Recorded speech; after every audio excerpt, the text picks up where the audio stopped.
Chapter 1962. Gu Fei used the Heaven Ascension secret technique, causing his battle prowess to increase by 10 times. With his overwhelming battle prowess, he violently beat Zi Yunxiao. Even though Zi Yunxiao had the 5 elements divine armor to protect him, his body was still heavily injured. Traces of blood seeped out from the armor. If it wasn't for the armor, his body would have been destroyed by Gu Fei. Even though you've broken through to the peak of the quasi-saint realm, you are still no match for me. Gu Fei's voice was incomparably calm, but when Zi Yunxiao heard it, he was both shocked and angered. Gu Fei's strength was simply unbelievable. Bang! Gu Fei threw another punch. Without any hesitation, Zi Yunxiao was once again blown away by Gu Fei's fist. The shield and spear of the 5 elements in his hands were blown away by Gu Fei. Wah! Zi Yunxiao flew for 3 kilometers and spat out a mouthful of blood. Within this mouthful of blood, there was a drop of blood that stood out from the rest. A vast aura that seemed to originate from ancient times spread out from the drop of blood.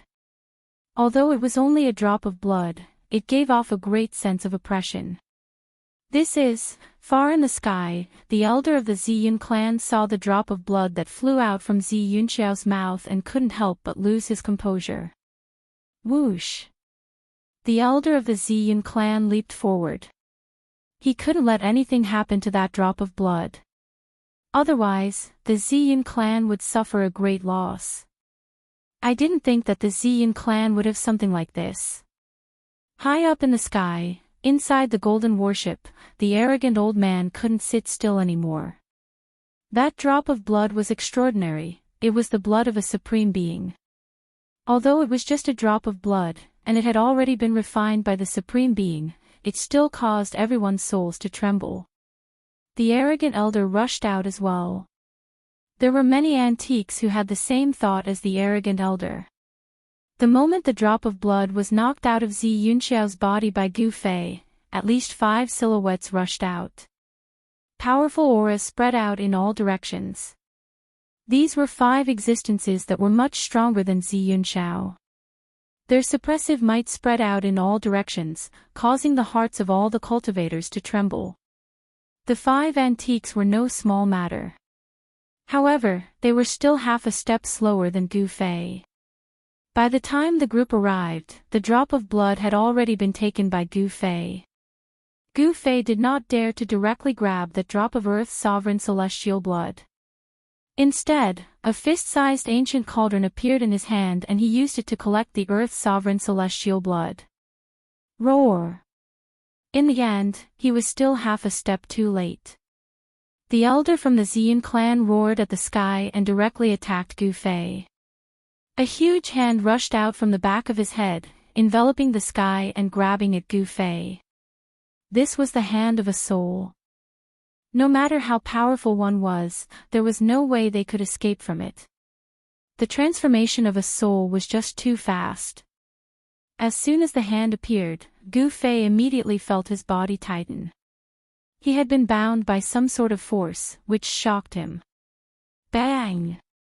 Gu Fei's body shook and directly shook off the binding force. Then, he rushed out from under the giant hand of the primordial spirit. What? The elder from the Ziyun clan was shocked. He didn't think that Gu Fei would be able to avoid his attack. This was far beyond his expectations. Eat my fist. After dodging the old man's grab, Gu Fei directly threw a punch at him. The violent force of the punch turned into a chaotic dragon, charging at the old man. True force could leave the body and transform into a form to kill. This was a battle technique of the martial way. Bang! Gu Fei's fist collided with the elder's soul. The elder was sent flying thousands of meters away by Gu Fei's punch, his blood and qi churning. How can this person be so powerful? The elder from the Ziyun clan was incomparably shocked. Zi Yunxiao's loss wasn't unjust. This Gu Fei was strong enough to fight against super ancient existences. One had to know that grand completion quasi-saints weren't the strongest existences on Buzhou ancestral planet. The strongest existences were the super-ancient existences that had lived for countless years. Whether it was in terms of battle experience or cultivation, grand completion quasi-saints couldn't compare to them. Although these people weren't saints yet, their battle prowess was comparable to saints. Just as Gu Fei forced the elder back, the other four super-ancient existences rushed over. Tenfold Ascension. Without hesitation, Gu Fei unleashed his tenfold ascension, causing his battle prowess to skyrocket by tenfold as he punched out at each of the four super-ancient existences. The four super-ancient existences hurried to block Gu Fei's attack, but Gu Fei managed to stop them as well. This guy's heaven-defying. Both the arrogant old man and the other super-ancient existences were shocked beyond words. This Gu Fei was too terrifying. Could he really fight against existences that had lived for countless years? Swish! Gu Fei shot up into the sky, wanting to leave. Now that he had obtained the supreme god blood, he wanted to find a place to refine it as soon as possible. Where do you think you're going? The elder from the Xian clan roared as he charged over. Cage drawing. The elder from the Xian clan immediately unleashed his strongest technique. With a wave of his hands, the void around Gu Fei seemed to have truly turned into a cage. The void around Gu Fei was sealed in an instant. Countless Dao runes could be vaguely seen in the void as a massive force surged towards him from all directions. Gu Fei tried throwing out a punch, but he could feel that his movements were being obstructed. His fist seemed to be moving in slow motion, as though he was stuck in a swamp. Hand over the god blood and I'll spare your life. The elder from the Xian clan barked. That was the supreme god blood left behind by the Xian supreme. This time, the Xian clan had arranged a battle with Gu Fei. In order to redeem their clan's reputation, they had requested for a drop of the supreme god blood. The supreme god blood was extremely precious. Even the Huang Jin clan, which was also a descendant of a supreme, did not possess it. On Buzhou ancestral star, it was definitely one of a kind. I don't need you to spare me. A cold smile appeared on Gu Fei's face. Then, an even more powerful force erupted from his body. The space sealed by the elder from the Xian clan immediately loosened. What? The elder from the Xian clan was truly shocked. He had used his full strength, but he still could not suppress Gu Fei. 20 times the power of ascension. Gu Fei roared.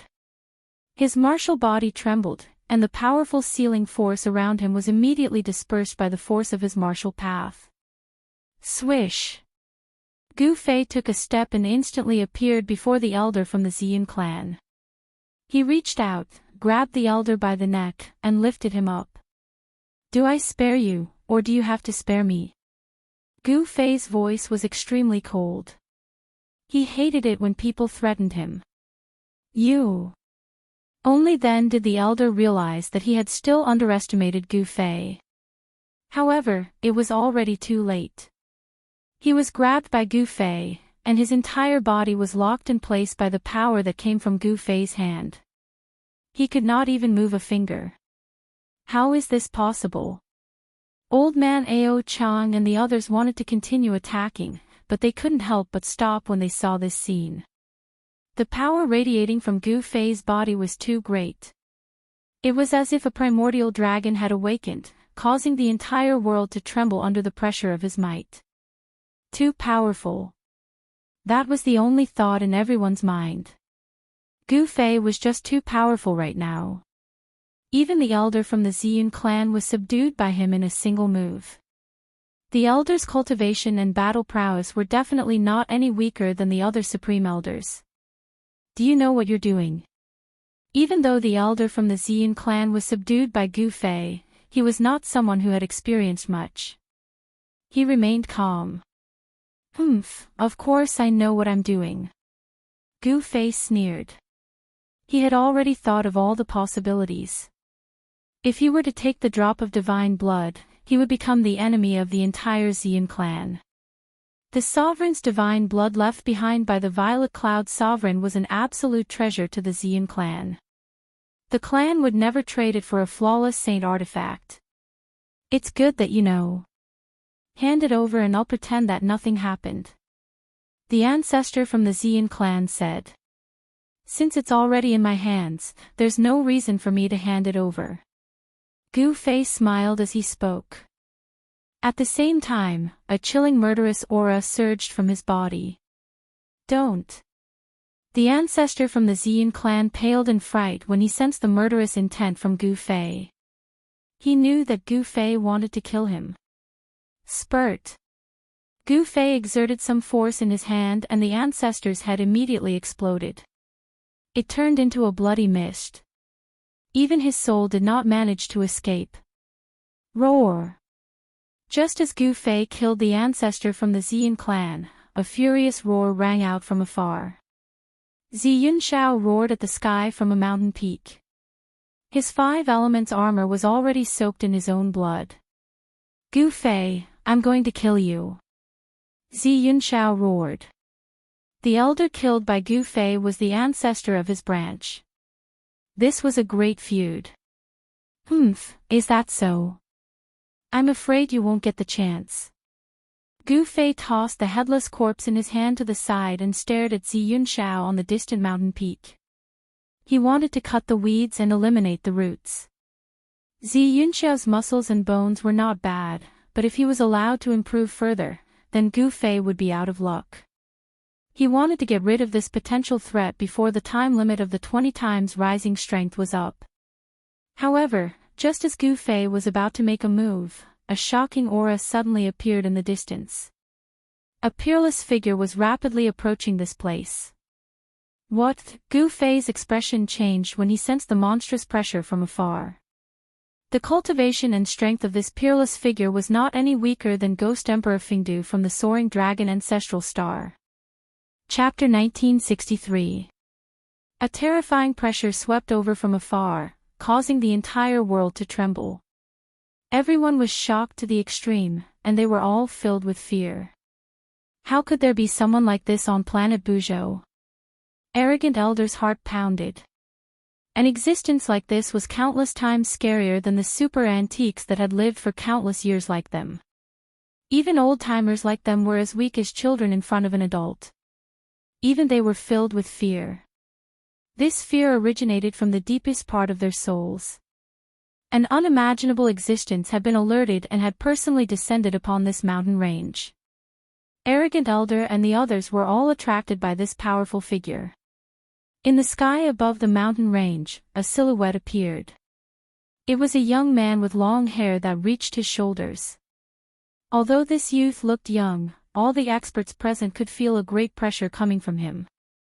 It was as if he was the heavens, the ruler of this part of the world. Who dares to steal the god blood of supremacy of the Xian clan?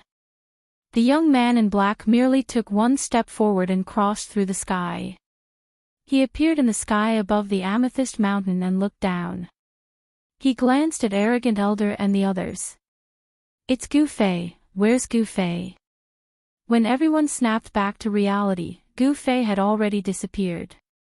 How dare you kill my clansmen and steal my god blood of supremacy? You deserve to die. The young man in black emitted a chilling murderous intent. A wave of his will expanded from his body, instantly covering a radius of 100,000 miles.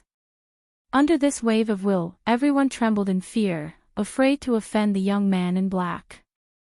That Gu Fei is dead for sure. That was what old man Ao Chang thought to himself. One had to know that the cultivation state of this black-robed young man was simply way too strong. Even old man Ao Chang himself was no match for this person. However, very quickly, the young man's expression turned ugly. He could not believe that he could not sense the presence of the person who stole the god blood of supremacy. Even the presence of the god blood of supremacy had disappeared. How is this possible? The powerful will swept through the surroundings. All the cultivators and even all the living beings within a radius of 100,000 miles began to tremble under this will. That was especially true for cultivators with higher cultivation bases. They were able to sense just how terrifying this divine will was. Even their souls were trembling. This person can't be a saint, but the Aotsang elder's expression turned ugly. To think that there would be such an existence in the Xian clan. It was truly shocking. However, it seemed that there was also such an existence in the Huang clan. Old ancestor, Xianxia flew over from afar. Useless fella. Even after using the god blood of a supreme being, he is still no match for that person. The black-robed young man glanced at Xianxia and cursed. If they lost the sovereign god's blood just like that, it would be a great loss to the Xian clan. Xianxia was ashamed and angry at the same time. He could not help but spit out another mouthful of blood. Go back and face the wall for 1,000 years. The black-clothed youth waved his hand and Xianxia immediately flew up, disappearing into the horizon. The black-robed young man casually waved his hand and Xianxia was sent 10,000 miles away. This level of cultivation was enough to stun everyone present. Senior, could you be the great sage Xiqian? Arrogant old man said carefully. Ha! To think that someone would know my name. The black-robed young man glanced at arrogant old man curiously. So it's someone from the Huang clan of the northern lands. The black-robed young man recognized arrogant old man's background with a single glance. It really is the great sage Xiqian. How is this possible? Arrogant old man's voice began to tremble. At that moment, the black-robed young man seemed to have sensed something and disappeared before everyone's eyes. Even arrogant old man did not manage to see how the black-robed young man left. The great sage Xiqian is actually still in the human realm, arrogant old man mumbled to himself. The other old antiques were extremely shocked as well. The great sage Xiqian was once an undefeatable great sage of Buzhou ancestral star. In the distant past, this great sage had almost unified the cultivation world of Buzhou ancestral star once again. In the era of the great sage Xiqian, he had subdued all the cultivation forces on Buzhou ancestral star. In the entire Buzhou ancestral star, only the Huang Jin family did not submit to him. To think that someone like that was still on Buzhou ancestral star. It was unbelievable and hard to accept. One should know that sages were extinct in the current era. There should be no more sages in the human realm. Could it be that the great sage Xiqian is able to seal his cultivation? Arrogant old man thought of a possibility. The great sage Xiqian might have mastered some sort of self-sealing secret art. Swoosh! A figure suddenly appeared in the sky above a mountain range thousands of miles away. What's going on? I clearly sensed that he was here.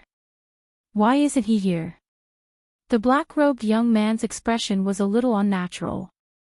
Could it be that the other party had cultivated out an inner world and was hiding in it? How dare this? The black-robed young man could not help but be furious when he thought of this possibility. There were very few people who could cultivate out an inner world. It was not something that just anyone could master. The black-robed young man knew very well that if the person who stole the supreme divine blood hid in an inner world, even he would have a hard time finding that person. Moreover, even if he had amazing abilities, it would be hard for him to use them in the human realm. Once he used that power, the consequences would be dire. At this moment, Gu Fei had indeed hidden in his inner world. He could only retreat when encountering such a monstrous existence. The current him was far from being a match for such an existence. One should know that the person who came had cultivation and strength comparable to Ghost Emperor Fingdu. There was no doubt that Ghost Emperor Fingdu was powerful. Master, after entering the inner world, Old Dragon came to greet him. It was unknown when Old Dragon had come out from his closed-door cultivation. Old Dragon had gained a lot from this closed-door cultivation. Old Dragon's cultivation had broken through to the third heavenly layer of Almighty Realm. During this closed-door cultivation, he had advanced by 2 small realms. If such a cultivation speed were to be spread, it would definitely shock the entire cultivation world. As for Zhong Liming, he was stimulated by Old Dragon and also went into closed-door cultivation. Gu Fei's other disciple, Yao Yu, was still preparing to break through to the innate martial body. Yao Yu's cultivation had reached a bottleneck. As long as she cultivated the innate martial body, she could continue to cultivate. For a martial artist, only when the martial body continuously broke through the limits and transformed all the way could the cultivation gradually improve. The martial body was the foundation.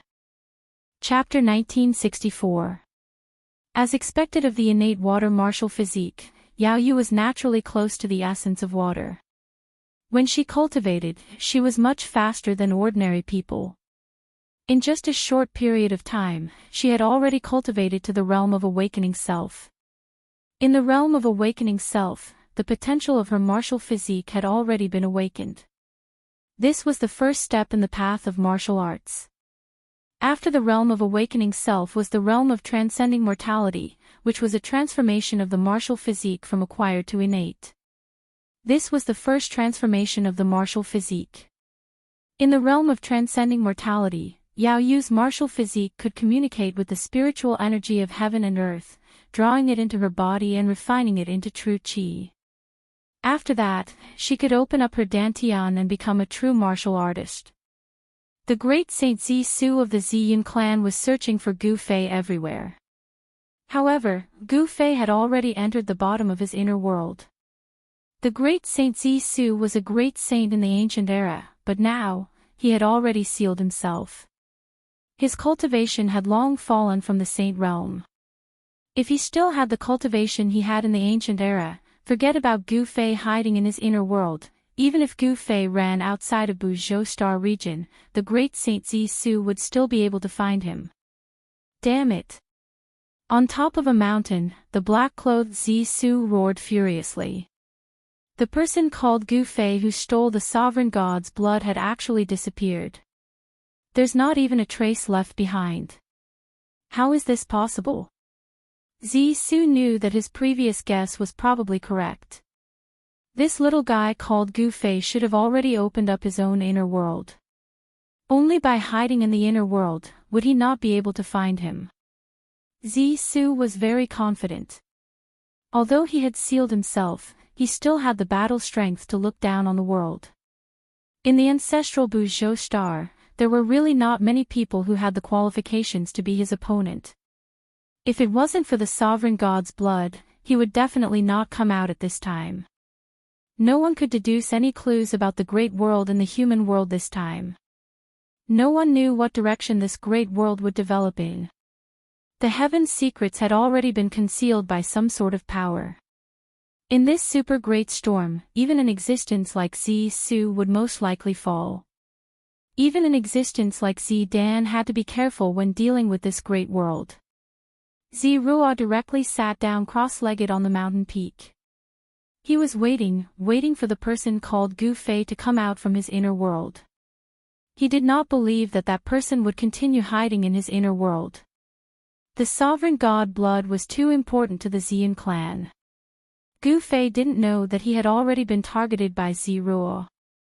At this moment, he was studying the drop of God's blood within the mountain and river cauldron within a valley within his inner world. The supreme god blood is indeed extraordinary. A scarlet drop of blood floated in the mountain and river cauldron, emitting a layer of bloody light. A supreme and sacred aura spread out from the drop of blood. Even Gu Fei had the urge to worship this aura. If I can comprehend one or two of them, I might be able to become a sage. Gu Fei continuously observed the drop of blood in the cauldron as he muttered to himself. It was no wonder that this drop of blood could attract those super ancient artifacts to make a move against him. The current world was already different from the primordial world. The world formed after the primordial world shattered, and only at certain times would the laws of the world change. This period was believed by the world of cultivation to be the most suitable time to become a sage. This period of time was the so-called Great World in the world of cultivation. Gu Fei directly transmitted his voice to old Jiao and Yao Yu, telling them that he was going into seclusion. Afterwards, Gu Fei walked into the depths of this world. After their master went into seclusion, old Jiao and Yao Yu also chose to continue cultivating. It must be known that their master's inner world was a divine land. Cultivating in this divine land would yield twice the results with half the effort. Gu Fei went into seclusion for 3 years. During these 3 years, he did not take a single step out of the inner world. One evening after 3 years, a fluctuation suddenly came from the depths of the divine map. Although this fluctuation was not very strong, it made all living beings in this world feel a kind of fear that came from the depths of their souls. Master is finally coming out of seclusion. Old Jiao and Yao Yu woke up with a start. Whoosh! The shadow of a dragon rushed out of a valley. The dragon aura was vast and mighty, and a huge dragon appeared high in the sky. Afterwards, the huge dragon turned into a tall, middle-aged man. At the same time, 2 women appeared on a mountain peak. These 2 women were like fairies from the 9 heavens. They did not have a trace of mortal aura, and they both had peerless looks. These 2 women were Zhong Liming and Yao Yu. Roar! Roars came from another direction. There was a vast and mighty deathly aura there, and 3 powerful figures of death were faintly discernible in the towering deathly aura. Gu Fei is really abnormal, Zhong Liming muttered to herself on the mountain peak. On the mountain peak, Zhong Liming was muttering to herself. In the past 3 years, her cultivation had improved by leaps and bounds. She had broken through several barriers and was now an expert at the 5th heavenly layer of Almighty Realm. Zhong Liming's cultivation level was higher than old flood dragons by a layer. And Yao Yu had also improved very quickly in these 3 years. She had a water martial body, so when she cultivated water-type battle techniques, she could get twice the results with half the effort. She had already successfully broken through and become a transcending mortality realm warrior. Yao Yu's cultivation speed was absolutely unimaginable a few hundred years ago. It should be known that Gu Fei's master had cultivated martial arts all his life, but it was difficult for him to break through to the transcending mortality realm. In the end, he had died of old age. In the Taishan sect, Gu Fei's line of disciples was thin, and this was also the reason why. Rumble, at this time, the entire inner world began to shake. In the depths of the inner world, there was a wave of the great path, as if someone was about to become a saint. 9 chaotic Tao patterns were faintly discernible, gathering endless power of the great path. Master is about to break through to the saint level. Old Jiao was extremely shocked. He flew down from the sky. The wave of the great path made him not dare to stay in the sky. Gu Fei is about to become a saint. Zhong Liming was dumbstruck as well. The aura of the Saint Tao was too powerful, and it was as if a saint had descended into the world. It caused one's soul to tremble, and before this aura, no one dared to even think about resisting. This kind of movement was too great. Even the ancestral dragon divine herb, which was usually elusive, had escaped from the depths of the divine land. It's the immortal herb.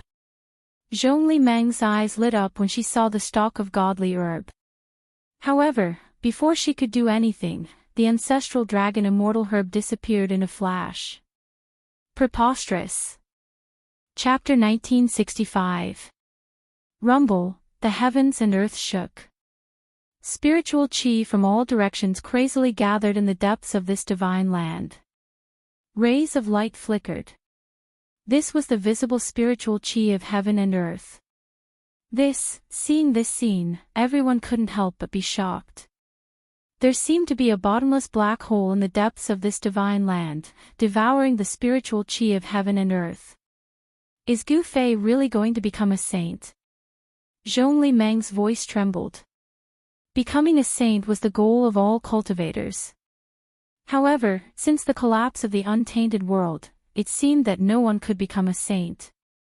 This world no longer allowed the existence of saints. If Master becomes a saint, he will be the strongest martial saint since ancient times. The old dragon stared at the depths of the divine land and said these words. Gu Fei cultivated the martial way. Warriors who were successful in cultivating the martial way were invincible among those of the same rank. If Gu Fei became a martial saint, he would be able to sweep away all the saints and become the supreme among the saints. However, no one knew whether Gu Fei was trying to break through to the saint realm or not.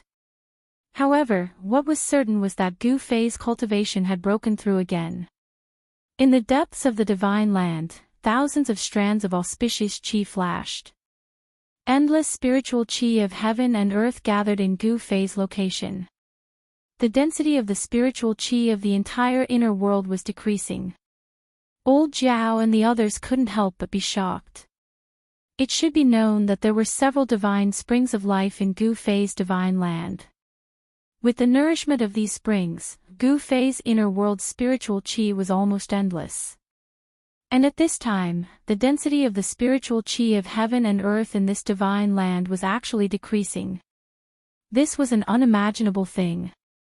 Gu Fei had devoured too much spiritual qi. Just what level has Master's cultivation reached? Yao Yu sighed. Only now did she know how powerful her Master's cultivation base was. The aura of a supreme being emanating from the depths of this divine land caused her soul to tremble. She was filled with endless fear. I want to know as well. Zhongli Meng muttered to himself. At this moment, Gu Fei, who was sitting cross-legged in the depths of this divine land, was completely submerged by the spiritual energy of the world that had gathered from all directions. His martial body was like a bottomless pit, constantly swallowing the spiritual energy of heaven and earth. A mass of primal chaos divine light was floating in his dantian. Above this mass of primal chaos divine light, 9 blurry Dao patterns were constantly appearing. Those were 9 Dao patterns. The 9 Dao patterns were constantly changing and gradually became clearer. However, in the end, the 9 Dao patterns couldn't truly take shape and remained blurry. Roar. After devouring the endless spiritual energy of heaven and earth, Gu Fei faced the sky and let out a long roar. His voice reverberated throughout the entire inner world. The spiritual energy of the inner world no longer gathered towards him. The heavenly tribulation did not come. Elder Jiao and the others sensed that the terrifying ripples from the depths of this divine land were retreating like a tide, finally disappearing from this world. Everyone breathed a sigh of relief.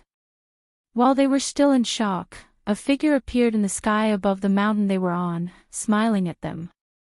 Master, Elder Jiao and Yao Yu saw this person and hurriedly bowed. Gu Fei. Zhong Liming couldn't help but be stunned when he saw this person.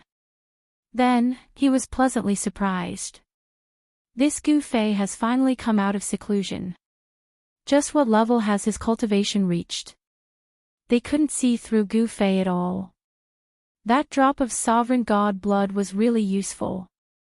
Gu Fei couldn't help but sigh when he sensed the seemingly inexhaustible power in his body. His current cultivation had already reached the grand completion quasi-saint realm. The reason why his cultivation increased so quickly was all because of that drop of sovereign god blood. The sovereign god blood contained the sovereign's Dao. If one could comprehend a little or two, becoming a quasi-saint would not be a problem. Gu Fei only comprehended the Dao within the drop of sovereign god blood for 3 years and became a grand completion quasi-saint. He only comprehended a little bit of it. The sovereign's Dao was really broad and profound. No one could truly grasp this Dao.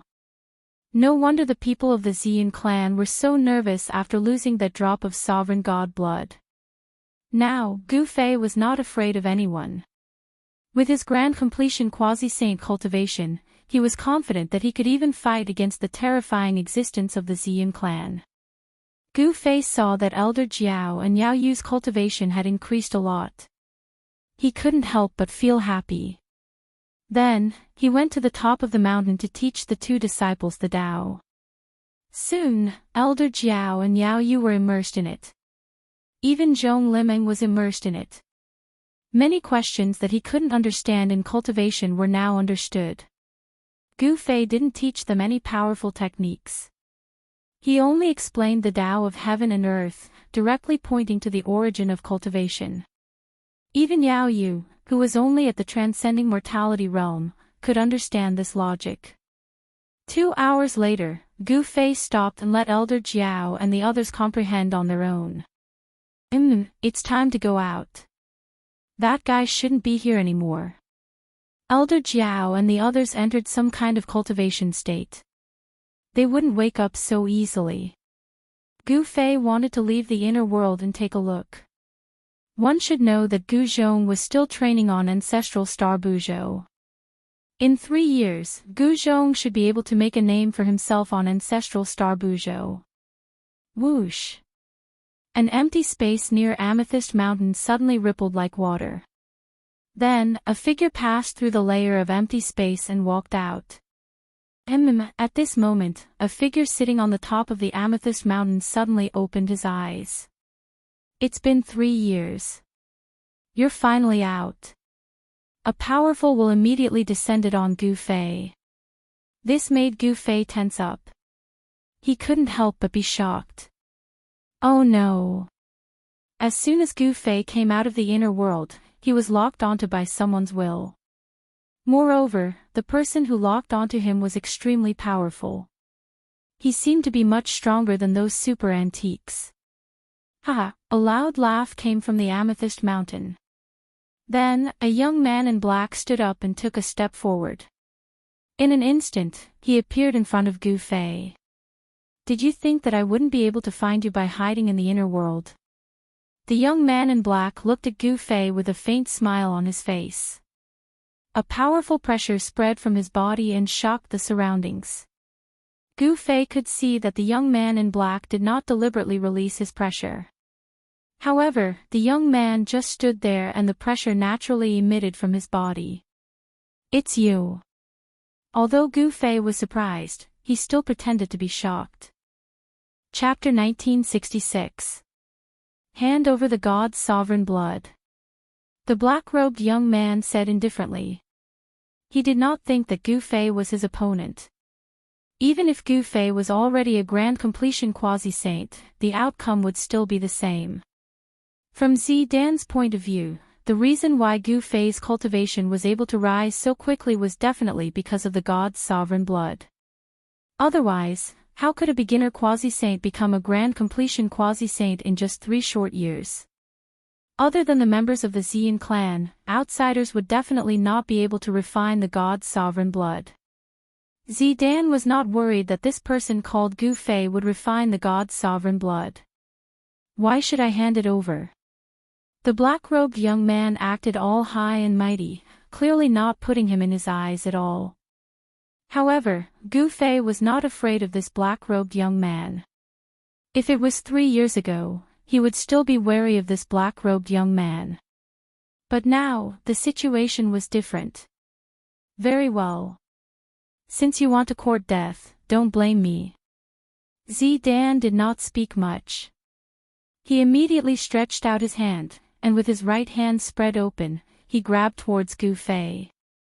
Gu Fei noticed that even though Zidan's grab seemed to be a casual grab, it contained a power that even he was unable to understand, and it actually instantly sealed off all his paths of retreat.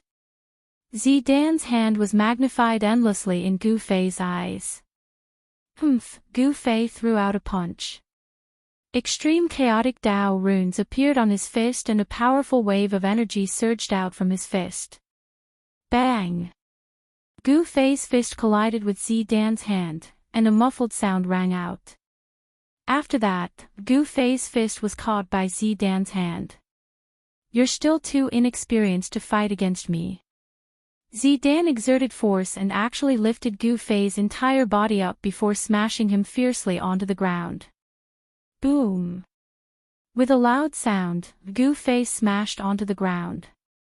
The powerful impact created a huge crater in the forest below. The ground trembled and dust flew everywhere. Very good. Step by step, Gu Fei walked out of the pit on the ground. A shocking aura erupted from his body. He looked like a god of war. His long hair fluttered even though there was no wind, and his eyes were incomparably resplendent. Suppress. At that moment, Ziruo had already formed a seal with her hands and pressed it down towards Gu Fei's head. A powerful sealing force immediately descended from the seal in Ziruo's hands. Boom! This sealing force struck Gu Fei's body and directly smashed him into the ground. Moreover, this sealing force turned into 9 Dao patterns that were imprinted on his body. Zidan wanted to seal Gu Fei with 9 Dao patterns. It's not that easy to seal me. The power within Gu Fei's body burst forth. 9 primal chaos Dao patterns emerged on his body, forcing out the 9 Dao patterns that were imprinted on his body. 9 Dao patterns. I didn't think that you'd actually formed 9 Dao patterns. Zidan was very shocked. This Gu Fei had not become a saint yet, but he was actually able to form 9 Dao patterns. Gu Fei's 9 Dao patterns were blurry. Although they had not truly taken form, they could still draw upon the power of the great Dao. Buzz. The space around Gu Fei violently trembled, emitting a rumbling sound. The 9 Dao patterns that Ziruo imprinted on Gu Fei's body were immediately dispersed by the power of Gu Fei's Dao patterns. Bang! Soil flew everywhere.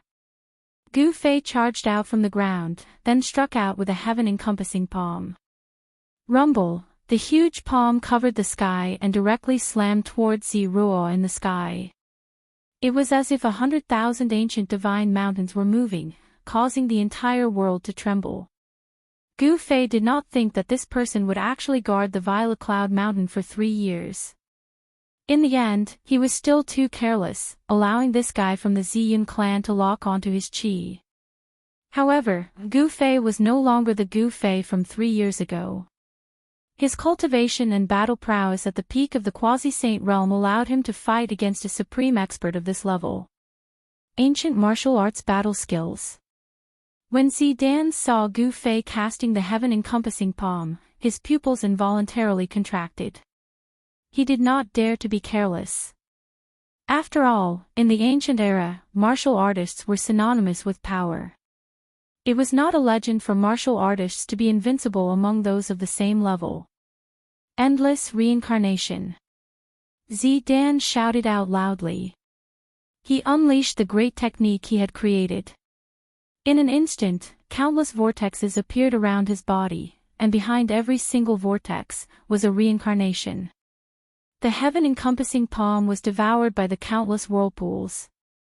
Then, even Gu Fei was devoured by these whirlpools. What? Gu Fei was taken aback, but he did not panic. Instead, his divine soul fell into a coma, and he almost fell into eternal darkness. What a powerful great technique. Whoosh! At this crucial moment, a ray of violet light shot out from the center of Gu Fei's brows. His slumbering primordial spirit actually showed signs of awakening. However, one of the embryos in his Naiwan palace merely trembled. The primordial spirit that was being nurtured in the embryos did not truly awaken. The primordial spirit transforming into the embryos of the Tao was to nurture a new life. This process might be very long. After all, the process of nurturing a new life was very complicated. Gu Fei's soul instantly woke up from that drowsy state. He felt a lingering fear. He had truly fallen into the endless reincarnation.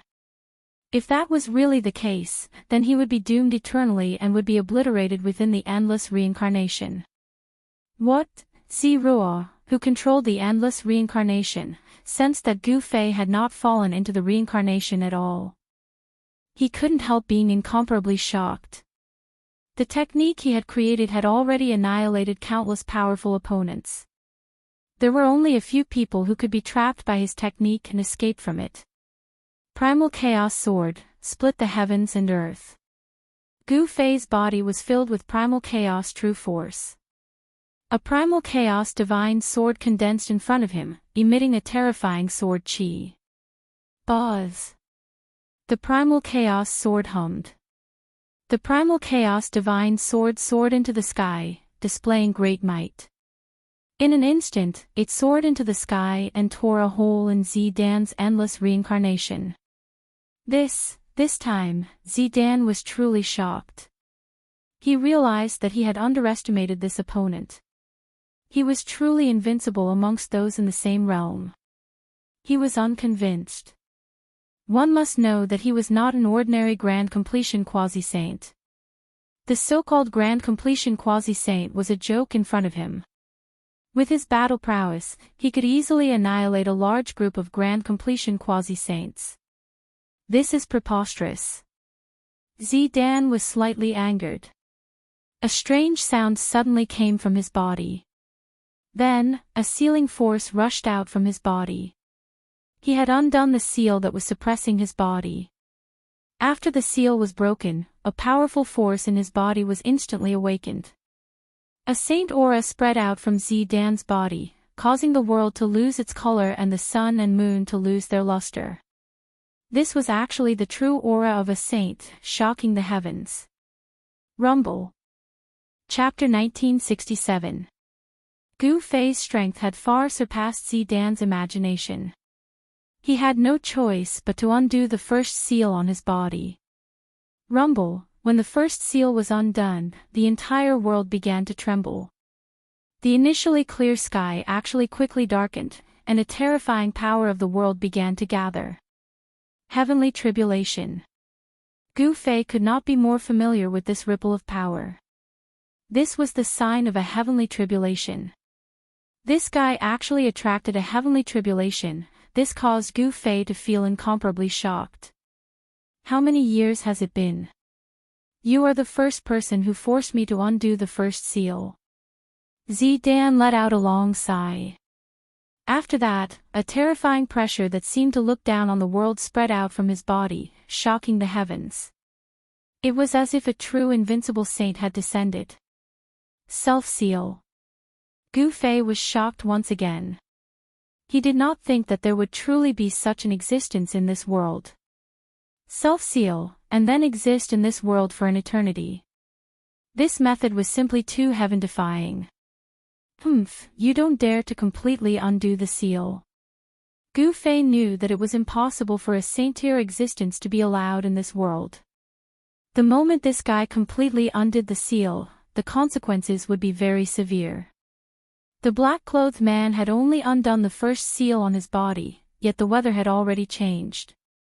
The power of the heavenly tribulation was gathering, and if he were to continue undoing the seal, the reaction of the world would become even more intense.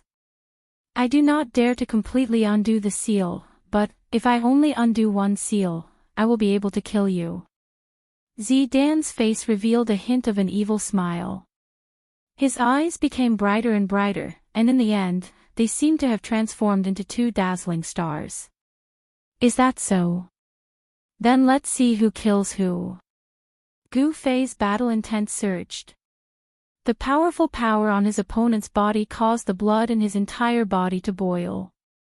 The stronger his opponent was, the more potential he would be able to bring out. I am Zidan. A person like you should have the qualifications to know who killed you. Zidan looked at Gu Fei coldly, and the saintly aura on his body became even stronger. He seemed to truly be able to step into that invincible realm once again, and restore the invincible demeanor he had in the primordial era. Boom! Just at this moment, a thunderclap exploded above the two of them.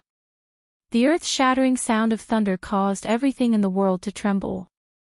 Under this heavenly might, all the living beings in the mountain trembled with fear and trepidation. A dazzling bolt of lightning struck down from the sky, directly striking towards Zidan. This doesn't seem to be a heavenly tribulation. Gu Fei was quite shocked.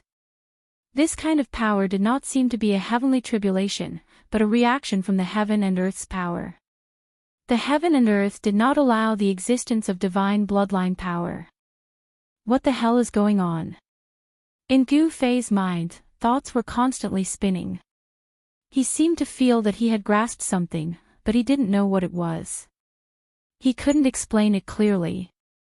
Damned heavens, so annoying. Zidan raised his head to look, a bright light flickered in his eyes. When that bolt of lightning struck a few dozen feet above his head, it exploded, transforming into countless electric currents. Those electric currents were like silver snakes, coiling towards Ziruo. However, there seemed to be an invisible wall surrounding Ziruo's body, blocking all of the electric currents outside. Rumble, thunder rumbled endlessly in the sky, and bolts of lightning struck down towards Zidan. However, the might of the heaven and earth was unable to harm Zidan in the slightest. Come. Gu Fei's aura had already risen to a certain point, and he had a feeling that he would not be satisfied if he did not vent it out. The power that had gathered in his body was about to be vented out. Streams of primal chi coiled around his body. The space around him trembled, and the power of an advanced stage quasi-saint was completely displayed on his body. Humph! Zidan snorted coldly, and suddenly disappeared from where he stood. Gu Fei's pupils couldn't help but contract, and then, he soared into the sky. With a single step, Dao markings appeared beneath his feet, and in an instant, he soared tens of thousands of feet into the sky. His extreme speed of 8 steps was displayed to the fullest. Bang! Right at the moment when Gu Fei soared into the sky, the place he was originally at suddenly exploded, transforming into primal chaos. A figure appeared where Gu Fei originally stood. So fast. When Gu Fei saw that, his heart couldn't help but tremble. Zidan's movement speed seemed to be able to catch up to his extreme speed of 8 steps. And when Zidan saw that Gu Fei was actually able to dodge his attack, he was a little astonished. Gu Fei's movement speed was not to be underestimated. It was a profound and unfathomable footwork. Primal Chaos Fist. Gu Fei immediately retaliated. His right fist directly punched out towards Zidan. On his fist, 9 blurry Dao markings faintly appeared. This fist seemed to have brought along the power of the great Dao of the heaven and earth as it struck towards Zidan. Zidan's expression changed. This fist of Gu Fei's was incredible. He never thought that Gu Fei's understanding towards the great Dao had already reached such a level. Star River Reverse. Zidan executed a great technique, and an endless amount of starlight appeared in the dusky sky. He actually guided down a star river, and it flew towards Gu Fei's fist, indirectly guiding the endless power of the stars with a wave of his hand. This method caused even Gu Fei to be shocked. Boom! Gu Fei's fist smashed onto the star river that was charging towards him.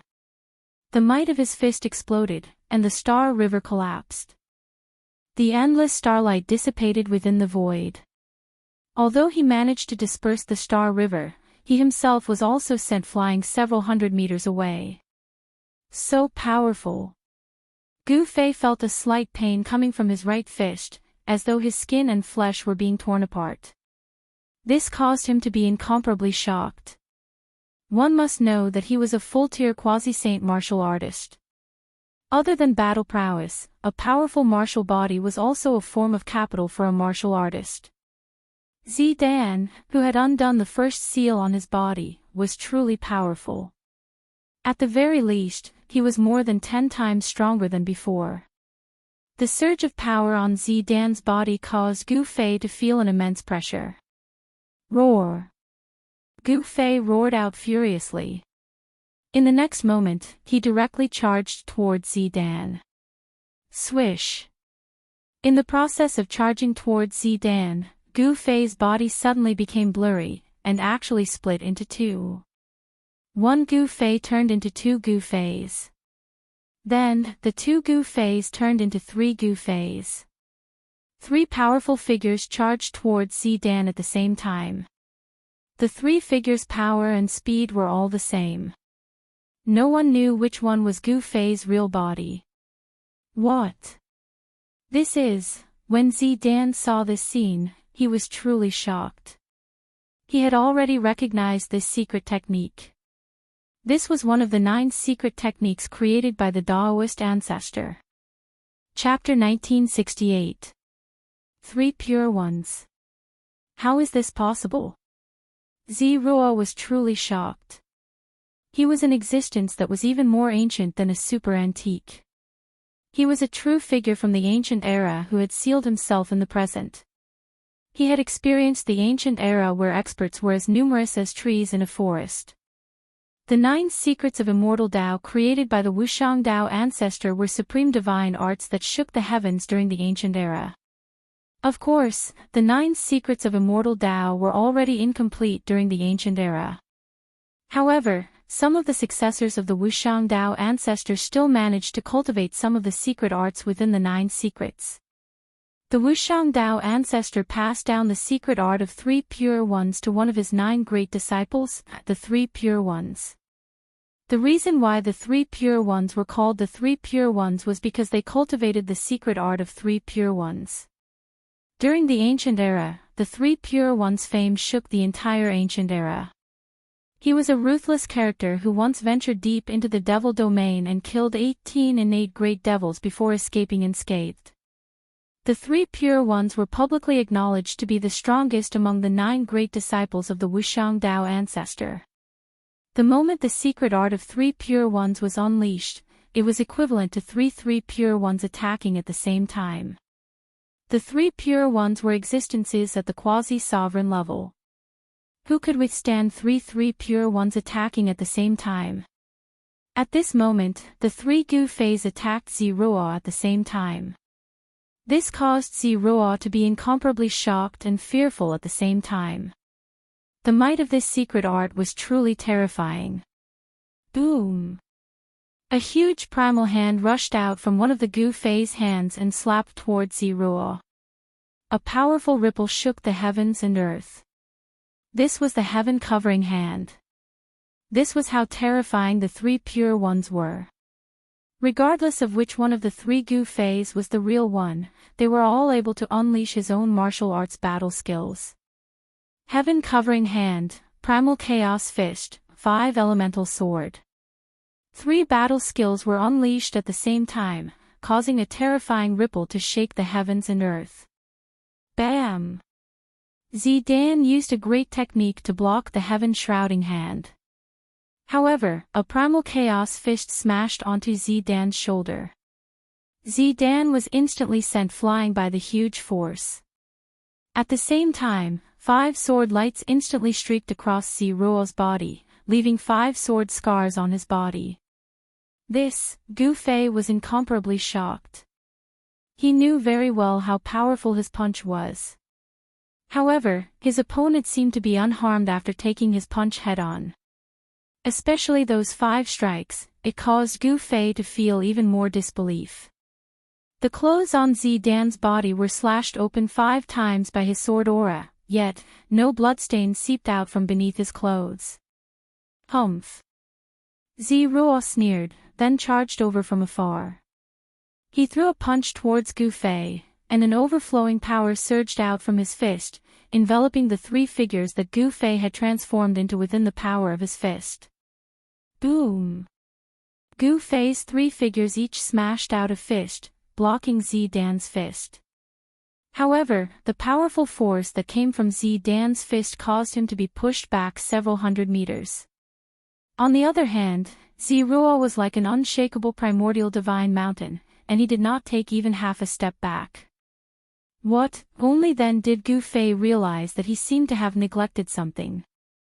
Zidan was a saint from the primordial era. Even though his cultivation as a saint had been sealed, his fleshly body was still the body of a saint. This was the fleshly body of a saint. Even if Zidan was not a body cultivator, his fleshly body was still powerful to the point where even Gu Fei was shocked. The ending has already been decided from the very beginning. Even if I stand here and let you attack me, you won't be able to harm me. Zidan approached Gu Fei step by step, and the trace of an evil smile on the corner of his mouth became even more obvious. That might not be the case. Gu Fei's voice rang out from the 3 figures, and it was impossible to tell which one was real and which one was fake. The 3 pure ones are indeed wondrous. Zidan's eyes brightened. If I can capture this guy, I might be able to obtain the 9 secrets of the immortal Dao. Thinking about that, Zidan's breathing hastened. Boom! As he said that, an astonishing power suddenly erupted from Gu Fei's 3 figures. Gu Fei's aura was rapidly rising, and the entire world was trembling. Pitch-black spatial cracks appeared around the 3 figures. Seeing that Gu Fei's aura was rising once again, Zidan's eyes shone even brighter. Kill! Gu Fei displayed the secret art of ascension, causing his combat power to rise by 10 times. The world lost its color, and the entire region was filled with his terrifying aura and pressure, intimidating all living things. What's going on? That human martial body has appeared again. The terrifying pressure spread across a radius of several tens of thousands of miles. Quite a few cultivators who were cultivating in the mountains were alarmed, and they all rushed out from their cultivation grounds. 3 astonishing powers erupted at the same time from the 3 Gu Feis. He channeled 2 secret arts at the same time, causing his combat power to rise to a level that even Zidan's expression changed. The 9 heavenly stars sword appeared in Gu Fei's hand, an ancient cauldron appeared in another Gu Fei's hand, and a peerless sword appeared in the 3rd Gu Fei's hand. What? A supreme divinity weapon? How is this possible? When Zidan first saw the 9 heavenly stars sword, he did not think much of it. However, when he saw the other 2 items in Gu Fei's hands, he could not help but be shocked. An ancient cauldron and a weapon that emitted a peerless sword aura. One of them was unremarkable, while the other was extremely sharp. However, both of these supreme divinity weapons exuded a powerful aura of the Tao. Even Zidan, who was once a saint, was shaken by the presence of such a flawless grand Tao. At this moment, Zidan no longer had the time to think, because Gu Fei had already charged over with the weapon in his hand. The sword forged from the godly steel of indestructible was nothing much, but if it were to be struck by the cauldron or the violet gold sword, even the body of a saint would be injured. Especially the violet gold sword, which contained an astonishing killing intent. If one were to be struck by the sword, the consequences would be unthinkable. Whoosh! Zidan used his movement technique and dodged. At the same time, a divine rope shot out from his body, then coiled around Gu Fei. The divine rope turned into a huge black dragon, emitting a peerless and terrifying ripple. It was a flawless divinity weapon. The moment the 9 heavenly stars sword in Gu Fei's hand touched the black dragon formed by the black rope, it was knocked away. Even when the mountain and river cauldron smashed onto the black dragon, it could only barely block it. The mountain and river cauldron had yet to awaken, so it could not suppress the divine rope. But the violet gold sword was different. Even if it had yet to awaken, its sharpness was enough to cut the black dragon formed by the divine rope. However, the black dragon did not dare to clash head-on with the violet gold sword, and dodged. Chapter 1969. A great battle erupted. Gu Fei used the 3 pure ones and the Ascension secret technique, raising his battle prowess to the limit.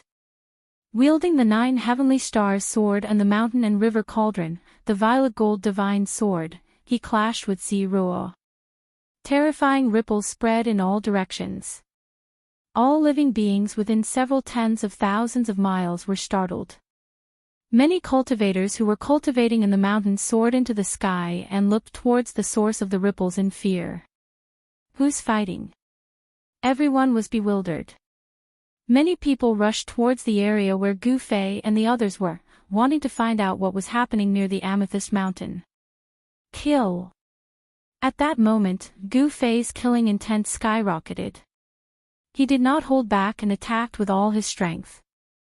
The 9 heavenly stars sword emitted a dazzling sword light, continuously tearing apart the world and clashing with Ziruo's hands. A saint's physical body was truly too powerful. Even the 9 heavenly stars sword refined from the godly metal of indestructible could not harm Ziruo at all.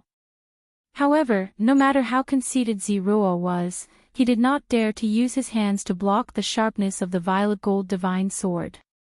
The two supreme god artifacts caused him to hesitate, and he could not attack as he pleased. Swoosh!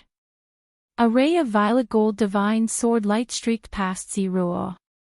His robes immediately fell soundlessly. He was swept by the chilling sword chi, and a bloody mark appeared below his left ribs. This, Zidan's shock, was truly no small matter. The murderous aura on the purple gold divine sword was extraordinary. It was the murderous aura contained within a sovereign divine weapon. He only felt a wave of chilling air enter his body. Half of his body instantly became numb. The supreme killing intent only took an instant to make half of his body lose feeling. Bang! At that moment, a huge cauldron smashed over and directly sent Ziruo flying tens of thousands of feet away. He coughed up a large mouthful of blood and looked extremely miserable. Damn it! The left half of Ziruo's body was corroded by the killing intent emitted from the violet gold divine sword. Only the right half of his body could still move. He was both shocked and furious. After being smashed by the mountain and river cauldron, his body almost exploded. He suffered a great impact and did not dare to stay any longer. Shwa! A scroll flew out from Ziruo's body and unfurled before him. A ball of divine light rushed out from the scroll and enveloped Ziruo. After that, space trembled. The ball of divine light enveloped Zisu and entered the void, disappearing without a trace. Greater Teleportation Dao Scroll. Gu Fei wanted to stop Ziruo, but Ziruo's movements were too fast. By the time Gu Fei came back to his senses, Ziruo had already fled into the void. Gu Fei was very clear about how terrifying the killing intent on the violet gold divine sword was. It was definitely a killing intent that could only be formed after being stained with the blood of a sovereign. Although Zidan was not truly slashed by the violet gold divine sword and was only brushed by the sword chi, a strand of killing intent still managed to invade Zidan's body. Even if this strand of weak killing intent was unable to take Ziruo's life, it was enough for Ziruo to suffer. Shwa! Tens of thousands of miles away from the Amethyst Mountain, in the sky, a figure fell out of the void, and then fell to the ground. Plop! That person directly fell into a large lake below. Very quickly, countless fishes floated up from the surface of the lake. These fishes immediately flipped over, they were all dead. What is that? What's going on?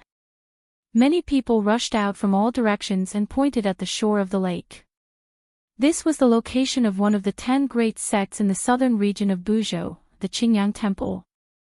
This huge lake was located at the back mountain of the Qingyang Temple, and the back mountain was the training ground of the younger generation of the Qingyang Temple. Very quickly, a few elderly people arrived above the huge lake. The fishes in the lake are all dead. I sensed a terrifying killing intent. The few elderly people's expressions were extremely solemn. No one dared to enter the lake to check, because there was a shocking killing intent in the lake. This killing intent caused even their souls to tremble. He was only slightly brushed by the sword chi, and he actually, at that moment, at the bottom of the lake, a figure floated up and down. That person was Ziruo, who was injured by Gu Fei's sword chi with the violet gold godly sword. Ziruo's current state was terrible. That wisp of sovereign's killing intent was still gradually spreading towards the right side of his body, and the life force in his body was constantly being devoured by the killing intent. As long as the killing intent was allowed to spread throughout his entire body, at that time, he would also die. Ziruo was, after all, a saint who had sealed himself. Although his cultivation and realm were sealed, his physical body was a true saint's physical body. The life force contained within a saint's physical body was unimaginable. Even that wisp of sovereign's killing intent could not spread throughout Ziruo's entire body in a short period of time. Looks like I have to use that thing. While his right hand could still move, Ziruo hurriedly took out a jade bottle from his body. Then, he placed the jade bottle in his mouth and carefully used his teeth to bite open the cork, then swallowed a drop of medicine from the jade bottle. The moment the medicine entered his mouth, it immediately turned into a vast life force. Even the sovereign's killing intent showed signs of being dispersed.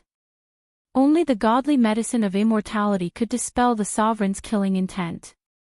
Ziruo was a saint of the Xian clan, and he actually had a drop of blood essence from the godly medicine of immortality. It was not a drop of the godly medicine of immortality that ordinary people could obtain. However, the Purple Cloud's sovereign had once unified the ancestral star of Buzhou, and had even expanded his influence to the neighboring ancestral star. Naturally, the Purple Cloud's sovereign had a stock of godly medicine of immortality. However, after the Purple Cloud's sovereign disappeared, the stock of godly medicine of immortality disappeared as well. No one knew just who had the stock of godly medicine of immortality that had once followed the Purple Cloud sovereign. Without the invincible cultivation of a sovereign, even a cultivator who had obtained the godly medicine of immortality would not have the ability to protect it. Sooner or later, it would be snatched away by others. For the sake of the clan, the Purple Cloud sovereign had not only left behind his own blood essence, he had also left behind dozens of blood essences from the godly medicine of immortality. Ziruo had a drop of blood essence from the godly medicine of immortality with him. The blood essence from the godly medicine of immortality was a priceless treasure that could protect one's life. Very soon, Ziruo felt himself being enveloped by warmth. His body was warm, and it was extremely comfortable. At this moment, the medicinal effect of the godly medicine of immortality took effect. As if the sovereign's killing intent in Ziruo's body had met its nemesis, it was gradually forced out by the medicinal effect. However, it was still the sovereign's killing intent. Even after consuming a drop of blood essence from the godly medicine of immortality, it was difficult to completely expel the killing intent in Ziruo's body. Right after Ziruo left with a great teleportation scroll, Gu Fei also left the Amethyst Mountain. It was time to search for a way to return to the ancestral star of the Soaring Dragon. Chapter 1970. The Violet Gold Godly Sword was a sovereign godly sword that specialized in killing. The murderous aura on the sword could only be condensed after being stained with the blood of a sovereign. Even a peak saint would find it hard to withstand such a murderous aura. Purple managed to keep his life, but his ancestors' graves were also emitting green smoke. If he had been struck by the Violet Gold Godly Sword, he would have died even if he was a self-proclaimed saint. Fortunately, he was struck by a strand of sword aura and carried the blood essence of the Immortal Herb. The Immortal Herb was a spiritual item that could exist for a long time. However, the price of longevity was that it was difficult for the Immortal Herb to grow stronger.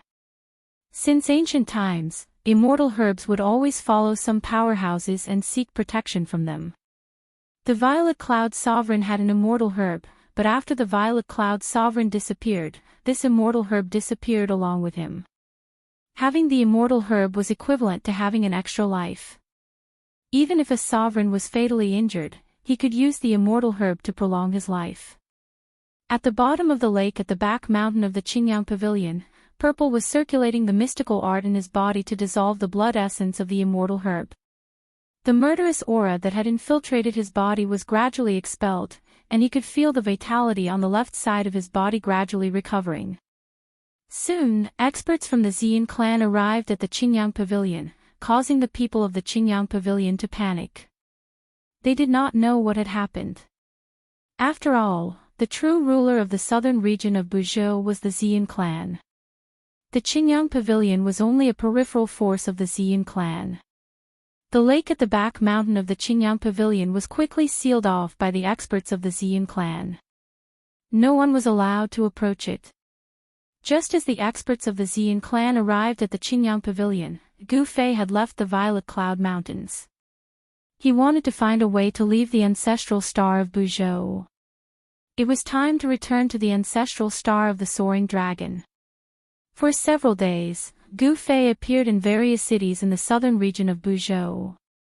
He could only find out what he wanted to know in cities with a relatively high concentration of cultivators. Of course, the truly powerful cultivators would not be willing to live in cities, but the city lords of these cities were not weak. Cities needed experts to guard them. The forces on Buzhou ancestral star were different from the soaring dragon ancestral star. There were no countries on Buzhou ancestral star. Instead, it was dominated by cultivation forces. The entire southern region of Buzhou was the territory of the Xian clan. Under the Xian clan, there were 10 great sections. Each sect occupied an area. Within the sphere of influence of the great sects, everyone had to obey the decrees issued by the great sections. Disobedience was not tolerated. A great sect was like a relatively independent country. Have you heard? The people from the Black Lotus Holy Land discovered an ancient ruin in the forsaken land of the gods. That ruin seems to be related to Jizun. What? Ancient ruins? Isn't that an existence even more ancient than the Violet Cloud Sovereign? That's right. I heard that many experts have already rushed over, and many of them have died. Peerless City, in a pavilion next to the southern street of the city, there were a few cultivators gathered. They were whispering to each other, and opposite the pavilion, in a restaurant, sat an ordinary-looking young man in black. Forsaken land of the gods. The black-clothed young man muttered to himself. Although they were separated by a street, he could still hear the conversation of the cultivators in the opposite pavilion. There were a few dishes and a pot of wine on the table in front of the young man. He was pouring himself a cup of wine. There weren't many people in the restaurant. They were all ordinary people from Peerless City. Peerless City was a city under the jurisdiction of the Purple Profound sect, one of the 10 great sects in the southern region of Buzhou. The strength of the Purple Profound sect was considered above average among the 10 great sections. Only the people of the Purple Profound sect would dare to casually talk about the Black Lotus Holy Land, which was also one of the 10 great sections. Ancient ruins. It's not a bad idea to take a look. The black-clothed young man muttered to himself. He seemed to be casually pouring himself a cup of wine, but the conversation of the cultivators in the opposite pavilion was clearly heard by him. The forsaken land of the gods was a forbidden land in the southern region of Buzhou. Legend had it that it was a place abandoned by the gods. Not a single blade of grass grew there, and it was a place devoid of spiritual energy. The lack of spiritual energy was a very serious problem for cultivators. After all, cultivators could absorb the spiritual energy of the world to nourish themselves. Once there was no spiritual energy in the outside world, cultivators would not be able to obtain any spiritual energy from the outside world to replenish themselves. Every bit of essence energy they used would decrease. The essence energy in a cultivator's body was not limitless. The more they used, the more it would be consumed.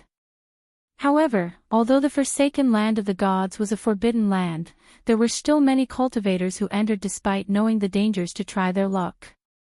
Every year, many cultivators would be lost in the forsaken land of the gods and never come out. Even the 10 great sects of the southern region would send their disciples into the forsaken land of the gods from time to train. Those who could come out of the forsaken land of the gods would receive great nurturing from their sections.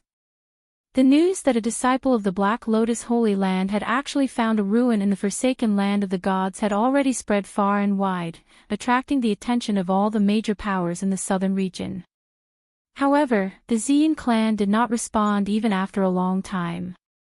As the ruler of the southern region, the Xian clan's silence seemed a little abnormal. However, no one knew that the Xian clan was no longer in the mood to care about this matter. The Xian clan had lost the sovereign god blood and Xi had almost died. The experts of the Xian clan were now gathered in the Qingyang Palace to protect Xi. Xi had suffered serious injuries when he came out this time. Even with the essence blood of the immortal herb, it would be difficult for him to fully recover in a short period of time. The forsaken land of the gods was located in the southern region of the Buzhou ancestral planet, between the Amethyst Mountains and the Antarctic Sea. It had a radius of 100,000 kilometers and almost completely blocked the connection between the Amethyst Mountains and the Antarctic Sea. The other major power in the southern region, the South Pole Immortal Mansion, was located in the depths of the Antarctic Sea. Gu Fei left Peerless City and headed straight for the Amethyst Mountains. Before he left Peerless City, he had already bought a map of the southern region. The location of the Forsaken Land of the Gods was clearly marked on the map. The Forsaken Land of the Gods, the ancient ruins. I'm really looking forward to it. On the peak of a mountain a few hundred kilometers away from Peerless City, Gu Fei faced the mountain breeze and looked towards the Amethyst Mountains. Swoosh! He shot into the sky and used the Void 8 Desolation steps, disappearing into the horizon in an instant. His speed was unimaginably fast. At this time, many experts from the 10 great sects of the south were also rushing towards the Forsaken Land of the Gods. Roar! An earth-shattering roar came from the depths of the Amethyst Mountains. A wild beast the size of a small mountain was showing off its might as it chased after a person. Beast! The person dodged between the rocks at an extremely fast speed. The wild beast was full of brute force, but it could not even touch the corner of the person's clothes. The wild beast was a long-haired golden ape. Its golden fur seemed to be cast from gold, and there were traces of golden light circulating on it. Whoosh! The long-haired golden ape was obviously angered by the person. It roared and swung its arms wildly at the person with great strength. The person dodged the long-haired golden ape, but he did not make a move. Boom! The long-haired golden ape's fist smashed into a huge boulder the size of a small mountain behind the person. The entire boulder immediately exploded, and was directly smashed into pieces by the long-haired golden ape's fist. Countless rocks flew everywhere, and the forest was immediately in chaos. The nearby trees were smashed by the rocks and directly fell from the sky. I'm not playing with you anymore, you evil beast. With a leap, the man actually jumped onto the shoulder of the long-haired golden ape. The long-haired golden source was furious. It stretched out its right arm, and the huge claw immediately slapped towards its shoulder, wanting to slap the person away. However, at this time, the person exerted force with his legs, and the long-haired golden source's body immediately became shorter. It knelt on the ground with a loud bang. At this time, the golden ape could no longer care about reaching out to hit the person.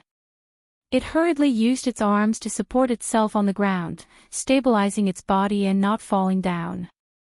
Roar! The long-haired golden ape struggled to stand up, but it felt as if there was a huge mountain on its shoulder.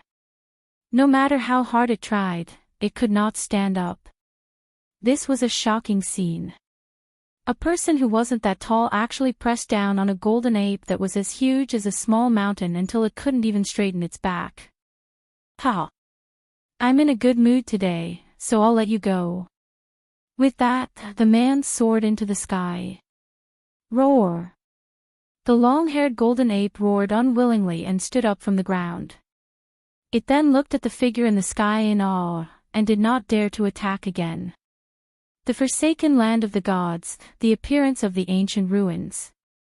I think Master will also go there when he hears this news. The person muttered to himself. There had been no news of Master for 3 years, and his cultivation had also broken through to the 4th heaven of Almighty. Even on Buzhou ancestral star, it was enough for him to be independent. Gu Zhong stood in the sky and looked towards the depths of the Purple Cloud Mountains. His eyes were extremely deep, and his experiences in the past 3 years appeared in his mind. There were a few times when he encountered half-saints, and he almost died at their hands. He knew that as long as his cultivation improved, he would have the strength to take revenge. He would not let go of those half-saints who dared to attack him. As long as he became the ruler of the Almighty, he would pay a visit to these people and settle the score with them. I should meet up with Master first. Gu Zhong strode towards the depths of the Purple Cloud Mountains. To enter the Forsaken Land of the Gods, he had to pass through the Purple Cloud Mountains. If he took a detour, it would be very far. Just as Gu Zhong entered the depths of the Purple Cloud Mountains, Gu Fei also arrived outside the Purple Cloud Mountains. The ancestral court of the Xian clan is in the depths of this mountain range. Chapter 1971. The Violet Cloud Mountain Range was vast and boundless. The forsaken land of the gods only occupied a small portion of the Violet Cloud Mountain Range.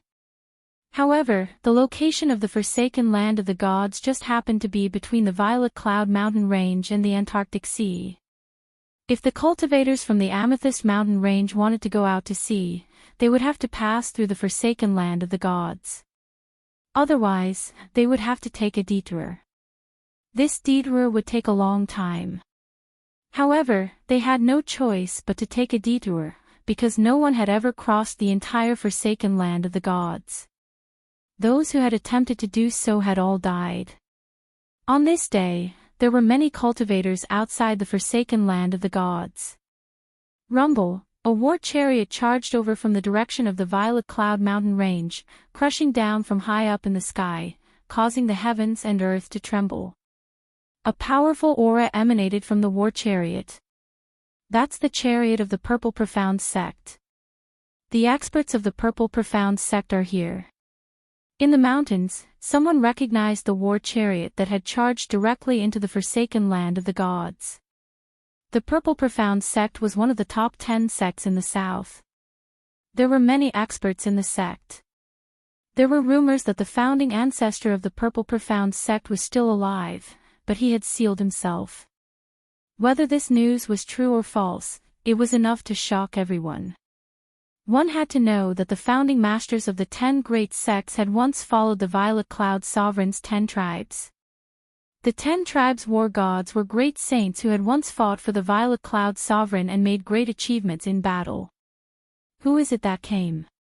In the forest, many cultivators were guessing that the powerful aura coming from the chariot was definitely a powerful half-step sage. There were 13 half-step sages in the Profound Purple sect. The Purple Profound sect master was a great perfection quasi-sage. In the current cultivation world, great perfection quasi-sages were publicly acknowledged to stand at the pinnacle of experts. Unless a sage appeared, great perfection quasi-sages were invincible. Of course, there were differences in strength between great perfection quasi-sages. Rumble, just when the crowd of cultivators was guessing who came from the Purple Profound sect, a muffled thunderous sound came from the distant sky. That is, all the cultivators on the mountain ridge raised their heads and looked towards the horizon. Another chariot appeared on the horizon, rushing towards the forsaken land of the gods. Roar! The savage beast that was pulling the chariot suddenly roared. The sound was deafening, shocking all the cultivators. This savage beast was incredible. It definitely had the combat power of a supreme being. It was a crimson steed with a black horn on its head. The steed had clouds beneath its feet as it galloped through the air. It was very fast, and soon, it came close. It's a red-scaled horse. Could it be that the Palace Lord of the Fire God Palace, one of the top 10 sects, has personally come? All the cultivators who saw this chariot were incomparably shocked because only one of the 10 great sects, the Fire God Palace, had this scarlet scale horse. This was a type of fire-type beast and its entire body was covered in scarlet scales that were like scarlet flames. From afar, it looked like a rising flame. A powerful pressure came down from the chariot, causing all the cultivators below to tremble in fear. It was as if there was a mountain pressing down on their heads. The chariot did not stop and directly entered the forsaken land of the gods. There are quite a lot of people here. On a mountain peak outside the forsaken land of the gods stood a young cultivator in white. This person was Gu Zhong, who had just arrived at the forsaken land of the gods. He was a warrior, so he could restrain his aura. At this time, he was just like an ordinary person, not a single trace of his aura leaked out. At this time, some big shots began to appear. They constantly drove their chariots into the forsaken land of the gods. Only these people had the ability to do so. One had to know that the forsaken land of the gods was a place without spiritual energy.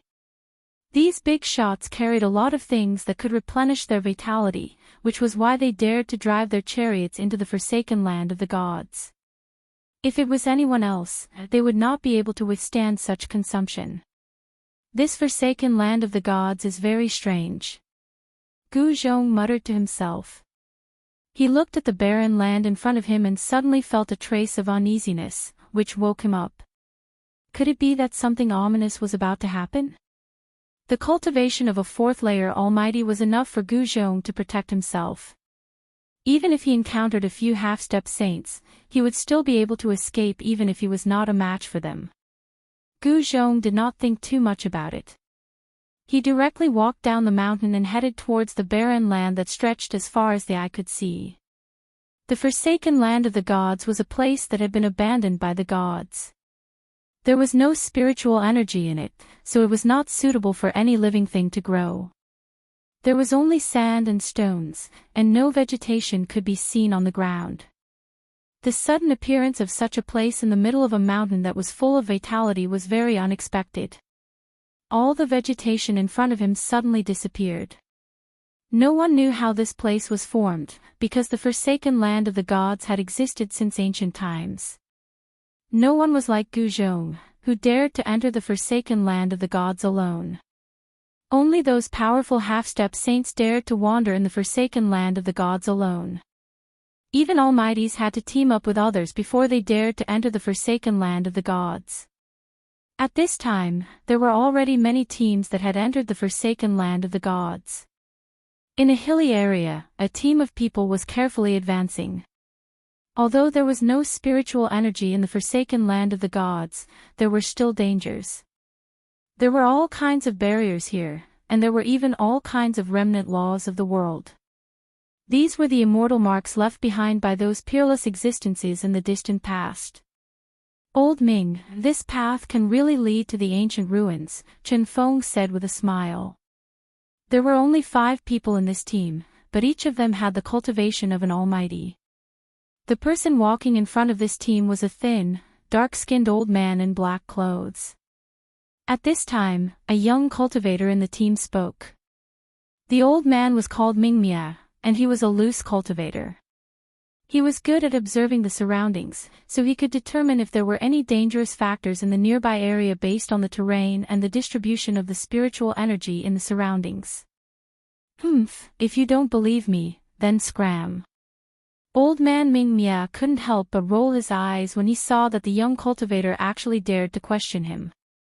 Daoist Tian Song, you should speak less. We trust Daoist Ming Mia. A dark-skinned middle-aged man unhappily looked at the young cultivator and said. The young cultivator saw that the dark-skinned man had spoken, so he didn't say anything else. He couldn't just scram like this. He had already come all the way here. If he were to leave just because of old man Ming Mia's words, then that would be too much of a loss. Who is that person? At this time, the young man called Tian Song suddenly noticed a white-clothed person standing on a hill in front of them. Everyone, be careful. Old man Ming Mia lowered his voice and said to the people behind him. They had to be careful if they met anyone in this place. It should be known that this was not a good place. Chapter 1972. Goddess Huiyun, Li Ruoxue, had a great background. She was the younger sister of the palace lord of the fire god palace. The palace lord of the fire god palace had not shown himself for almost 10,000 years. Rumor has it that she was an ancient saint who sealed herself in the human world. An existence like this was enough to intimidate all the forces in the southern region of Buzhou. Even the Xian clan had to be wary of the fire god palace. A saint who sealed herself was not someone who could be compared to a great completion quasi-saint. If she dared to undo the seal, then such an existence would recover the cultivation base and realm of a saint. I'm going to kill you. Somewhere in the forsaken land of the gods, a shocking murderous aura could be felt. A woman in fiery red robes was riding a chariot of fire clouds, chasing after a young man in white. You want to murder your husband. The young man in white shouted as he ran. His voice traveled far as if he was afraid that no one would hear him. "You damned fella. If I, Goddess Huiyun, don't kill you, I swear I'm not human." On the chariot, Goddess Huiyun was so angry that her body was trembling. Her face was covered with a red scarf so no one could see her face. Bang! Goddess Huiyun made her move directly. A vast fire elemental power surged. A huge flaming hand appeared above the head of the young man in white and slammed down towards him. Swoosh! The young man in white used his footwork. With just one step, he instantly rushed out from under the huge flaming hand. "Io, you little girl really want to murder your husband?" The young man in white shouted as he stepped forward. His footwork was very mysterious. With every step he took, a Dao pattern would appear under his feet. Then, he would instantly appear far away. His speed was so fast that it was even faster than teleportation. "I'm so pissed." Goddess Huiyunli Ruoshue was enraged. However, this despicable fellow was as slippery as a loach. Even with all her mystic arts, she could not stop him. This fella is only at the fourth heavenly layer of Almighty Realm. How is this possible? Although Fairy Huiyun was furious, she was also secretly shocked. This guy was actually able to remain so calm while being chased by her. It was indeed very abnormal.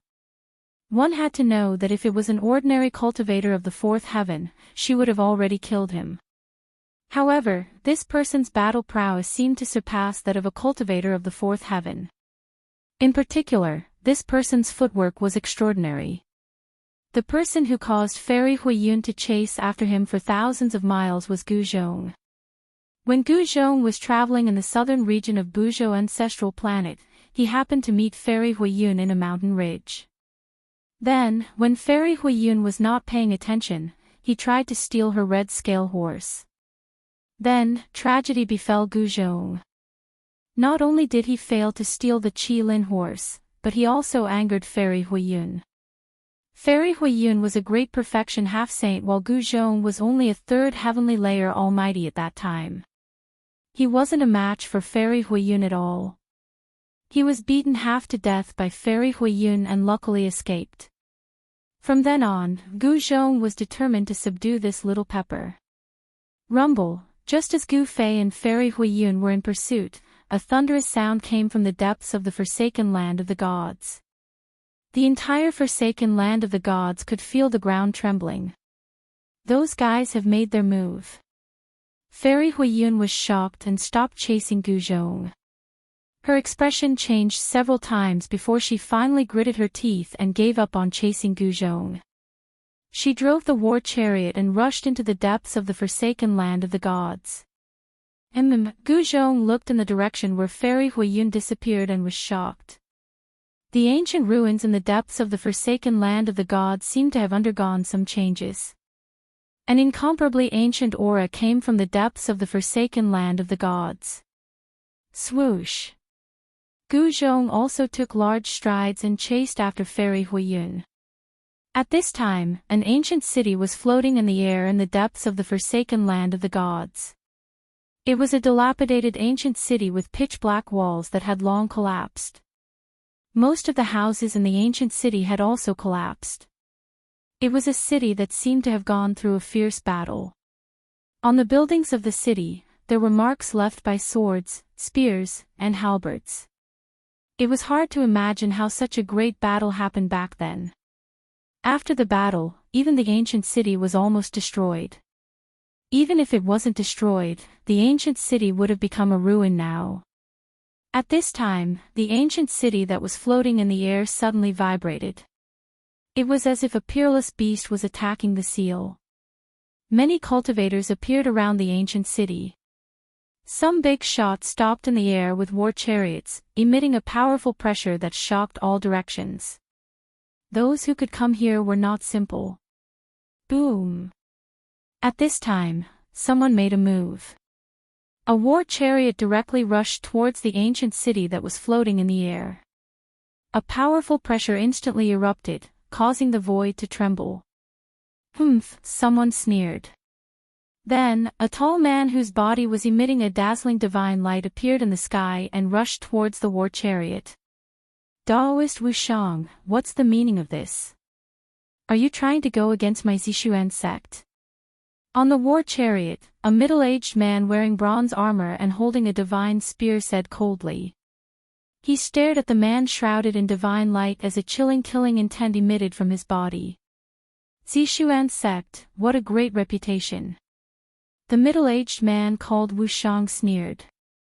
Clearly, he did not place the Zixuan sect in his eyes at all. Are you vagrant cultivators tired of living? At this moment, a melodious voice suddenly rang out. A masked woman dressed in black walked over from afar with a black lotus in her hand, pressing towards Daoist Wuxiang. Black Lotus Holy Maiden. When Daoist Wuxiang saw the black-robed woman, his eyes couldn't help but narrow. Could it be that you 10 great sects want to monopolize the divine stash? Just as the Black Lotus Holy Maiden walked out, a shocking demonic chi suddenly rushed out from the nearby mountains. A great demon brought with it a torrential demonic chi and rushed over. Demonic chi surged into the sky near the ancient city as a murderous aura enveloped the entire world. Demon race. The Black Lotus Saintess and the Purple Profound Sect's Divine General were both shocked. Even the demon clan had come, which made them feel a lot of pressure. It must be known that in the southern region of Buzhou, there were still quite a few powerful great demons. That's right, it's impossible for the 10 great sects to monopolize the divine stash. Just as the great demon arrived, an eerie voice rang out. A ball of ghostly chi wrapped around an illusory figure. It flew over from the sky and landed in front of the ancient city. Chapter 1973. The ancient city floated in the dusky void. It was in a complete state of ruin. There weren't any intact buildings. It was a city that was almost completely destroyed. But at this moment, there was a vast power in the ancient city that allowed the city to float in the sky. Ancient Dao runes could be vaguely seen on the dilapidated city. This was an ancient city that had been left behind since the primordial era. There were runes of an ancient sovereign on it, which was why it could be preserved until now. One must know that this ancient city was sealed by the sovereign's runes. Some people guessed that the runes of the ancient sovereign would completely dissipate in the near future, which was why this ancient city was discovered by the people of the Black Lotus Sacred Ground. There might be a sovereign's divine treasury sealed inside the ancient city, which was why the various powers were rushing over, wanting a share of the loot. Your underworld's hands have stretched too far. The appearance of the Tao of Ghosts made all the cultivators present nervous. Almost all the Tao of Ghosts on Buzhou ancestral planet came from the abyssal underworld. The abyssal underworld was very powerful. Even the Xian clan and the Huang Jin clan of the northern lands were afraid of them. This primordial ruin belongs to my underworld. You guys can scram now. The newcomer was very domineering, directly telling the 10 great sects and the Buzhou demonic race to scram. This shocked everyone. One must know that the 10 great sects of the south had the backing of the Xian clan. The Buzhou demonic race was a superpower on par with the abyssal underworld. In the distant past, there was also a sovereign in the Buzhou demonic race. What an arrogant fellow. I hope you have the strength to back up your arrogance. At this moment, a white-haired old man with a ruddy complexion walked out. He held a dragon-head staff and wore straw sandals. His entire body was shrouded in immortal light, exuding a profound aura. Earth Immortal Elder. Everyone couldn't help but be shocked when they saw this old man. This person was the second in command of the South Pole Immortal Manor, the younger brother of the South Pole Immortal Manor's master, Earth Immortal Elder. The South Pole Immortal Manor was a mysterious power in the depths of the Antarctic Sea. There were rumors that the master of the South Pole Immortal Manor might be a saint who had sealed himself. The means of ancient saints were unimaginable. Through sealing themselves, they could live for an eternity. They were true supreme antiques. Outsiders are not allowed to interfere in the affairs of the southern region. The experts of the 10 great sects of the south pressed towards the Ghost Dao expert together. Their powerful auras caused the entire heaven and earth to tremble. The desolate killing aura was suffocating. That expert from the Nether God Palace was incomparably shocked. He never would have thought that the 10 great sects of the South and the South Pole Immortal Palace would ally together to expel him. Rumble, just as the group of experts was closing in on that Ghost Dao expert, the ancient city in front of them suddenly trembled. Ancient Dao patterns continuously emerged from the dilapidated city, and the power of the supreme Dao patterns was dissipating. After countless years, from the ancient times to the current era, the sovereign Dao runes on the ancient ruins were finally about to disappear. The power condensed by the patterns of Dao was fading away, and beams of divine light kept rushing out from the ancient city. Then, they dissipated into the most primordial natural powers, disappearing into the void. At this moment, all the cultivators could sense the changes that had occurred in the forsaken land of the gods. How is this possible? Everyone was incomparably shocked. Spiritual chi actually appeared in the forsaken land of the gods. The power condensed by the supreme Dao patterns dissipated into the void, turning into spiritual chi. Such a change in the forsaken land of the gods caused everyone to be indescribably shocked. Could it be that the reason why there was no trace of spiritual chi in the forsaken land of the gods was because of this ancient city? Clang! The sound of metal clanging rang out from within the ancient city. This caused everyone to be pleasantly surprised. Perhaps there really was something sealed within the ancient city. Swish! At this moment, the Ghost Dao expert took advantage of this great opportunity and directly soared into the sky, turning into a plume of black smoke as he charged towards the ancient city. Stop him! The experts from the 10 great sects immediately unleashed their respective great techniques to attack the black smoke. They wanted to stop it, but the black smoke was extremely fast. It dodged all the attacks one after another. Just as the black smoke was about to rush into the ancient city, a white figure suddenly appeared in front of the black smoke. He then opened his palm and directly slapped towards the black smoke. A powerful force blocked everything in front of it. The black smoke had no choice but to stop.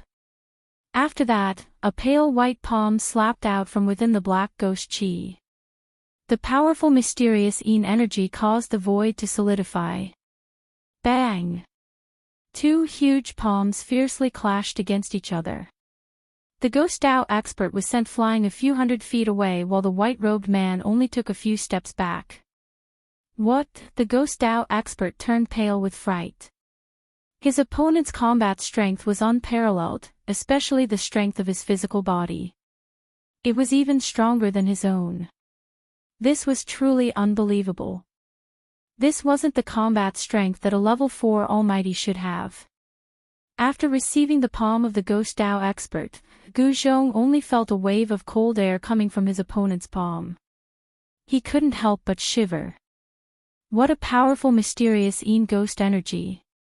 Gu Zhong muttered to himself. He had just arrived and intercepted the Ghost Dao expert who was rushing towards the ancient city. However, his opponent's cultivation was much higher than his. Gu Zhong only managed to repel him by catching him off guard. This kind of thing could only happen once. His opponent wouldn't make the same mistake again. You still dare to come here? On the flaming cloud chariot, Goddess Hui Yunli Ruoxue immediately frowned when she saw Gu Zhong. A murderous aura emanated from her body.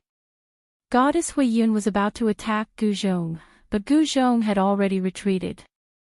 He didn't want to fight her. This made Li Ruoxue's teeth itch, but she couldn't do anything to Gu Zhong. Gu Zhong cultivated the 8 desolation steps. He had the world's fastest speed. Although he was only a level 4 Almighty, with the 8 desolation steps, even a half-saint or a great completion half-saint wouldn't be able to stop him. Roar! At this moment, the Ghost Dao expert roared at the sky. If it wasn't for Gu Zhong's appearance, he would have long entered the ancient city. He completely hated Gu Zhong. However, some of the experts from the 10 great sects rode on their chariots, while others approached step by step. They had already surrounded the ghost Dao expert. Do you really want to go against my Hades palace? Do you know the consequences of doing so? The ghost Dao expert said sternly. Chapter 1974. Hades Palace. What a great name. Just as everyone was getting closer to the ghost Dao expert, a voice rang out from afar. Afterwards, a woman wearing golden armor and a golden mask walked out. The Gold Clan. Seeing this woman, everyone was startled.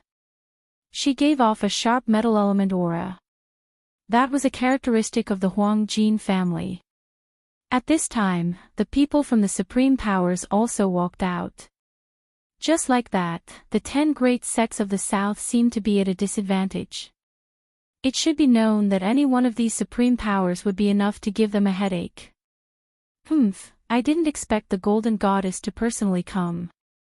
Amidst the ghost Qi, the faint and incorporeal figure spoke these words. What? Everyone was shocked. They never expected that the person from the Gold Clan would be the Golden Goddess, whose name had shaken the North in recent years. The Golden Goddess was a genius of the Gold Clan. She had only been on the path for a few hundred years, but she had already become the number one of the younger generation in the North. At this time, there were more than 10 experts gathered in front of the ancient city.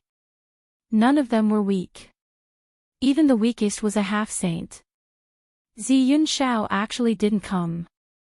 The Golden Goddess glanced at everyone and then said.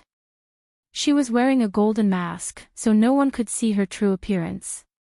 However, her tone carried a trace of disdain. Xianxia had been defeated by Gu Fei.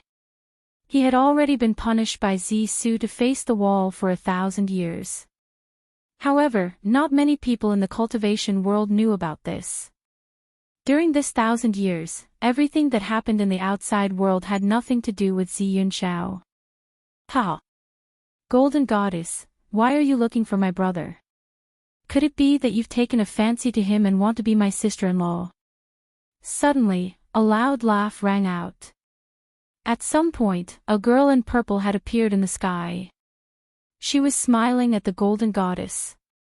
You're courting death. The Golden Goddess was furious. She directly slammed her palm towards the purple-clothed girl. Powerful metal energy instantly condensed into a golden hand that enveloped the purple-clothed girl. The mighty power of the metal element shocked everyone. No one expected the Golden Goddess to attack just like that. By the time someone reacted, the golden hand had already reached the top of the purple-clothed girl's head. The vast and mighty energy fluctuations coming from the golden palm shook the heavens and earth. It was extremely terrifying. Hee, others might be afraid of you, Golden Goddess, but I, Ziyun, am not. As the purple-clothed girl spoke, she formed a sword finger with her right hand. Using her finger as a sword, she pierced the golden hand. Buzz! A sword chime rang out and a purple sword aura shot out from the finger of the girl's right hand. The chilling sword aura tore through the void and collided with the huge golden hand. The incomparably sharp sword chi was indestructible, and it actually directly cut a large hole in the palm of the golden hand. Shwa! Ziyun soared into the sky and rushed out of the hole in the palm of the golden hand. Seeing this scene, everyone was shocked. The Ziyun clan was incredible. Xianxia was already heaven-defying, and now, even Xianxia's sister was a heaven-defying existence. Someone from the Ziyun clan finally came. The people of the 10 great clans of the south felt extremely complicated. This little princess Ziyun was not Xianxia. She was a mischievous girl. It's impolite not to reciprocate. Eat my sword. Ziyun did not take out her divine sword. Instead, she continued to form sword fingers with her right hand. Then, she stabbed at the golden goddess. Her sword fingers vibrated continuously, and 10 rays of purple sword light shot out in a row, piercing towards the golden goddess. The powerful ripples of the sword aura caused the world to lose its color. Humph, the golden goddess did not move at all. When the 10 rays of light shot out, a ball of golden light suddenly surged out from her body. With a swoosh, it enveloped her. Bang! Bang! Bang! Bang! The 10 rays of light all hit the golden divine light around the golden goddess and exploded. The extremely sharp sword chi actually could not penetrate the layer of golden light around the golden goddess. The golden goddess does have some ability after all. Ziyun did not attack again. She knew that it would not be so easy to determine a victor between her and the golden goddess. Greetings, princess. The experts of the 10 great clans hurriedly bowed to Ziyun. After all, the 10 great clans were only the external forces of the Ziyun clan. They were not the core forces of the clan. Even the leaders of the 10 great clans had to be respectful when they saw Ziyun. Humph, stay away from me. I can't be happy when I see you. Ziyun was displeased when she saw the people of the 10 great clans. These people were very boring. They were all respectful and careful when they saw her. It was not fun at all. The people of the 10 great clans could not help but look at each other. They did not know why the little princess did not like them. However, even though they didn't know the reason, the people from the 10 great sects still retreated. Is it the little princess of the Ziyun clan? At this moment, a young man surrounded by demonic chi walked over. He had a feather fan and a silk handkerchief. His eyebrows were like swords and his eyes were like stars. He was definitely a handsome man. Who are you? Ziyun could not help but frown when she saw this person. She disliked this person for no reason. Even she did not know why. I am Wuxia. I would like to be friends with Princess Yun. What do you think, Master Yun?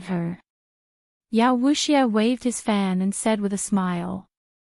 He was very confident in his appearance. When the young women of the human race saw him, they would all be attracted by his appearance. Wuxia, you're that cocky cockerel who thinks of himself as a playboy. Ziyun looked at Wuxia curiously from head to toe. Then, she smiled and said those words. Hearing this, Wuxia's face turned extremely ugly. The others were shocked to see that Ziyun had called out Wuxia's true form. This Wuxia was also a famous figure on Buzhou Ancestral Star. Even though they knew that Wuxia's true form was a cockerel, not many people dared to say such words in front of him. The little princess of the Ziyun clan really dared to say anything. Oi, cockerel. I, Ziyun, will never make friends with a cockerel. I'm sorry. Ziyun giggled and said with an innocent look on her face. Chapter 1975. Wuxia was a demon lord. Even within the Buzhou demon race, he was one of the top figures. But now, he was being called a rooster. This made him furious. Ziyun, you're going overboard. Wuxia's face flushed and paled when he heard her calling him a rooster. He was about to go crazy. How am I going overboard? You're just a rooster. Ziyun pointed at Wuxia innocently and laughed. Shut up. Wuxia couldn't take it anymore. Even though she was the little princess of the Ziyun clan, he was no pushover. So what if it was the Ziyun clan? He had the entire demon race behind him. Bam! Wuxia made his move. A huge green hand flew out from the back of his head and grabbed at Ziyun. A powerful demonic energy exploded. Sister goddess, save me. Ziyun jumped in fright when she saw Wuxia making his move. She hurriedly ran towards the golden goddess. Seeing this, Yao Wuxia did not stop. The green hand continued to grab at Zi Yuner. This was a hand that was condensed from the energy of his soul. The hand enveloped the entire area, including the space in front of Yao Wuxia. You little brat. When the golden goddess saw Zi Yuner running towards her, how could she not know what this little brat was planning? However, this little brat was very lovable. Swoosh! A golden divine whip appeared in the golden goddess's right hand. Then, she raised the divine whip in her hand and lashed it at the green hand that was coming at her. Like a golden bolt of lightning, it ruthlessly swept across the huge green hand. The powerful force actually directly swept the huge green hand into two, and then it dissipated in the void. After the green hand was destroyed, Yao Wuxia's face flushed red. He stumbled back a few steps as blood seeped out from the corner of his mouth. Sister Goddess is so powerful. Rooster, you're out of luck. Zi Yuner had already hidden behind the golden goddess. She clapped her hands and laughed. Golden goddess, what do you want? Is your gold family really not afraid of starting a war? Yao Wuxia took in a few deep breaths before he regained his breath. He then turned to the golden goddess and asked sternly. As the saying went, one would know if one was an expert the moment they made their move. This golden goddess didn't seem to be someone with an undeserved reputation. What? You want to use the entire demon race to suppress me? I'm so scared, said the golden goddess disdainfully. The divine whip in her hand was flickering with golden light. Golden Dao patterns were faintly discernible on the body of the whip. Holy object. When Yao Wuxia sensed the divine whip in the hands of the golden goddess, he could not help but widen his eyes in shock. Shwa! The golden goddess swung her whip once again. The golden divine whip in her hand turned into a golden lightning as it shot towards Yao Wuxia. The golden divine light tore through the heavens and earth. Yao Wuxia's shock was no small matter. The long whip in the other party's hands was a saint weapon. This was something that was refined by a saint, and possessed immense power. No matter how strong Yao Wuxia was, he would not dare to take a blow from this golden divine whip head-on. He wanted to dodge, but the long whip was extremely agile as though it had a life of its own. With a swoosh, it coiled around him. Roar! The long whip tightened. The strength of the whip caused the bones in Yao Wuxia's body to crack. A few of his ribs were broken as he spat out fresh blood. Spare me. With this mighty demon lord finally knew what fear was. The divine whip in the hands of the golden goddess was truly a flawless saint weapon. The golden goddess did not show any mercy. She exerted strength in her hand and whipped the whip. Shwa! A golden light flashed and a tragic cry rang out. Yao Wuxia's body was broken into multiple pieces as he fell to the ground. Fresh blood splattered everywhere. Looking at this scene, everyone was stunned. That was a demon lord. She killed him just like that. Roar! A ball of green divine light rushed out from Yao Wuxia's body. He roared and wanted to escape, but his primordial spirit was already covered by a layer of golden light. Even without the golden goddess, the layer of golden light on Yao Wuxia's primordial spirit was enough to destroy his soul. Bang! The ball of green divine light that shot up into the sky exploded, turning into a green firework. It gave off a final burst of divine light before disappearing into the void. A demon lord that dominated the world of cultivation was destroyed just like that. Sister, you're so fierce. Seeing this, Zi Yuner could not help but stick out her tongue and shrink her neck. She was extremely shocked as well. One should know that Yao Wuxia was no ordinary demon. Am I fierce? The golden goddess laughed. Her voice was extremely calm. Swoosh! Without any warning, Zi Yuner suddenly shot up into the sky like a startled bird and hid far away in the sky. Seeing this, the golden goddess could not help but be stunned. This little brat was really too cunning. She had not even made a move and he had already escaped. Yao Wuxia was dead. He died in the hands of the golden goddess. The entire place was silent. No one said a word. At this time, a person quietly came nearby. It was a young man in black. This young man did not emit any aura at all. He was just like an ordinary person, inconspicuous. However, when Gu Zhong saw this man in black, he was extremely excited. He hurriedly rushed towards the man in black. Very soon, he arrived in front of the man and bowed respectfully. "Master," Gu Fei nodded and looked at Gu Zhong from head to toe. He said, "You have gained quite a lot in these 3 years." Gu Zhong's cultivation was no secret in Gu Fei's eyes. He could see it with a single glance. There was a huge gap between the 4th and 5th heavenly layer. If Gu Zhong could successfully break through to the 5th heavenly layer, he would be the ruler of all heavenly layer cultivators. He would truly be invincible among his peers. "I didn't expect you to come as well." At this time, a sharp gaze swept towards Gu Fei. Who is this person? Why is the golden goddess paying so much attention to him? Someone followed the golden goddess's gaze and saw Gu Fei and his disciple. That person. It's him. Someone recognized Gu Fei. 3 years ago, Gu Fei fought Ziyun Xiao. That battle shocked everyone and attracted countless cultivators to watch. Who in the southern region of Buzhou had not heard of Gu Fei's name? We came for nothing. Chapter 1976. The arrival of experts that could truly intimidate everyone made the people of the 10 great sects of the south feel a great pressure. There were some people among the 10 great sects that could contend against these people, but they wouldn't easily come out of seclusion. Go ask the ancestor. Fire God Palace's fairy Huiyun transmitted her voice to another Fire God Palace's elder. Only when the cult ancestor came out of the mountain could he compete with these people for the ancient divine treasury.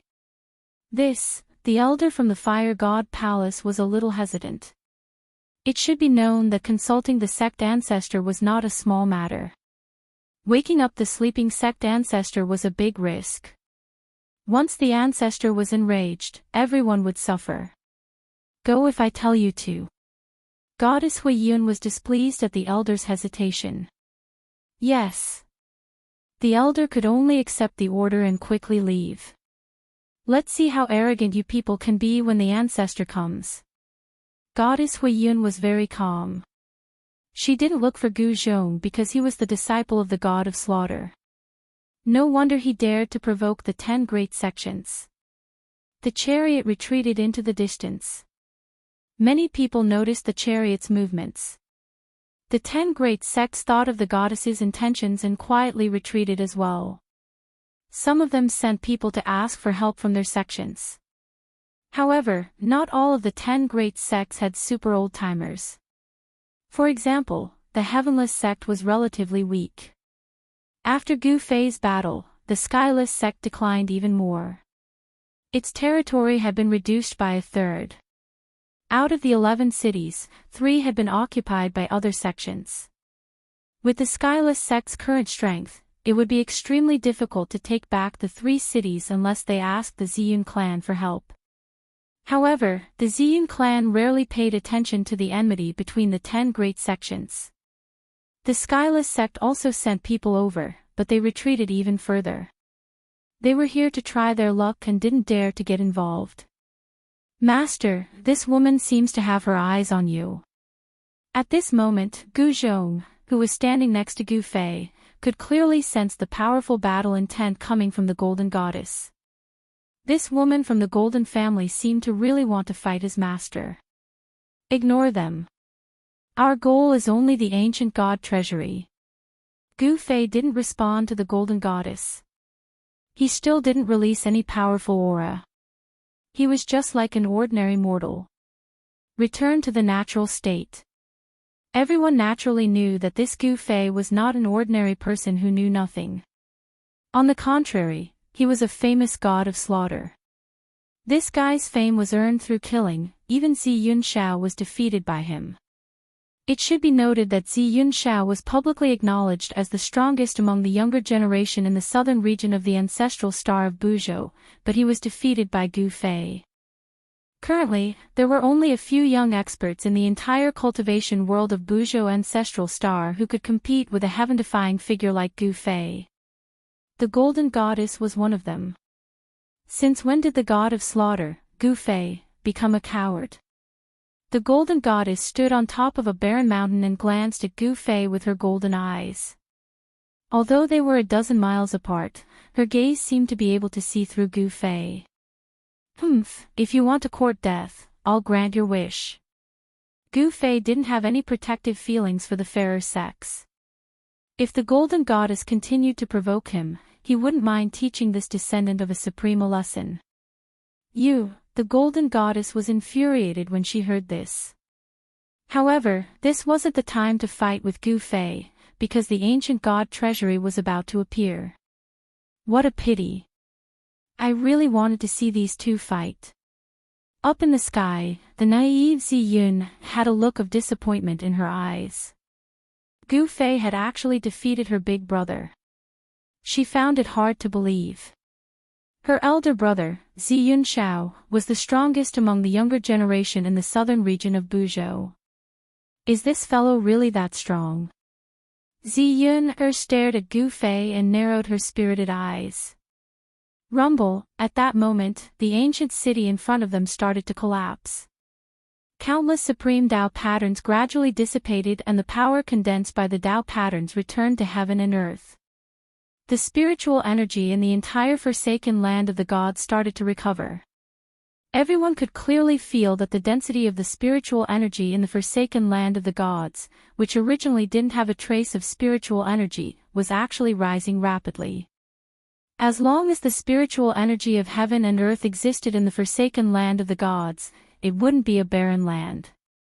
The ancient city had existed for an unknown number of years. The city was collapsing from the outside. Pieces of soil fell from the sky and turned into dust before dissipating into the void. After losing the support of the supreme Tao patterns, the ancient city was completely collapsing. It turned into dust and completely disappeared from this world, leaving not a single trace behind. As the ancient city continued to collapse, the fluctuations in the center of the ancient city became stronger and stronger. From time to time, rays of divine light would rush out from the center of the ancient city. The aura of life, how is this possible? At this moment, everyone was indescribably shocked. They could sense a weak ripple of life coming from the depths of the ancient city. The aura of life had actually appeared in the ancient ruins. This caused everyone to feel incredulous. One must know that this ancient ruins had existed for countless years. What kind of life could live for so many years? Even honorable beings and saints disappeared in the end. Even existences that were said to be eternal were annihilated in the endless passage of time. Rumble, as the ancient city continued to disintegrate, the aura of life grew stronger and stronger. It was as if something alive was about to be born from the ancient city. Everyone was incomparably nervous. No one knew what kind of creature would appear. One must know that this was an ancient creature that was incomparably ancient. Could it be that there really is an ancient creature sealed in the city? Someone exclaimed. This didn't seem impossible. However, when they remembered that this was a creature sealed by an honorable being from the ancient past, everyone couldn't help but be shocked. An existence that required an honorable being to personally seal was at least a terrifying existence that could contend against an honorable being. A rebirth that defies the heavens. The Ghost Dao expert was incomparably excited. He seemed to know something about this ancient city. This ancient ruins was a sealed land. An honorable being from the ancient past had sealed the entire ancient city. An honorable being was an invincible existence in the 9 heavens and 10 earths.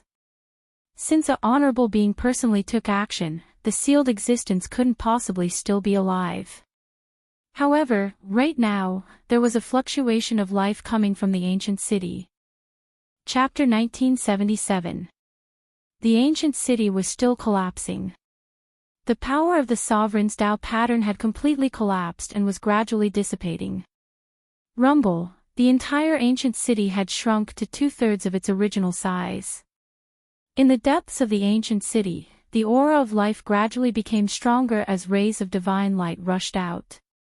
Everyone watched this scene anxiously. Is this a creature from the ancient era? Gu Fei muttered to himself. He couldn't help but think of the bone egg he obtained in the depths of the soaring dragon ancestral star's 100,000 mountain range. That was an egg formed after the primordial divine turtle underwent nirvana. That turtle egg was kept in Gu Fei's inner world and nurtured with the life essence of the divine spring of life. One should know that the primordial divine turtle's life force was very strong, let alone the primordial divine turtle.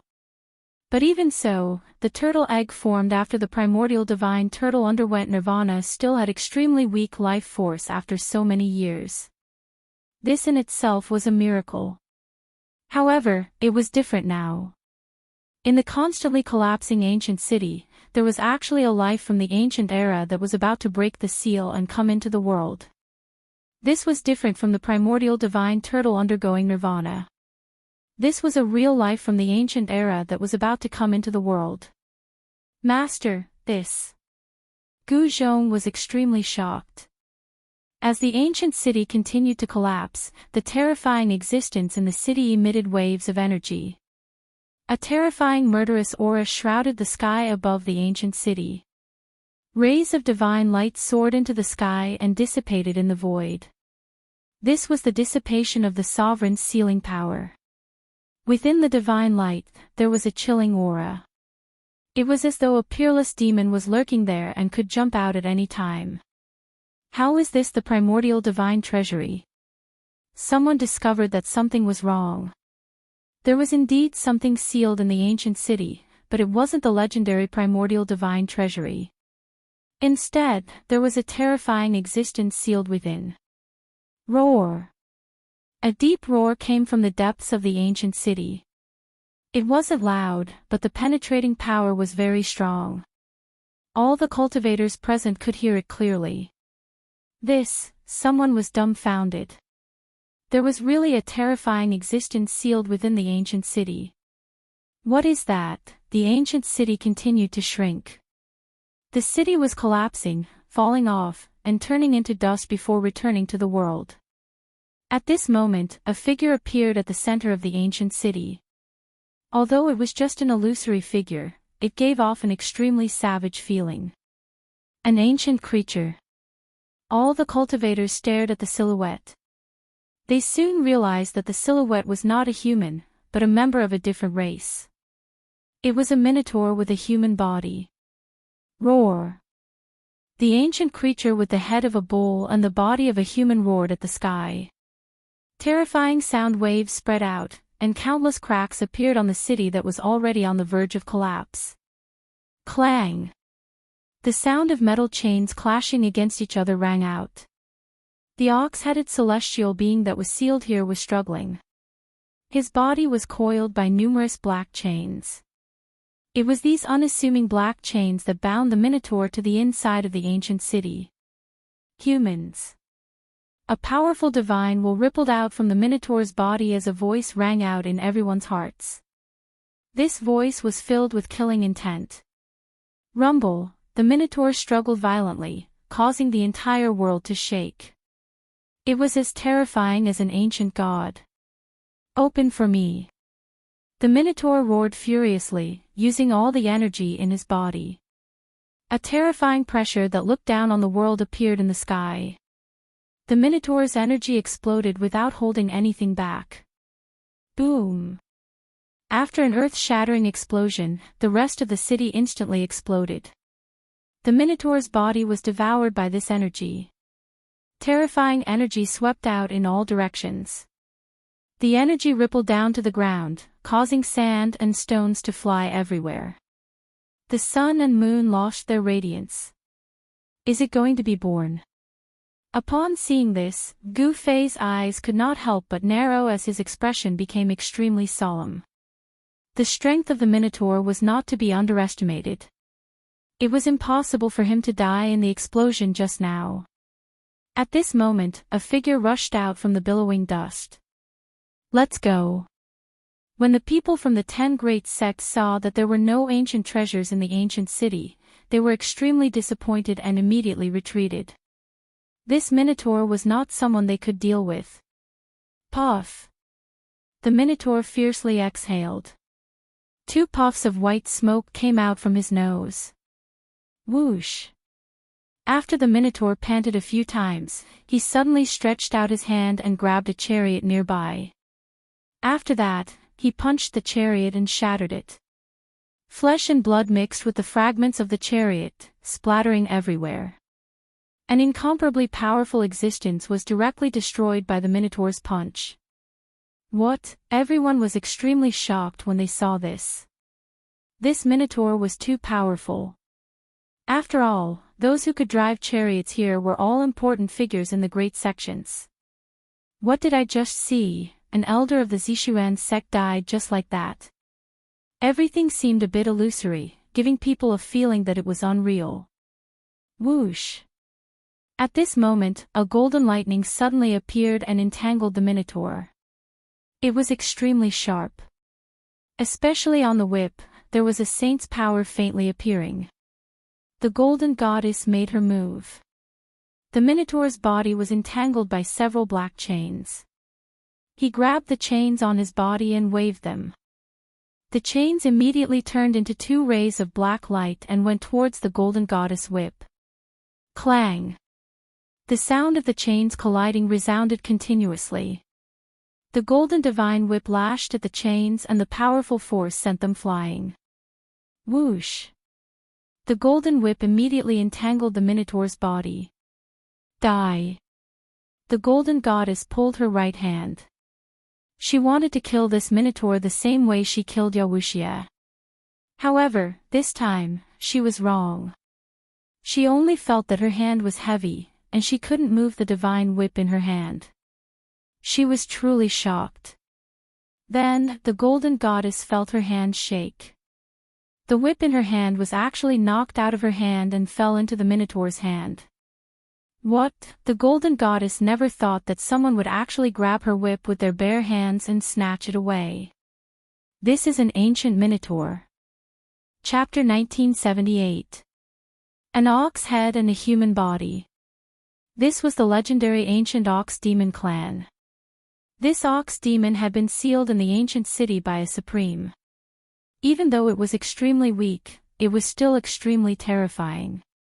It could easily kill peak experts. One of the pinnacle experts of the Purple Profound sect was killed by the ox demon's fist. Swish! With a flash of golden light, the golden whip in the golden goddess' hand flew out. It was actually snatched away by the ox demon as if it didn't require any effort at all. The golden goddess was extremely shocked. She hurriedly retreated. This, everyone couldn't help but be astonished. After all, the divine whip in the golden goddess's hand was a flawless saint artifact. It was extremely powerful. Previously, the golden goddess had used this divine whip to annihilate the demon lord, Wuxia. Wuxia was a demon lord and his cultivation base had already reached the Sage-to-be realm. An artifact refined by a saint. The ox demon looked at the golden divine whip in his hand. His eyes immediately lit up. He was lacking a weapon, so this divine whip was perfect for him. However, the golden divine whip was imprinted by an ancestor of the Huang family. Outsiders couldn't use it. However, this ox demon was indeed extraordinary. Daoist seals rushed out of his glabella and directly imprinted themselves on the golden divine whip. He wanted to use his own Daoist seal to erase the Daoist seal of the golden divine whip's original owner. What? The golden goddess couldn't help but be shocked when she saw that the ox demon wanted to erase the imprints of the original owner of the golden divine whip. After all, the golden divine whip was an important treasure of the Huang family. In ancient times, there weren't many existences that could cultivate to the level of a saint. Saints were invincible existences in ancient times. Items refined by saints were also very rare. Among them, flawless saint artifacts were as rare as phoenix feathers and qilin horns. If the ox demon really erased the imprints on the divine whip, then the divine whip would be refined by him. The golden goddess absolutely wouldn't allow such a thing to happen. Die! The golden goddess roared and directly attacked. She stretched out her hands, and 10 rays of golden divine light shot out from her 10 fingers.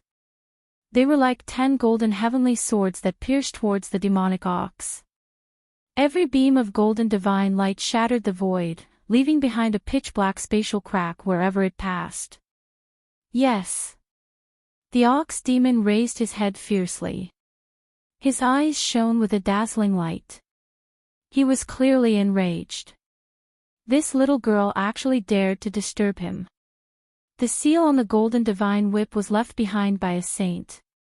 The bull demon had been sealed for countless years and was extremely weak. He could not erase the seal on the divine whip in a short time. I'll refine this whip after I kill you. The ox demon extended his hand and grabbed at the 10 beams of golden divine light that had pierced through the void. This grab enveloped the space in front of him. The 10 beams of golden divine light were actually shattered by the ox demon's huge hand. Then, the huge hand continued to grab at the golden goddess. At this moment, a black vortex appeared in the center of the huge hand. A heaven-devouring power surged out of the vortex. The golden goddess felt her body tighten. The heaven-devouring power had already enveloped her and pulled her towards the ox demon's huge hand. Everyone was stunned by the scene in front of them. This fellow who had broken out of the ancient city seemed to be abnormally powerful. Even the golden goddess seemed to be at a disadvantage. This was not a good thing. It should be known that the ox demon clan was rumored to be a ferocious demon. Preposterous. The golden goddess was both shocked and furious. The strength of the ox demon had already exceeded her expectations.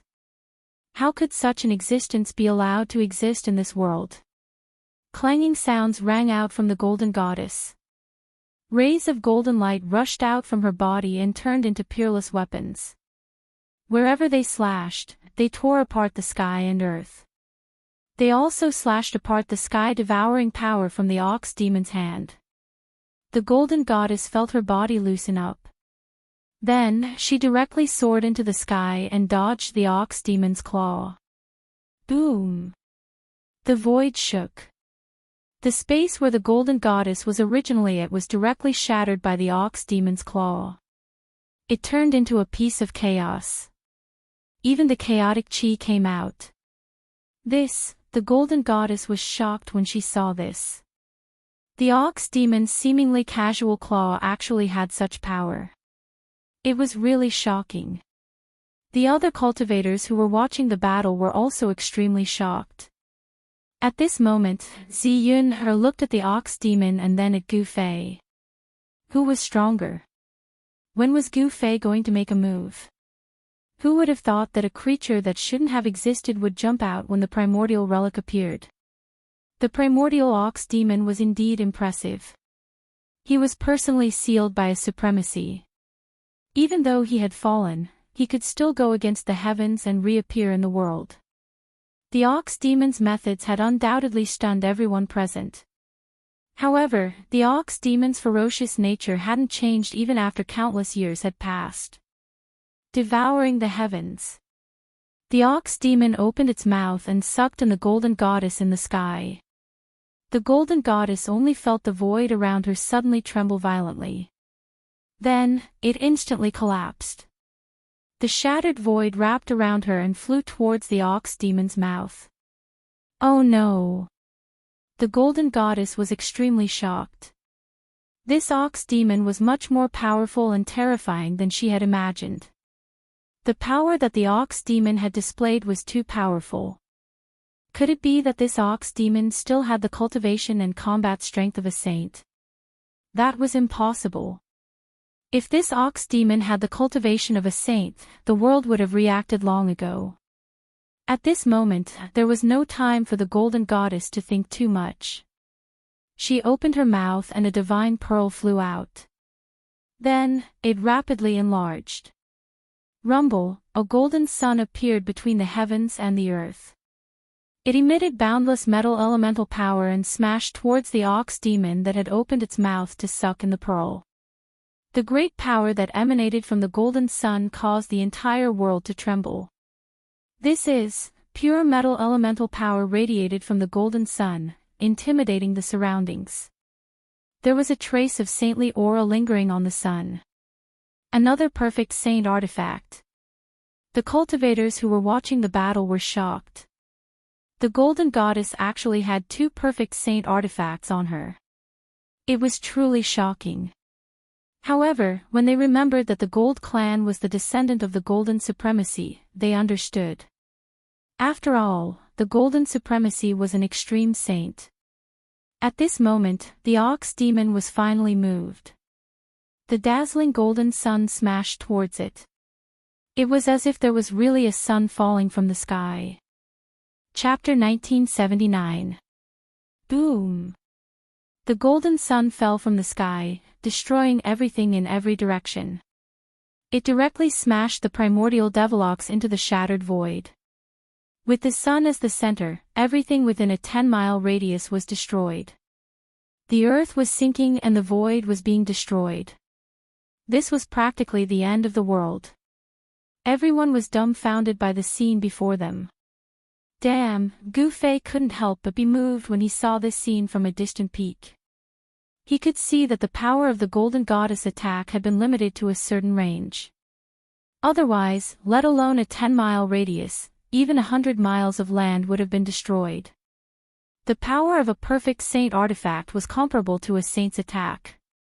If she couldn't control this power, it would be a disaster.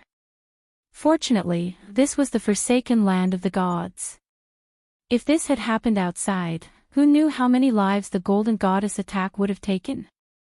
That primordial Devilox should be dead now. What a pity for my divine whip. The Golden Goddess couldn't be happy because she had lost a perfect saint artifact. However, even if it was lost, it could still be found. Even if a perfect saint artifact was lost, a few of the super antiques of the Gold clan could still use secret arts to summon it back. A perfect saint artifact was too precious and important. They couldn't afford to lose it. Thinking of this, the Golden Goddess was no longer as worried. As long as she returned to the clan and asked the ancestors for help, they could still summon the divine whip back. The Gold clan was the descendant of a supreme. Their foundation was unimaginably deep. Rumble, the light emitted by the sun gradually weakened as the metal element divine energy converged. In the end, the sun turned into a dazzling golden pearl the size of a thumb and flew back to the Golden Goddess. The Golden Goddess swallowed the pearl in one gulp. She's using her own essence to nourish the saint artifact. When Gu Fei saw this, he immediately thought of this situation. The Golden Goddess wanted to use her own essence to nourish the orb day and night, using this kind of painstaking effort to refine the orb. It had to be said that although this method was a bit stupid, there didn't seem to be any better way to refine this saint artifact. The shattered void was rapidly repairing itself. The power of heaven and earth was very mysterious. As long as the balance of heaven and earth was not broken, the power of heaven and earth would repair the shattered void. Of course, once the balance of the world was broken, the power of the world would become chaotic. Moreover, the broken void would not automatically repair itself. Once the balance of the world was broken, it meant that the world was about to collapse. The shattered void was constantly reforming, but the primordial ox demon did not appear. Even the aura of the primordial ox demon had disappeared completely. Everyone heaved a sigh of relief when they saw that the shattered void was about to be completely repaired by the power of heaven and earth.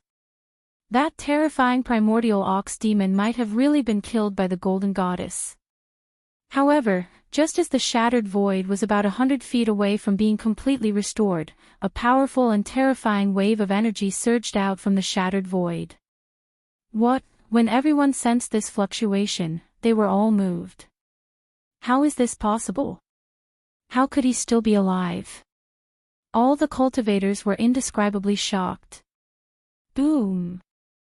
At that moment, there was a loud explosion and the void shook. A tall figure dashed out from the shattered void that had yet to be repaired. His murderous aura was shocking. This primordial ox demon is really strong. Gu Fei's eyes narrowed when he saw this.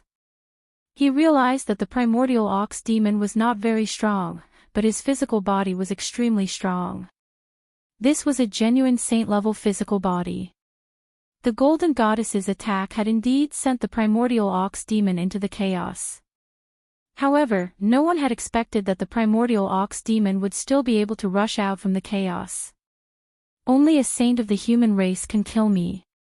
At this moment, the primordial ox demon was in a sorry state. One of the horns on his head had already been blown off, leaving only the other horn. Blood was seeping out from the corner of his mouth. The golden goddess was extremely shocked. She knew very well the power of her golden soul pearl. Even a peak quasi-saint would not be able to withstand an attack from this saint artifact. You have successfully angered me. The primordial ox demon's voice rang in the golden goddess's mind. Die! Without saying anything else, the primordial ox demon made his move. His huge hand covered the entire sky as it slammed down on the golden goddess. A terrifying destructive force descended from the huge hand. The great power that erupted from the hand caused pitch-black spatial cracks to appear in the void of the entire world. These spatial cracks were of different sizes. Some were as small as a strand of hair and were almost invisible to the naked eye, while some were as huge as a mountain. They extended far into the sky and were extremely terrifying. The spectators were extremely nervous. Buzz! Just as the huge hand formed by the primordial ox demon was about to slam down, the golden goddess's body suddenly vibrated. Then, rays of sword radiance shot out from the golden goddess's body. Then, a scene that left everyone dumbfounded appeared. The golden goddess had actually turned into a peerless divine sword and faced the huge hand that was slamming down. Turning yourself into a Dao sword. Gu Fei was astonished to see the golden goddess actually use such a great technique.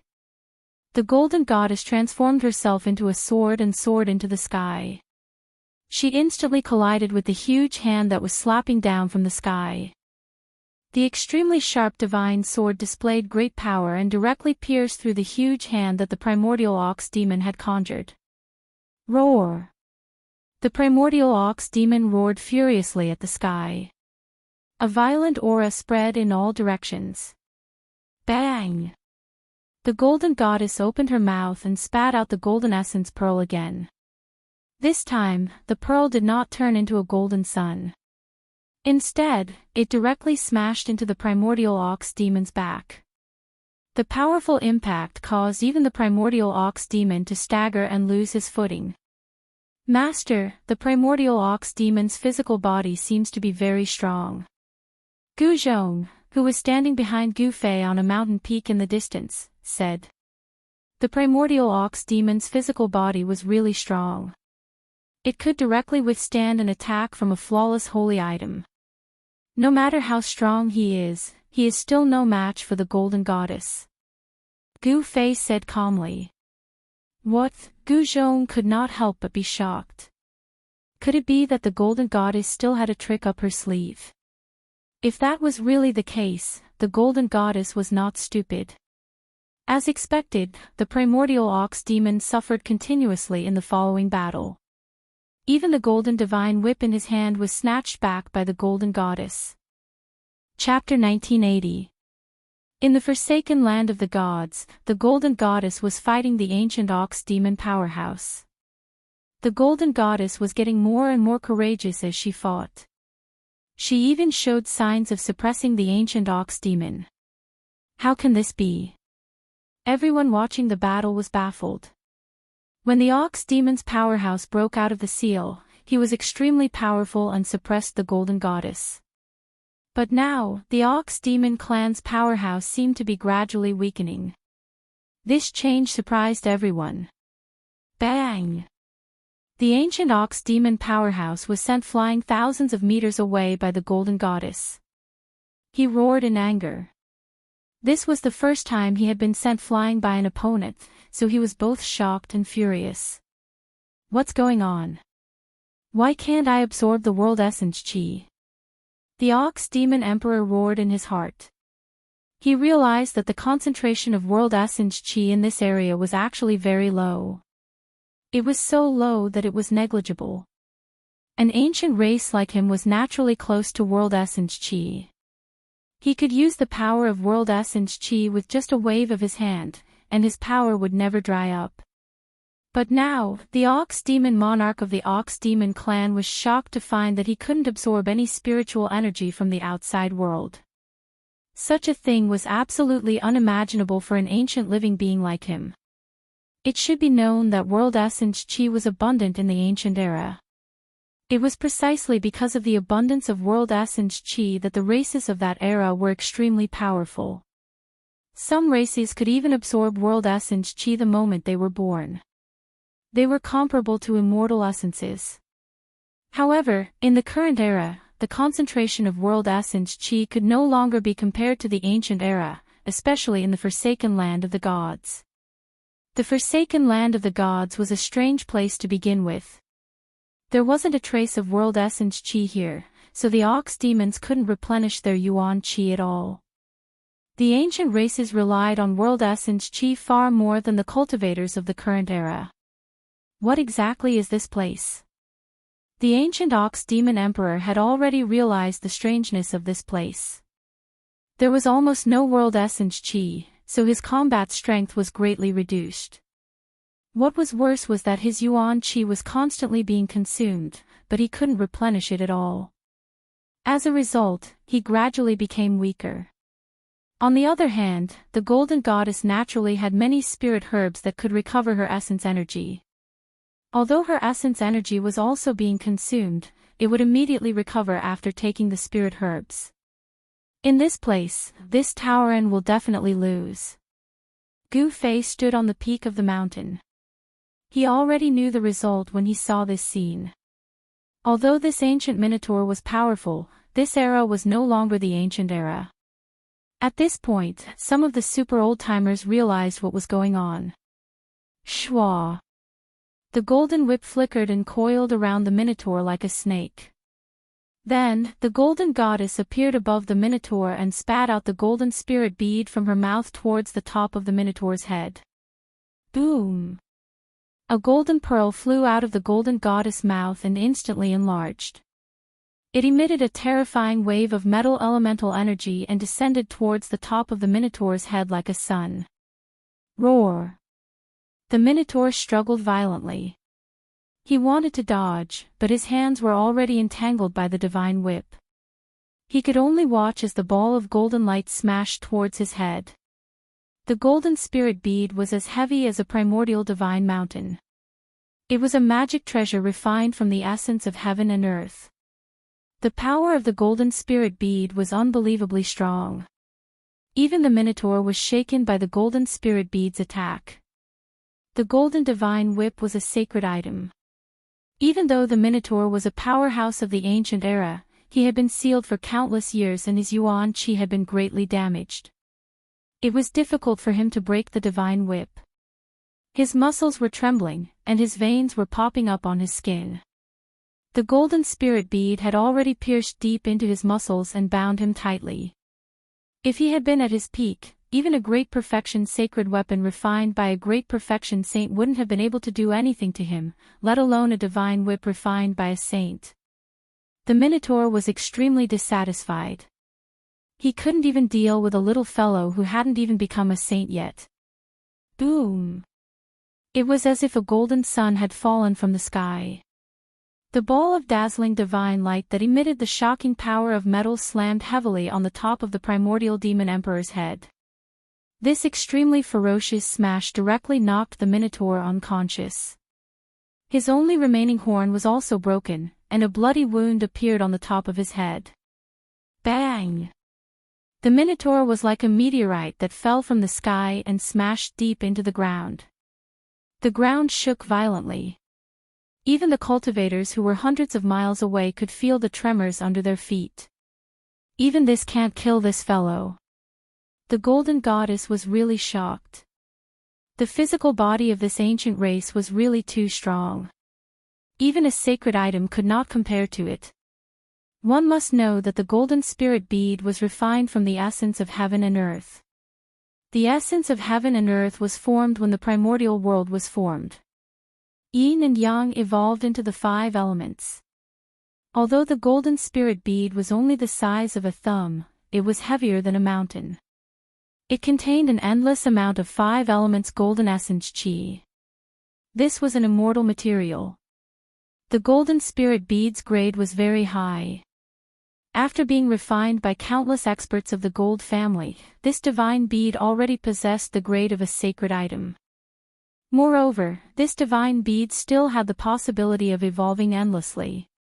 In other words, as long as the golden goddess's cultivation was high enough, it wasn't impossible for her to refine this divine bead into an extreme sacred item. The golden goddess descended from the sky. What? Suddenly, her expression changed drastically.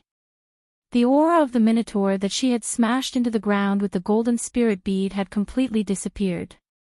This made her extremely shocked. For an existence like the Minotaur, even if he was killed, his corpse would still emit a powerful aura. It wouldn't disappear. This situation could only mean that the Minotaur had escaped through the ground. This is bad. The golden goddess's heart trembled. She knew that this ancient race was extremely powerful.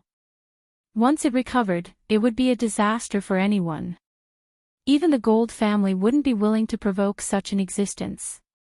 At this moment, in a hilly area 1,000 miles away from the forsaken land of the gods, a tall figure broke through the ground. This wasn't a human, but a Minotaur with the head of a bull and the body of a human. Wait until I recover. I'll teach you a lesson. The Minotaur's anger reached the 9 heavens. He was in an extremely sorry state. 2 of his horns were broken, his head was covered in blood, and the top of his head had caved in. Chapter 1981. The primordial ox demon clan had once ruled a region in the primordial era. They were extremely powerful and were one of the largest clans in the primordial era. This Minotaur was definitely not simple for his supremacy to personally seal him. A supreme existence that had fallen long ago had come back to life. This was a different kind of rebirth. Moreover, this Minotaur seemed to have a secret technique that could restore his memories from his previous life. When the Minotaur was fighting the Golden Goddess, he used the Ox Demon clan's secret technique to escape thousands of miles away. He needed to recuperate and recover his vitality before he could settle the score with these people. Swoosh! The Minotaur burrowed into the ground again. He needed to leave this place as soon as possible. When he was fighting the Golden Goddess just now, he sensed a few auras that were no weaker than the Golden Goddess. He was no match for these people now. The Minotaur was indeed a big shot from the primordial era. He retreated decisively so that he could make a comeback in the future and kill everyone who dared to attack him. A day later, a tall figure sat cross-legged in a valley in the mountains outside the forsaken land of the gods. There were specks of spiritual light in the valley. They were the visible spirit chi of heaven and earth. The spirit chi from all directions was gathering in the valley and entering the figure inside. It was a Minotaur wearing broken armor and covered in blood. The Minotaur was breathing in and out the spirit chi of heaven and earth. After he left the forsaken land of the gods, he found a place to recover his vitality. An obscure yet powerful aura lingered in the valley. It wasn't just the spirit chi of heaven and earth. Even the flowers and trees in the valley were overflowing with life essence and gathering towards the Minotaur. The Minotaur's wounds were healing rapidly. The primordial era's affinity with the spirit chi of heaven and earth was unmatched by any other race in the current world. They could directly convert the spirit chi of heaven and earth into their own vitality. This was what the Minotaur relied on. If they were outside the forsaken land of the gods, the golden goddess might not be his match. Just as the Minotaur was breathing in and out the spirit chi of heaven and earth, two figures appeared silently outside the valley. They were two young cultivators. "Master, the Minotaur is inside." One of the young cultivators glanced into the valley and said, "You stinking brat, how dare you doubt my tracking technique?" A cultivator who appeared even younger than the one who spoke up earlier spoke up. These two young cultivators who appeared outside the valley were none other than Gu Fei and his disciple. Gu Fei's tracking technique was quite good. He actually managed to chase them all the way here. "Master, should I go in and take a look?" Gu Zhong rubbed his head and said in an embarrassed tone. The spiritual energy in the valley seemed to be converging, but the spiritual energy fluctuations weren't very strong. "You're courting death if you go in," Gu Fei said to Gu Zhong with a grave expression. In just one day, the ox head in the valley had become so powerful that even he was moved. The more obscure a true expert's aura was, the more powerful they were. Although the ox-headed man was no longer who he was in the past in a sense, this did not hinder him from using the various techniques of the ox-demon race. There's actually such an existence in this world. Gu Zhong was well aware of his own strength.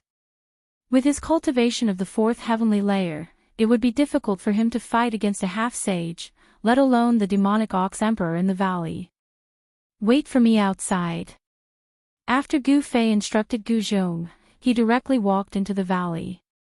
That ox-head man really knows how to find a place. Flowers bloomed in the valley, and towering trees stood on the ground. Their huge canopies covered a large area. Who knew how many years these vines had been growing for? Each one of them was very long, and some were even thousands of meters long. They were lying between two trees. Surprisingly, after walking into the valley, Gu Fei couldn't hear any sounds of animals. The valley was terrifyingly silent. Only the rustling of the leaves could be heard when the mountain breeze blew. After passing through the forest, Gu Fei realized that the view in front of him had suddenly widened. Just as Gu Fei walked out of the forest, the ox-head man sitting on a huge rock suddenly sensed something and opened his eyes. Two rays of light shot out from the ox-head man's eyes, filled with killing intent. Swoosh! Just as the ox-head man stood up from the rock, the space in front of the rock suddenly shook. Then, a figure appeared there. Seeing this, the ox-head man couldn't help but be shocked. The other party seemed to be very strong, and there seemed to be a special aura around the other party. "Who are you?" The ox-head man stood on the rock and looked coldly at Gu Fei below. At this moment, the heaven and earth spiritual chi in the valley was still gathering towards him. The ox-head man's body automatically absorbed the surrounding heaven and earth spiritual chi without stopping. "The person who will kill you." As soon as Gu Fei said this, a shocking killing intent erupted from his body. The powerful force caused the space around him to shake. "Humph, boasting shamelessly." The ox-head man sneered. This was not the abandoned land of the gods. In this world, he could constantly absorb heaven and earth spiritual chi to recover his exhausted yuan chi. To a certain extent, he was already standing in an invincible position. Bang! Gu Fei didn't say much. He directly used the heaven-covering palm. The palm covered the sky, and the entire world suddenly darkened. A single palm covered the sky, sealing the space where the ox-head man was at. A powerful force spread in all directions, and the heaven and earth spiritual chi in the valley became chaotic. Preposterous. "I'll let you see how powerful your grandpa ox is." The ox-head man was really angry. He also stretched out his hand and slapped upwards. Boom! The two huge hands collided with each other in an instant, producing an earth-shattering sound. Under the collision of these two forces, the void instantly collapsed and turned into chaos. The energy storm that swept out in all directions uprooted all the trees in the entire valley, and then directly crushed them into dust. The valley that was originally filled with vitality instantly turned into a barren land. All the plants were instantly crushed, revealing the sand underneath. The ox-head man was very surprised. He didn't expect Lin Fan to be able to withstand his palm. The two huge palms dissipated, and no one could really suppress the other. Good fella. Gu Fei was secretly shocked. This ox-head man's physical body was really strong, so strong that it was abnormal. This guy actually dared to go head-on against him. Swish. Swish. Chapter 1982. Boom. The entire valley exploded. An extremely ferocious force wreaked havoc, destroying everything in its path. The two figures were like two ancient war gods fighting. Everywhere they passed by, everything was destroyed. The mighty shock waves from the mountain engulfed a radius of 10,000 miles. This was the result of the two experts carefully controlling their strength. If they were to go all out without any reservations, the surrounding 10,000 miles would be shrouded by their auras. This was the terror of a great completion quasi-sage. They were just a step away from becoming a sage. When they went all out, their auras could cover a radius of 10,000 miles and shake the world. Roar! The Minotaur roared in anger. The baleful aura on his body was incomparably dense. One look and one could tell that this fellow was definitely not a good person back in the ancient times. At this moment, Gu Zhong, who was originally waiting outside the valley, had already flown into the sky and retreated far away when Gu Fei and the ox-headed man started fighting. This Minotaur's physical body is actually so strong, Gu Zhong couldn't help but feel shocked when he saw the two figures fighting in the distance. One must know that his master was a great completion quasi-sage. His martial body was so strong that it was comparable to a sage weapon. His master was just a step away from cultivating the undying martial body. Even with such a strong martial body, he could only fight evenly with the Minotaur. It would be hard for him to gain any advantage. Primal Chaos Fist. In the end, Gu Fei still executed a fist technique that he had been perfecting. The power of primal chaos surged, shaking the entire sky. On his fist, Dao runes of primal chaos could be vaguely seen. Bang! Gu Fei's right fist collided with the Minotaur's right fist. This was a direct contest of strength, and there was no room for tricks. The Minotaur only felt an extremely powerful force coming from the other party's fist. This force pushed him back more than 10 steps. Little fella, you haven't used your full strength yet. The ox-headed man was extremely shocked.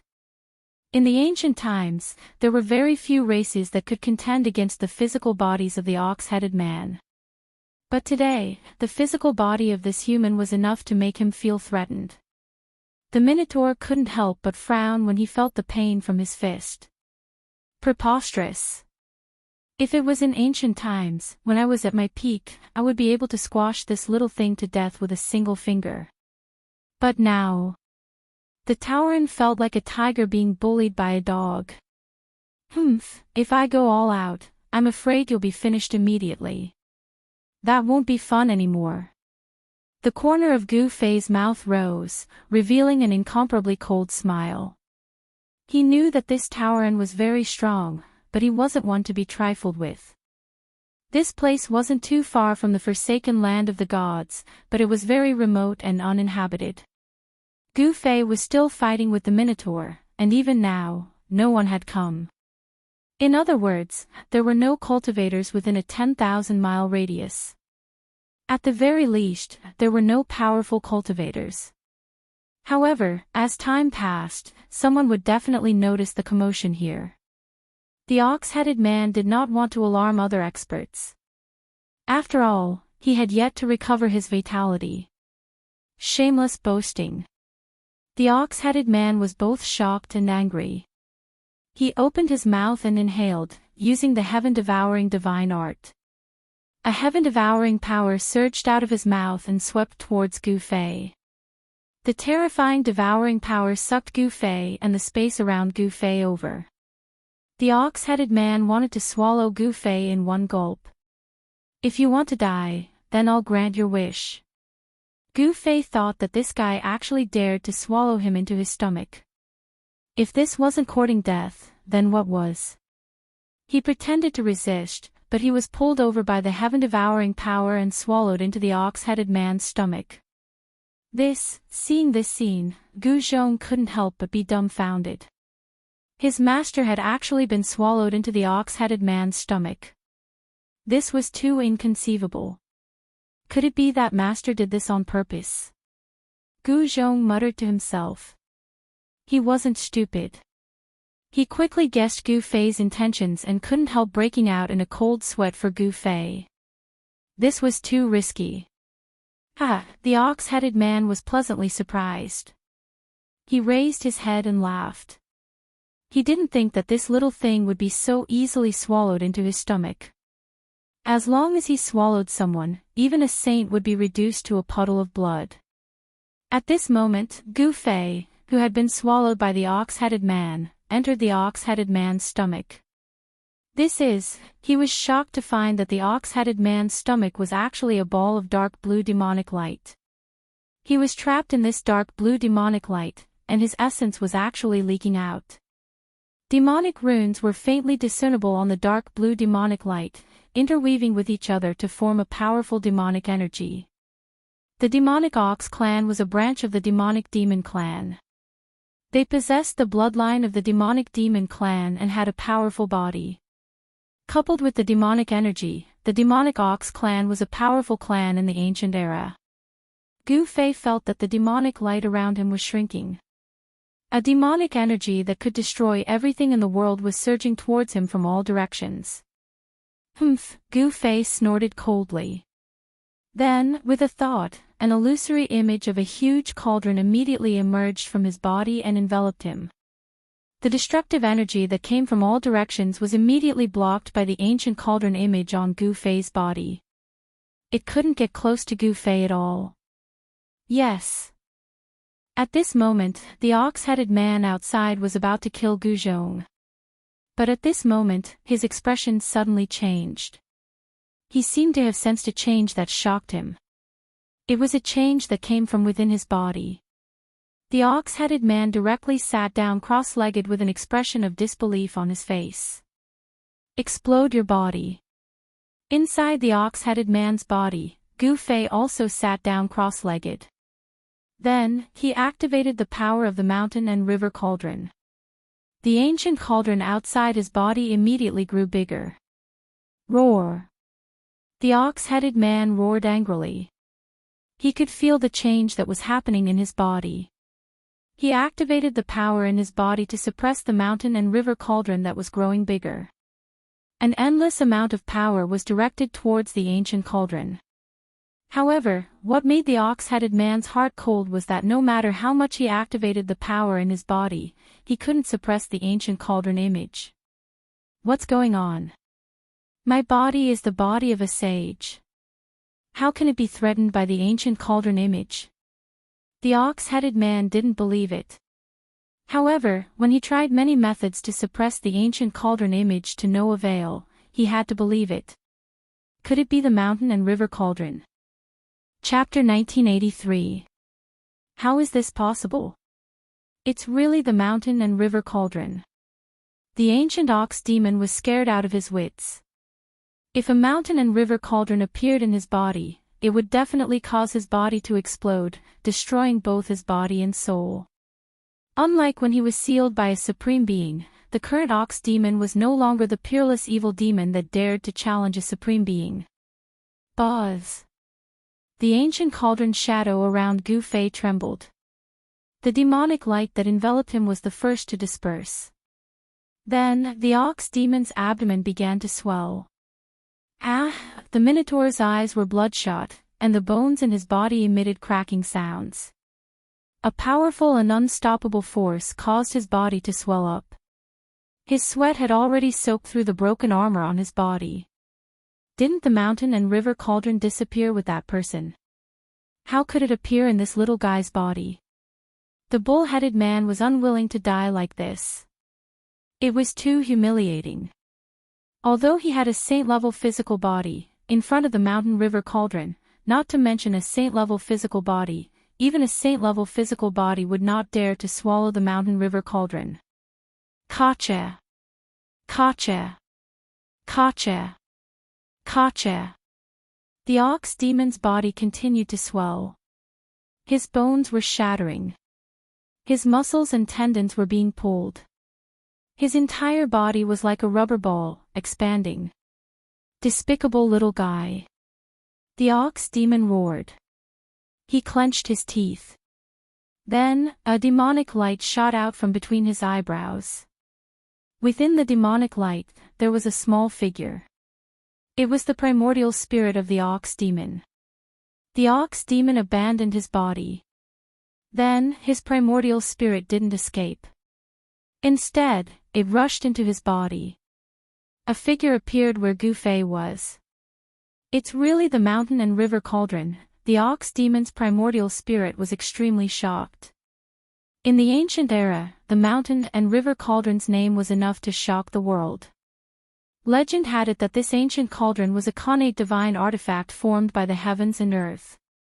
However, there were also legends that this ancient cauldron was a supreme artifact refined by a supremacy. Even in the ancient times, no one knew how this supreme artifact appeared or who refined it. However, one thing was certain, and that was that this ancient cauldron was a supreme godly weapon. I can't believe you didn't take the opportunity to escape. You could have taken the road to heaven, but you chose to barge into hell. When Gu Fei saw the Minotaur's spirit, his eyes immediately lit up. If the Minotaur chose to escape, it would be very difficult for Gu Fei to stop him. However, it was different now. The Minotaur's primordial spirit had actually entered his body. Primordial Soul Dao Transformation Sword. Gu Fei didn't hesitate. He used one of the 9 mystiques of the Immortal Dao, the Essence Soul Sword. The power of his Essence Soul quickly condensed, and then, swish. A beam of purple light shot out from between his eyebrows, instantly turning into a huge blade that pierced towards the ox demon's soul. The ox demon's primordial spirit was shocked. It wanted to dodge, but the Essence Soul Dao sword was just too fast. It had only just shot out when it appeared before the ox demon's primordial spirit the next moment. The chilling sword chi had already locked onto the ox demon's primordial spirit. Swish! The Essence Soul Dao sword flashed past, and the ox demon's primordial spirit was immediately cleaved in half. However, to Gu Fei's shock, although the ox demon's primordial spirit was cleaved in half, it didn't dissipate into the void like other primordial spirits. How is this possible? Gu Fei was extremely shocked at the sight of this. He had never seen someone survive after their primordial spirit was cleaved in half. He knew the power of the Essence Soul Dao sword very well. It was a supreme divine technique of the Immortal Dao that was specially used against the primordial spirits of cultivators. The ox demon's primordial spirit that had been cleaved in half actually gathered together. Very soon, a complete primordial spirit reappeared. What kind of mystique is this? The ox demon was truly stunned by the battle technique that Gu Fei had displayed. At this moment, he finally gave up on his physical body. His primordial spirit couldn't expel Gu Fei from his body. Rumble, the cauldron of mountains and rivers continued to expand. The sound of wind and thunder came from the ox demon's body, and hideous bloody scars began to appear on his body. The ox demon's body was about to explode from the power of the cauldron of mountains and rivers. The supreme Dao ancestor had yet to appear in the primordial era, and the 9 secrets of the immortal Dao that the supreme Dao ancestor had created would not have appeared in the primordial era. The ox demon couldn't tell what kind of mystique Gu Fei was using at all. Just as the ox demon was about to retreat, 2 people silently appeared behind his primordial spirit. They were Gu Fei's clones. He used the 3 pure ones technique, and the 2 clones silently appeared behind the ox demon's primordial spirit. What? How is this possible? Even though the ox demon from the primordial era was knowledgeable, he was still stunned by this scene. Gu Fei used the Yi Qi turning 3 pure ones technique to block it for a while. Boom! The ox-headed man's body finally exploded from the power of the mountain and river cauldron. A cloud of blood mist exploded in the air before gradually dissipating. The destructive power spread out and the ox demon's primordial spirit was completely destroyed by this power. Nothing was left behind, which surprised Gu Fei. Gu Fei had the cauldron of mountains and rivers to protect himself. The destructive power of the ox demon's body was completely blocked by the cauldron of mountains and rivers. He had never heard of a saint-level expert's body exploding. Fortunately, it was the power of the cauldron of mountains and rivers. If the ox demon had exploded his own body, the power would have been even more terrifying. Rumble, the mighty energy storm swept through the surrounding tens of thousands of kilometers, and countless living beings were killed by this power. Not a single one was spared. The power released by the body of a saint-level expert was too great. This level of power was comparable to the destruction of heaven and earth. Everything within a radius of 30,000 miles was destroyed.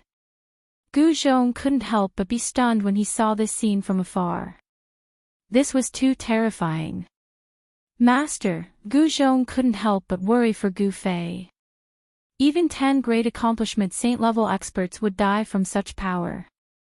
However, when he thought that Gu Fei had a supreme artifact to protect him, Gu Zhong felt more at ease. This movement was too great. Almost every place in the Purple Cloud Mountain range could sense this fluctuation. In an instant, a few incomparably powerful spiritual wills swept over. Some big shots wanted to know what was happening here as soon as possible. These guys. Chapter 1984. The peerless expert of the ancient demonic ox clan died just like that. It was not that he was not strong, but that he was too careless. He thought that he could devour and refine Gu Fei with his own strength. This kind of devouring was a very common thing in the ancient era. Gu Fei's qi and blood were extremely vigorous. He was the best food for the demonic ox emperor. If he could successfully devour and refine Gu Fei, the demonic ox emperor's cultivation would definitely recover a small part. At that time, he would be able to move freely in the world. However, it was a pity that the demonic ox emperor did not expect Gu Fei to have the mountain and river cauldron that could suppress the mountains and rivers. The mountain and river cauldron had existed since the ancient era. It was a supreme artifact.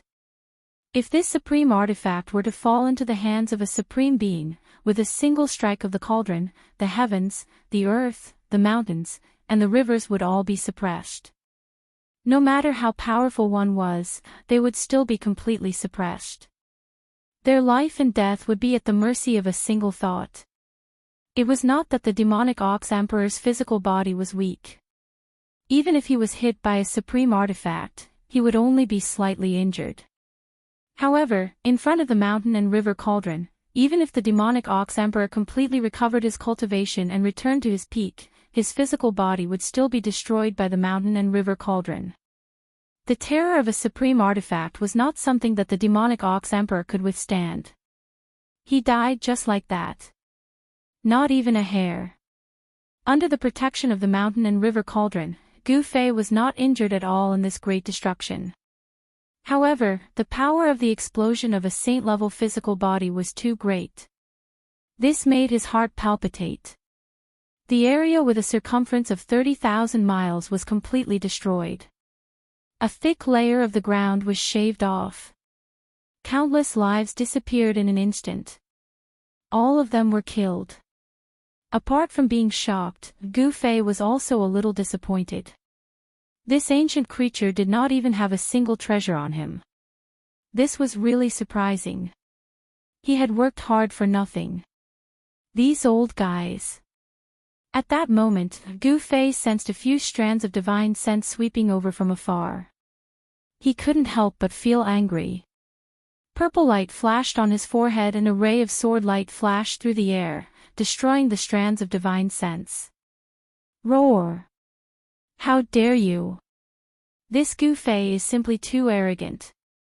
Several other places in the southern region of Buzhou ancestral planet also unleashed powerful auras at the same time. On a mountain shrouded in white clouds, a green-robed old man who was sitting cross-legged on a boulder opened his eyes. At this moment, a drop of blood emerged from his forehead. A great technique that can sever divine will. The green-clothed old man said these words. His voice was incomparably old and filled with the vicissitudes of life.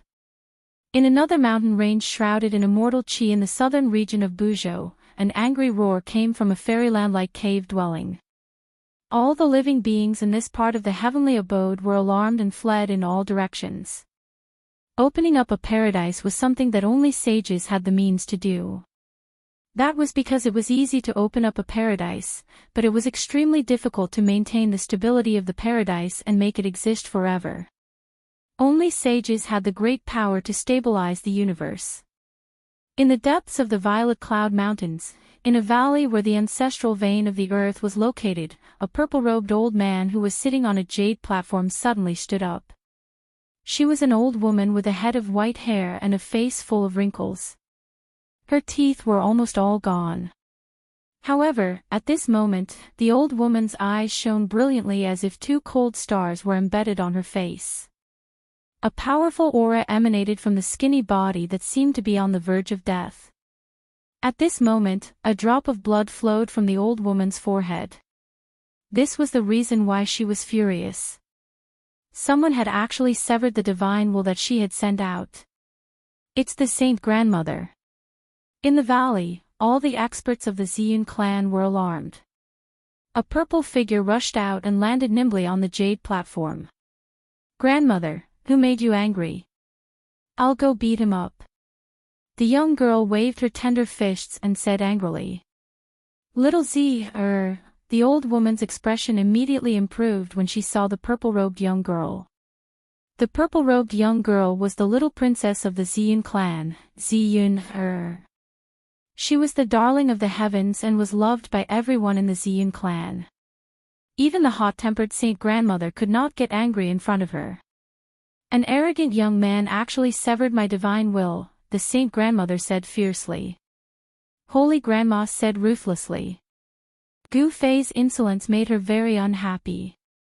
If Holy Grandma was unhappy, the consequences would be dire. What? Don't tell me it's that Gu Fei who defeated my brother. Ziyun rolled her eyes and immediately thought of a person. It seemed that only this person had the ability to sever the Saint Grandmother's divine will. She knew very well how powerful and terrifying the Saint Grandmother was. She was a self-proclaimed saint, similar to Saint Zisu in the clan. They were both saints who sealed themselves and stayed in the human world.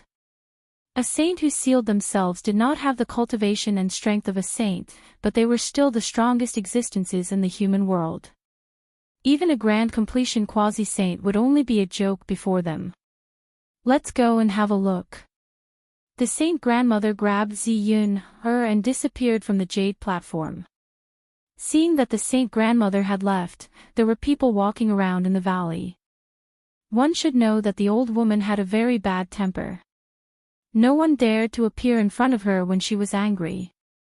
In the entire Ziyun clan, there were definitely no more than 3 people who could speak in front of the Saint Grandmother. Whoosh! A streak of purple light flew over from the horizon like a purple meteor. It suddenly flew over from afar and appeared in the forbidden zone where there was no vegetation. What's going on? The Saint Grandmother could not help but be shocked at this scene. The powerful aura in the void had not completely dissipated. It seemed like a saint had self-destructed. Saint Grandmother, do you know who could cause such damage? Xianxia was stunned by what she saw. The area within a radius of 30,000 miles had become an empty space. The ground had been shaved off, and it was as if a huge pit had suddenly appeared in the purple cloud mountains. If we were to attack with our full strength, we could indeed cause such damage. However, the price to pay would be great. The Saint Grandmother said solemnly. She carefully sensed the remnant aura in the void and her eyes flickered. That person can't be this powerful. This is... Xianxia's expression suddenly changed. She sensed the remnant aura in the void. It was a little familiar. She thought of someone. To think that that guy died here. Chapter 1985. After Gu Fei used his primordial soul Dao sword to sever the divine wills of those important figures, he left the Violet Clouds Mountains with Gu Zhong. When the Holy Grandmother and Ziyun of the Ziyun clan arrived at the battlefield, Gu Fei and Gu Zhong had already left. They did not meet. Very soon, other powerful existences also appeared on that side of the battlefield. Everyone was stunned by the scene in front of them. Not long after, a piece of news spread throughout the entire southern region of Buzhou, and even the central region. The expert of the Ox Demon clan, who had been sealed since ancient times, was killed in the Purple Cloud Mountains. The appearance of the ancient races made the Gold family extremely nervous. Now that they heard this news, they could finally heave a sigh of relief. It should be known that when the primordial demonic ox monarch was born, the golden goddess had once beaten the demonic ox monarch to the point that he had to use the earth escape technique to escape. It was that man who killed that cow. In a castle of the Gold family in the north, a woman wearing a golden mask gazed into the distance as she muttered to herself. The Gold family's information network was rather fast. Because the Gold family had sent a large number of experts into the southern region to chase after the primordial demonic ox emperor. One must know that once the demonic ox emperor recovered, it would be a disaster for the entire Gold family. Killing the demon ox emperor while he was injured was the best way to get rid of this hidden danger. However, before the experts dispatched by the Gold family could find the demon ox emperor, the news that the demon ox emperor had been killed in the Purple Cloud Mountain range came. Very soon, the people of the Huang Jin clan found out that a peerless human expert had blocked the demon ox emperor in the Violet Cloud Mountains, and then fought with it, killing it on the spot. In the southern region of Buzhou, there are only 3 to 5 people who have the ability to kill that bull. However, those people did not leave their cultivation grounds that day. The golden goddess muttered to herself. Since it's not the 2 old geezers from the Xian clan or that freak, the South Pole Immortal Exalt, it can only be that person. The golden goddess was speculating. She knew that it was impossible for anyone else to act. It could only be that person who found the cow and killed it. That person is actually this strong. Looks like I'll have to make some preparations as well. Otherwise, it would be a little difficult for me to step onto the ancient road of cultivation of the human race just like that. The golden goddess turned around and walked into the castle. The human race's ancient path of cultivation will open in 10 years. A few days later, the notice from the Middle Continent Immortal abode was posted in every major city on the ancestral star of Buzhou. The entire cultivation world was in an uproar. The Immortal Palace of the Middle Province was the ruler of the central region of the ancestral star of Buzhou. Whether it was the Gold clan of the north or the Xian clan of the south, they were all wary of the Immortal Palace of the Middle Province. This was a superpower. Most importantly, the central prefecture Immortal Manor controlled a cultivation path that led to the Outerium. Every 5,000 years, this ancient path would open once. All the cultivators on the ancestral star of Buzhou would have the chance to step onto this ancient path. However, very few of those who set foot on this ancient path could return to the ancestral star of Buzhou. However, those who did return all became experts of the world. Some people said that the end of the ancient path was a source of life. As the news of the human race's ancient path opening spread throughout the cultivation world, Gu Fei and his disciple were drinking in a tavern in Matchless City in the southern region of Buzhou. Master, should we go explore the human race's ancient path of the outer domains? Gu Zhong was eager to give it a try. He was confident that he would not lose to any of the rising talents on the ancestral star of Buzhou. Moreover, his cultivation had reached a bottleneck. If he took another step forward, he would become a ruler among the Almighties. Gu Fei thought about it and said, "There's still 10 years left. We should first find a way to return to the soaring dragon ancestral star, then consider if we should try the human race's ancient path." Gu Zhong nodded. After all, their priority was to return to the soaring dragon ancestral star. In truth, Gu Fei was planning to return to the soaring dragon ancestral star through the purgatory path, but he discovered that the exit of the purgatory path had changed. A powerful Buddhist power was gradually awakening outside the exit, and it had completely sealed the exit. Gu Fei was aware of the changes in the Hell Path as he possessed the realm bead of the Hell Path. The Hell Path was one of the 6 paths of reincarnation that the ancient Buddhist Lord had opened up. No one knew if the ancient Buddhist Lord had any other tricks up his sleeves. The fact that the exit of the Hell Path was completely sealed gave Gu Fei a bad feeling. If the ancient Buddhist Lord didn't die, then, Gu Fei did not dare to think about it. Everything related to an honorable was an unsolvable mystery.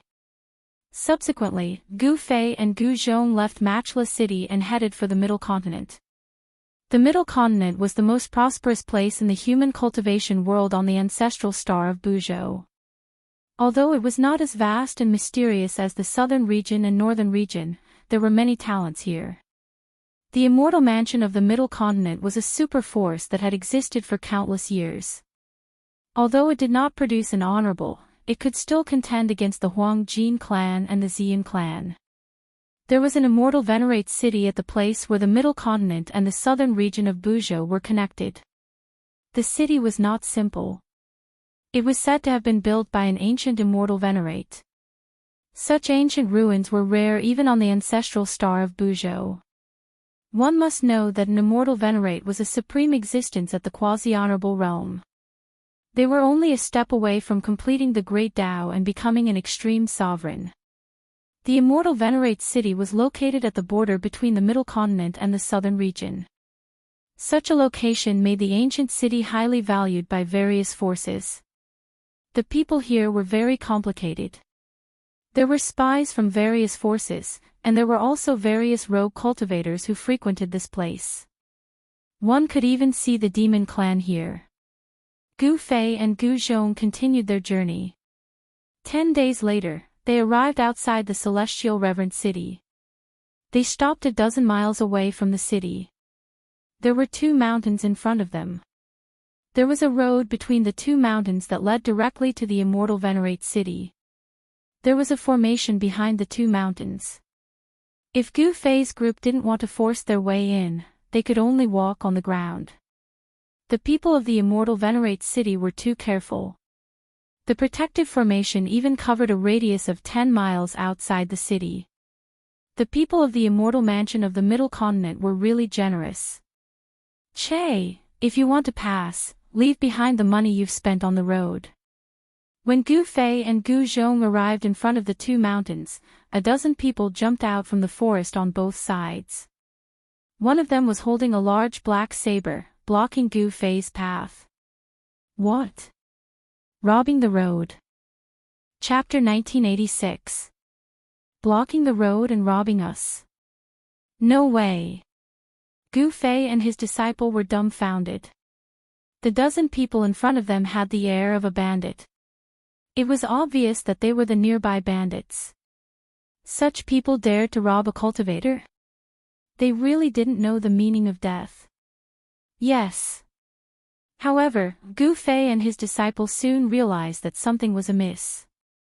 The dozen or so people in front of them were obviously not ordinary people, especially the burly man who seemed to be the leader and held a big black saber. His body actually emitted the energy of an immortal spirit. "Master, these guys seem to be immortal bandits." Gu Zhong smiled. Immortals actually became bandits.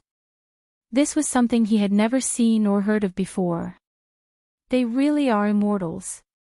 Did a donkey kick these guys in the head and cause them to have problems? Gu Fei also smiled. What are you two squabbling for? If you know what's good for you, put down your things and scram. The burly man brandished the big black saber in his hand twice as he spoke to Gu Fei and his disciple in a fiendish manner. A murderous aura surrounded his body. Master, this guy wants us to put down our things. What should we do? Gu Zhong glanced at the man in front of him and smiled evilly. He was really lucky today to meet such a bunch of idiots. Then we'll put down our things. What else can we do? Gu Fei shrugged his shoulders and said. Big guy, the treasure is coming. With that, Gu Fei took out the 9 heavenly stars sword and threw it at the man. When the burly man saw Gu Fei throw the black sword over, he subconsciously stretched out his left hand in an attempt to catch it. However, the moment his hand touched the black sword, he felt his hand sink. The black sword fell to the ground in front of the burly man with a pu sound and smashed into the ground. The burly man holding the big black saber couldn't help but be startled when he saw the black sword smashed into the ground. He was actually unable to catch the sword. The weight of the sword was shocking. One must know that he was an immortal spirit. The strength of his grasp was strong enough that he could even lift a small mountain. But now, he couldn't even catch a sword. Could it be that this sword was heavier than a hill? The muscular man's heart grew tense. For this person to be able to pick up such a heavy sword meant that he was no ordinary person. It was highly likely that he was also a cultivator. In fact, he might even be an immortal. Thinking of this, the smile on the muscular man's face immediately disappeared. Boss, go. Kill those two. A lackey behind the burly man shouted arrogantly. Up your ass. The muscular man roared in anger. Without even looking, he swung his left hand behind him. Pa! He slapped the lackey hard in the face, causing the lackey to stagger and spit out a few teeth. Boss! The lackey innocently covered his left cheek and looked at the burly man. Shut up. The muscular man glared at the lackey, then squatted down and stuck his left hand into the ground. He grabbed the black sword and pulled it up. Okay. The muscular man felt that the black sword in his hand was extremely heavy. When he tried to pull it up, the black sword didn't move at all. This shocked the muscular man. This black sword was really heavy. This had already exceeded his expectations. Hee, big guy, as long as you can pick up this sword, we'll give you everything we have. Gu Zhong smiled. He naturally knew how heavy his master's 9 heaven stars sword was. Even almighty existences would find it very heavy to lift the divine sword. Only his master could wield such a heavy weapon freely. You must keep your promise. The muscular man looked up at Gu Zhong. Yes, said Gu Zhong. Gu Zhong said. This robust man was merely at the immortal god realm. In his opinion, picking up the 9 heavenly stars sword was undoubtedly the ravings of a lunatic, and it was utterly impossible. At this moment, the muscular man put down the big black saber in his hand. Then, he grabbed the hilt of the black sword and used his chi to lift it up. Roar! The muscular man used all his strength to lift the black sword up. However, the black sword that was stuck in the ground didn't move at all. What? This caused the burly man to be extremely shocked. At this moment, he felt that something was wrong. Something was very wrong. Cold sweat immediately appeared on his forehead. The burly man roared again and again. He tried several times in a row, but he couldn't pick up the black sword from the ground. No matter how much he tried, the black sword seemed to have taken root in the ground and didn't budge at all. Boss! At this moment, the lackeys behind the muscular man also realized that something was wrong. The master-disciple duo, Gu Fei and Gu Zhong, watched all of this coldly. This is bad. The muscular man knew that he had encountered an existence that he couldn't afford to provoke. This time, he had kicked an iron plate. Seniors, I still have something to do. I'll take my leave first. The muscular man's expression changed several times. Then, he suddenly grabbed the big black saber beside him and stood up. He cupped his hands towards Gu Fei and Gu Zhong before turning around and leaving. This guy, seeing this, Gu Fei and Gu Zhong couldn't help but be stunned. This muscular man was truly a genius. To be able to fight like this during a great calamity, he could be considered a weirdo. Leaving so quickly. You're not going to play anymore. Gu Zhong chuckled and said. I really have something to do. Please forgive me, senior. As the muscular man spoke, he quickened his footsteps. He couldn't wait to leave this place. Don't walk so quickly. Gu Zhong's voice came from behind the muscular man. Then, the muscular man felt a weight on his right shoulder. A palm was placed on his right shoulder. There's nothing to play with. Gu Fei smiled and raised his hand. The black sword that was stuck in the ground immediately flew out and landed in his hand. Kill. Seeing that Gu Zhong had instantly appeared behind the muscular man and restrained him, the dozen lackeys that the muscular man brought with him immediately drew their weapons and attacked Gu Zhong. Humph, Gu Zhong coldly snorted. His right hand pressed down on the muscular man. Then, with a wave of his left hand, the dozen lackeys were immediately sent flying and heavily smashed onto the ground. For a moment, not a single one of them could stand up. Senior, I am a member of the 13 Iron Blood Flags. I have eyes but failed to see and have offended Senior. I hope that Senior can give face to the Iron Blood Daoist and let me live. The burly man only felt that the hand on his right shoulder was as heavy as a mountain. He was actually pressed down on one knee, unable to stand up. Beads of sweat the size of soybeans continuously appeared on the burly man's forehead, then rolled down his forehead, flowed down his face, and dripped to the ground. Chapter 1987. The 13 Iron Blood Banners. Gu Zhong was startled by the man's words. He had stayed in the southern region of planet Buzhou for 3 years, so he naturally knew the distribution of the factions there. The 13 Iron Blood Banners was a bandit faction that occupied the area between the southern region and the center continent. The leader of this bandit faction was someone called the Iron Blood Daoist. The Iron Blood Daoist was quite a character. The 13 Iron Blood Banners had only existed for less than 1,000 years. The Iron Blood Daoist had integrated the 13 bandit groups in the southern region into one, and that was how the 13 Iron Blood Banners came to be. 1,000 years ago, the Iron Blood Daoist appeared out of nowhere and subdued the 13 bandits all by himself. The 13 bandits were no ordinary figures. Each of them was a powerful existence that could dominate the southern region. They were a huge headache for the Xian clan. The Xian clan had once sent out experts to eradicate the 13 great bandits, but even now, the 13 great bandits were still alive and well. That was especially true after Iron Blood Daoist single-handedly subdued the 13 great bandits. Due to that, the forces of bandits in the southern region of Buzhou grew even stronger. Many of the cultivators traveling between the southern region and the central plains were robbed by the 13 Iron Blood Banners. There were even some beautiful female cultivators who were snatched up by the 13 Iron Blood Banners and became the wives of the Iron Blood Banners. In recent years, the bandits of the 13 Iron Blood Banners became even more arrogant. They even dared to attack cultivators from some major powers, and many cultivators from major powers were robbed by them. As long as you let me go, everything can be discussed, said the man. His clothes were drenched in sweat. Although he was an immortal, he was as weak as a newborn baby before this person. He couldn't even muster any thoughts of resistance.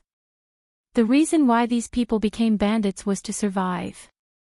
When the man realized that he wasn't Gu Zhong's match, the first thing he thought of was how to save his own life. The resources in the cultivation world were all in the hands of major factions. Wandering cultivators had no choice but to become bandits that robbed other cultivators. So what if I don't let you go? I'm not afraid of the 13 iron blood banners. Gu Zhong didn't withdraw his right hand from the burly man's shoulder. Instead, he increased his strength, causing the burly man to immediately fall to the ground, unable to straighten his back. Senior, please spare our lives. We were forced to do this. The burly man panicked. This person didn't even give face to the iron blood Daoist of the 13 iron blood flags. Could it be that he was an expert who could challenge the iron blood Daoist? If he provoked such a person, then he would really be out of luck. You actually dare to be on the streets outside the immortal venerable city. Aren't you afraid that the experts inside the immortal venerable city will come out and kill you? At this moment, Gu Fei walked over. The Celestial Emperor's city can't even take care of itself now. How would they have time to care about us? The burly man quickly said. He wanted to show that he still had some value in front of these two people. In this way, he would have a higher chance of not being killed. You're not stupid. How could Gu Zhong not know what this fellow was thinking? It didn't matter if he killed such a person or not. An immortal level existence really made him a little embarrassed to make a move. He withdrew his right hand from the burly man's shoulder. Thank you for your praise, senior.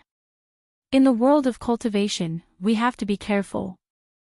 The burly man heaved a sigh of relief and stood up. At this moment, the burly man's dozen lackeys were still lying on the ground, groaning in pain. Their cultivation levels weren't high, so their fall wasn't light. No one cared about their life or death, not even the muscular man. He didn't even look at his lackeys. This was the cruel world of cultivation. Only those with powerful cultivation and strength would be valued by others. What's your name? Gu Fei looked at the burly man with interest. This fellow was really interesting. I'm an Wuxiang. The burly man answered carefully. And Wuxiang? Gu Fei couldn't help but laugh. This fellow's name was the same as his person. It was also very interesting. It seemed that this person really knew how to protect himself. Seniors, if there's anything that you can't do, you can leave it to me. I definitely won't disappoint you. You? What can you do for us? How laughable. Gu Zhong couldn't help laughing again.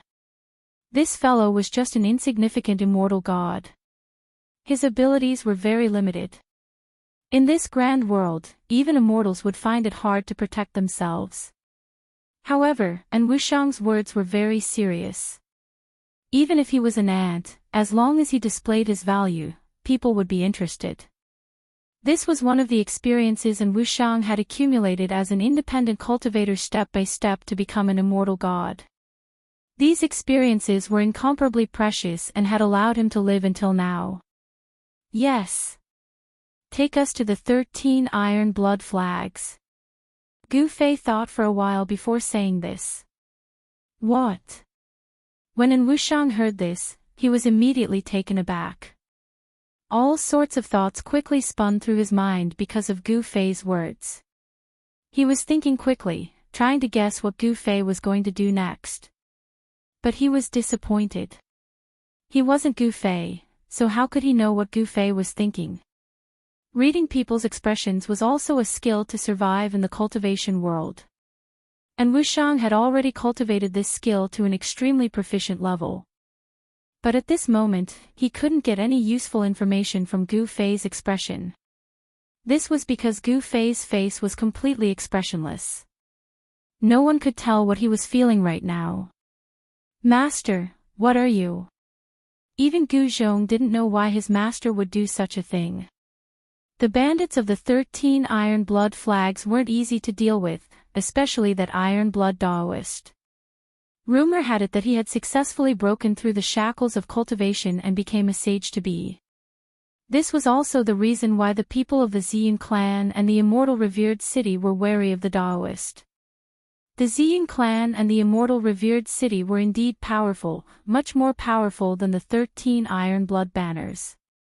However, if a demi-saint went berserk, it would still be terrifying. Exterminating the 13 Iron Blood flags required a huge price. Thus, both the Xian clan and the Immortal Palace of the Center Plains were unwilling to lose any manpower at this time. As long as the Daoist didn't go too far, the people of the Xian clan and the Immortal Palace of the Center Plains would endure it. This was the reason why the 13 Iron Blood flags could survive in the cracks between the Xian clan and the Immortal Palace of the Center Plains. As long as the 13 Iron Blood flags didn't cross the bottom line of these two supreme powers, they wouldn't touch them. Don't you think that the two of us are too weak? Chapter 1988. Gu Fei and Gu Zhong were both powerful individuals, but there were only two of them. No matter how powerful they were individually, there were many things that were difficult to accomplish. However, as an expert, there was no need for them to do everything personally. As long as they gave the order, there would naturally be countless people who would do things for them. This was the benefit of having one's own faction. And Wuxiang's words reminded Gu Fei that if he had his own faction on planet Buzhou Ancestral Star, it would definitely be much more convenient for him to do things. He didn't want to borrow the power of other super factions, because there would be many conflicts of interest. Those super factions were also not good people. Since he didn't want to borrow the power of other factions on planet Buzhou Ancestral Star to do things for him, there was only one way, and that was to establish his own faction. However, it was not an easy task to establish his own force in a short period of time. However, the existence of the 13 Iron Blood banners saved Gu Fei a lot of time and effort. As long as he could control this force for his own use, it would be enough. At night, Gu Fei and Gu Zhong were led by An Wuxiang to a stronghold of the Iron Blood 13 banners in the mountains 1,000 miles away from Immortal Venerate City. This stronghold was a new stronghold of the Iron Blood 13 banners. Because the Iron Blood 13 banners had recruited many wandering cultivators in recent years, their faction had expanded very quickly. Because of the arrival of the Great Era, many experts had appeared, and the wandering cultivators on planet Buzhou Ancestral Star were having an even harder time. In this Great Era, wandering cultivators were the most worthless. If they encountered those from large factions who had come out to train, they would very likely lose their lives. For a wandering cultivator like An Wuxiang, if he wanted to live, he would have to join a powerful faction. However, there weren't many factions that these wandering cultivators could truly join. Those large sects would not accept them, because there was a problem of loyalty. The disciples of large sects had all entered the sect from a young age, and then they would cultivate and grow in the sect. It was the sect that nurtured them. The loyalty of such disciples was definitely much higher than those wandering cultivators who had come to join a sect. Rogue cultivators who came to join a sect with their skills were definitely not loyal enough. Loyalty was something that needed time to be nurtured. However, a bandit force like the 13 Iron Blood banners had a much lower requirement for loyalty. They were bandits to begin with. With the advent of the Great Era, factions like the Iron Blood 13 banners had the opportunity to develop rapidly. Thus, the Iron Blood 13 banners developed quite well. Is it in bold? Just as An Wuxiang brought Gu Fei and his disciple closer to the stronghold, a loud shout came from a tall tower. Under the illumination of the torches, they could see a person looking out from the stone tower. "Old brother Qing, it's me, An Wuxiang." An Wuxiang hastily replied. He knew that if he hesitated in the slightest, Qing Datu would mercilessly attack him from the top of the tower. Qing Datu was famous for not recognizing his own family. "And bold, what's going on? 13 people went out with you. Why did you bring back 3? Did you run into a vicious character?" Qingde let down the barrier in front of the stronghold as he spoke, letting in Wuxiang in. This stronghold was located in a mountain valley. The entire mountain valley had been turned into a stronghold by the Iron Blood 13 banners. There were fluctuations of formation energy in the air above the stronghold. To enter the stronghold, one had to go through the stronghold's main gate. Today, the one guarding the gate was Qingde. Because his head was a bit larger than the average person's and he was also a bit shorter and smaller than the average person's, his head was very conspicuous. As a result, Wuxiang and the others had given him a nickname, Datu. Although Qingde's head was large and his body was small, he was still an immortal. His strength was even slightly greater than Wuxiang's.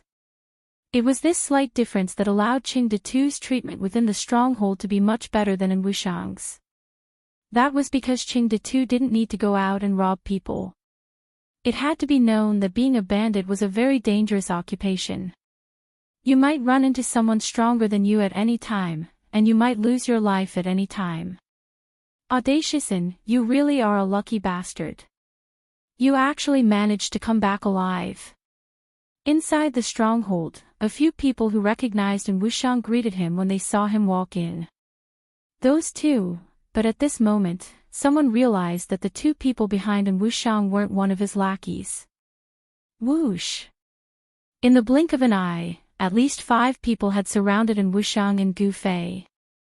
Audition, you must have eaten a bear's heart or a leopard's gall to dare bring outsiders in. At this moment, a loud shout came from the tower. Following that, a small figure jumped down from the tower. A short person with an especially conspicuous head appeared in front of Wuxiang. Qingde, I also had no choice. These 2 seniors wanted to pay you a visit, and I couldn't refuse. What do you think? Wuxiang stepped aside. Who are you? Qingde's heart couldn't help trembling. Someone had actually taken the initiative to attack them. This was a very rare thing. Ever since the stronghold had been built, such a thing had never happened. The others were incomparably nervous. It had to be known that only a fierce dragon would cross the river.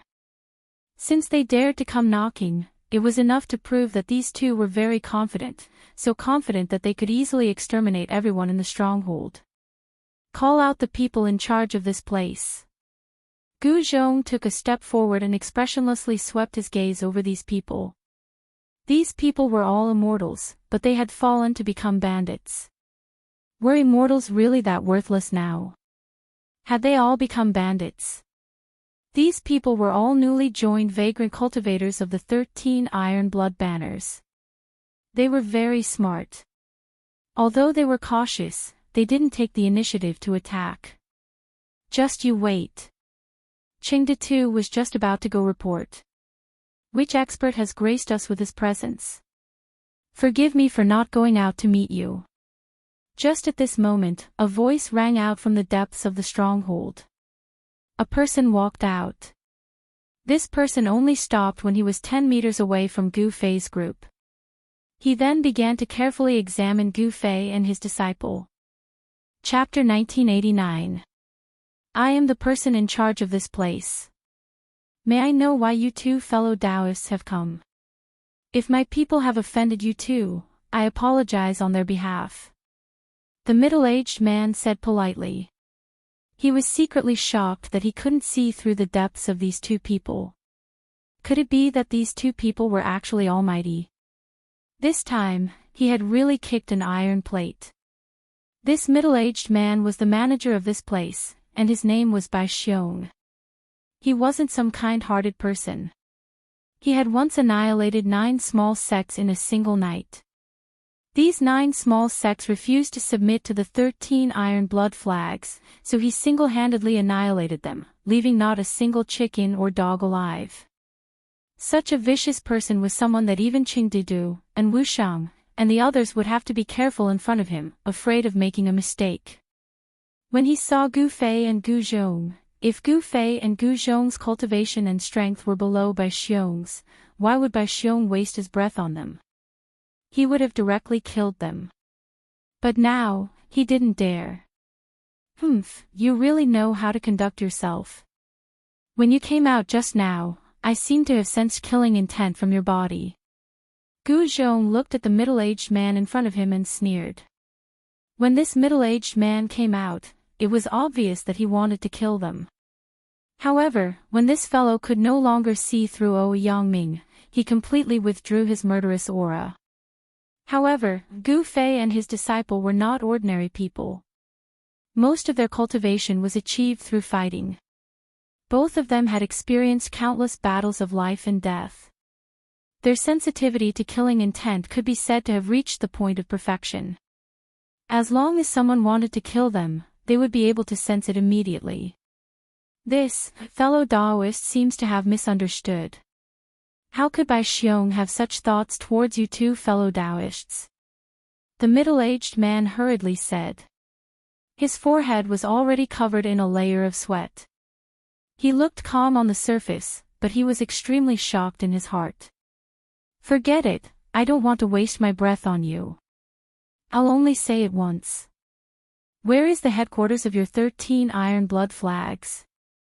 If you know, tell me. If you don't, I'll kill you. Gu Zhong did not have the patience to talk to these people. What? Bai Xiong was shocked. These two people were actually looking for the headquarters of the 13 Iron Blood Banners. Did I hear wrongly? Where did these two people come from? Could they be supreme experts from the Xian clan? Or could they be quasi-saints from the Middle State? Everyone was stupefied, especially Qing Datu and the others. What kind of person did Audacious and bring back? He actually dared to directly attack the headquarters of the 13 Iron Blood Flags. Qing Datu and the others couldn't help looking at An Wuxiang. And Wuxiang helplessly shrugged his shoulders. He also wanted to know their origins, but even if he had 10 times the guts, he wouldn't dare ask. This was one of the keys to survival as a rogue cultivator. Don't ask about things you shouldn't know. Don't look at things you shouldn't see. If they spoke, they could live. If they didn't, the two of them would start a slaughter. That made everyone nervous, including An Wuxiang. In this stronghold, Bai Xiong was probably the only one who knew where the headquarters of the 13 Iron Blood Flags was. The others had never been to the headquarters of the 13 Iron Blood Flags. This was also a matter of loyalty. Only the core members of the 13 Iron Blood Flags knew where the headquarters of the 13 Iron Blood Flags was. At this time, the stronghold was incomparably silent. Even the breathing of Qing Datu and the others could be heard. They were all looking at Bai Xiong. They didn't want to die. It had to be known that the reason why Qing Datu and the other rogue cultivators had joined the 13 Iron Blood Flags was to survive. If the 13 Iron Blood Flags couldn't guarantee their safety, then why would they join them and listen to their orders? Yes. Seeing Bai Xiong hesitate, Gu Zhong couldn't help feeling a bit irritated. These bandits all had a baleful aura and weren't good people. Killing them would be as easy as lifting a finger. He didn't mind sending them on their way. Bai Xiong's expression immediately changed when he sensed Gu Zhong's murderous aura. He did not want to die, but if he revealed the location of the 13 Iron Blood Flags headquarters to the two of them, the 13 great bandits would definitely not let him off. He would definitely die without a burial. However, if he did not reveal the location, he would die right now. Fellow Daoists, I'll speak. Bai Xiong's voice trembled. If he didn't speak, then he would die immediately. Bai Xiong's loyalty to the 13 Iron Blood Flags wasn't as important as his own life. Very good. Gu Zhong smiled. Dealing with these loose cultivators was really simple and direct, unlike the disciples of the great sections. It was truly difficult to get any information from the disciples of the great powers. The majority of rogue cultivators viewed their own lives as more important than anything else. That was because survival was their number one priority. Gu Fei and his master quickly left the stronghold of the 13 Iron Blood Flags.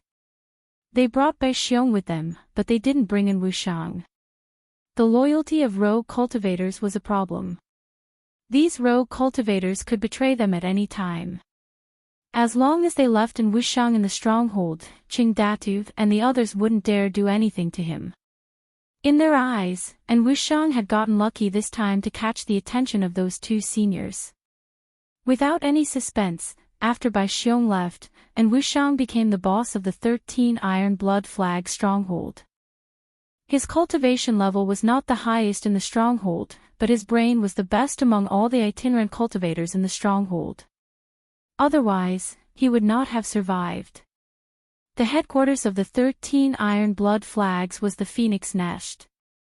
The Phoenix Nest was where the Iron Blood Daoist had made his fortune. It was here that he had obtained some sort of inheritance and cultivated his skills. The Phoenix Nest was actually a mountain valley surrounded by mountains.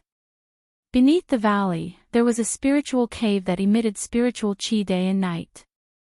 It was also for this reason that the spiritual qi in the valley was much denser than outside. This place wasn't originally called the Phoenix Nest. It was only called the Phoenix Nest after the Iron Blood Daoist had risen to power. That was because the Iron Blood Daoist had obtained the immortal bird mysterious art here. That was a mysterious art created by the ancient undying Daoist. When this mysterious art was cultivated to the greater mastery level, one could transform into an immortal bird.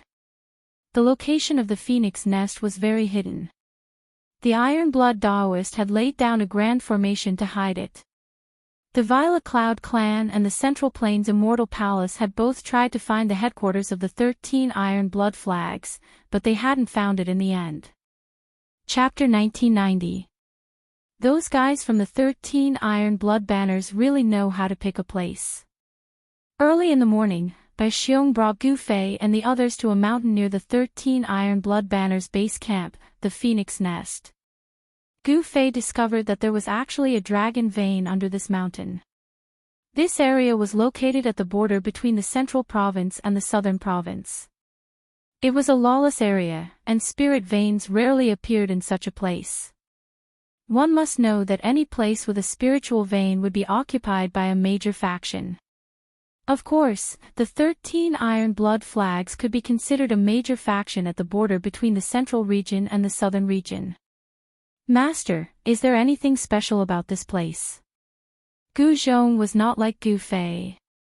Gu Zhong only had a smattering of knowledge about formations. He had spent all his energy on martial cultivation, so he didn't know how to search for dragons and look at qi to strike acupoints. The dragon seeking here was not to search for a true dragon divine beast, but to search for the earth's dragon vein. As for qi gazing, it was because wherever there was a dragon vein, the heaven and earth spiritual energy above the dragon vein would be different. The so-called striking acupoints was to find the place where the earth's dragon vein essence converged after finding the dragon vein. The place where the earth's dragon essence converged was the spirit cave. If we follow the direction of this dragon vein, we will be able to find the Phoenix Nest. Gu Fei said. The 13 Iron Blood Banners base camp, the Phoenix Nest, must be built at the place where the earth's dragon vein essence converged. This was inevitable. If one wasn't proficient in formations, it would be very difficult to find the Phoenix Nest. This was because formations and the terrain were inseparable. Some formation masters could use the terrain to set up terrifying killing formations to kill enemies stronger than themselves. Where did the formation's power come from? The Earth's dragon vein essence could provide an endless source of power for the formation. Seniors, since you can find the Phoenix Nest by yourself, please let me go. At this time, Bai Xiong could no longer call Gu Fei and Gu Zhong fellow Daoist. In front of these two, he was like a newborn baby. He didn't have any thoughts of resisting. This was because these two people were too powerful. To be able to become the manager of a stronghold of the 13 Iron Blood Flags, this Bai Xiong must have a cultivation of the Immortal King level.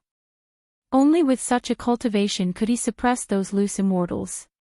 After all, those loose immortals were arrogant and unruly, and it was very difficult to restrain them. They would absolutely not obey those with lower cultivation than them. Unless this person had a powerful backer. Bai Xiong did not have any backing. He was just one of the many core disciples of the 13 Iron Blood Banners, so he was still rather loyal to them. Only such a person would know where the phoenix nest was. If you want to leave, go ahead. At this time, Bai Xiong no longer had any value to Gu Fei and the others. It didn't matter if they killed him or not, because they wanted to subdue the 13 Iron Blood Flags, not kill him. Although it would be difficult to subdue the 13 Iron Blood Flags, it wasn't impossible. From what Bai Xiong had told them, the leader of the 13 Iron Blood Flags, the Iron Blood Daoist, was only a quasi-sage. Gu Fei was a great perfection quasi-sage and the Iron Blood Daoist wasn't his match. Many thanks to the two seniors for not killing me. Bai Xiong was instantly overjoyed. He hurriedly bowed to Gu Fei and the others, then turned and fled. The joy of escaping from death made him temporarily forget everything. Let's go. It's time for us to meet the 13 great bandits of the 13 Iron Blood Flags. As Gu Fei spoke, he directly soared into the sky. A powerful aura erupted from his body. He no longer concealed his strength. Gu Zhong also flew into the sky. Enemy attack. Just as Gu Fei's corpse stopped concealing its aura, someone sensed the aura being released from their bodies 100 miles away. Appearing near the phoenix nest, if it wasn't an enemy, what else could it be? The grand formation that enveloped the entire phoenix nest was activated. Beams of divine light soared into the sky, interweaving to form an incomparably huge transparent canopy, completely covering the phoenix nest. An aura of the divine Tao spread out. Saint class formation. At this moment, Gu Fei and his disciple arrived in the sky above the phoenix nest. Divine light flickered below as countless Tao runes appeared. An incomparably powerful force was rapidly condensing. They were not in a hurry to make their move. Instead, they stood in the sky and quietly watched this scene. One had to admit that the defense of the phoenix nest was not bad. A Saint-class grand formation could block all experts below the sage realm outside. However, it was a pity that the ones who came this time were Gu Fei and his disciple. To Gu Fei, a Saint-class formation was not unbreakable. He just needed to spend a little more time. After all, he had even broken through an extreme Tao divine formation before. Who is it? A loud shout came from the phoenix nest. Then, a dark red silhouette rushed out from the phoenix nest and into the sky. It was a young man with an incomparably dense murderous aura. From his aura, one could tell that this young man was definitely a battle-hungry person. You are one of the 13 great bandits, Tu Qing. Gu Zhong took a step forward and looked down at the young man behind the transparent screen. Who are you? Could it be that the people from the Xian clan want to attack the 13 Iron Blood Banners? The young man named Tu Qing shouted. Tu Qing was extremely shocked.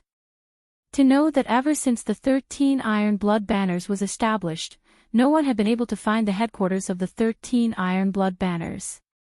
But today, early in the morning, someone had come to kill them. The Xian clan. What is the Xian clan? Xianxia was defeated by my master. Gu Zhong said. What? Hearing this, Tu Qing was shocked. Who were these two? How could they be so arrogant? Even the most talented disciple of the Xian clan, Xianxia, was not their opponent. Very quickly, Tu Qing thought of a person, and his expression immediately became very ugly. Your master, could it be Gu Fei?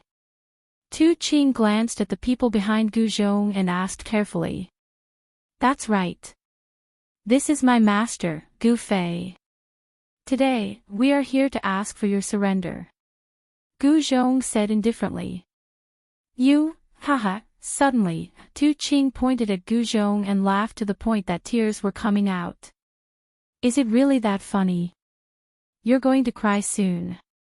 Gu Zhong's expression was still calm.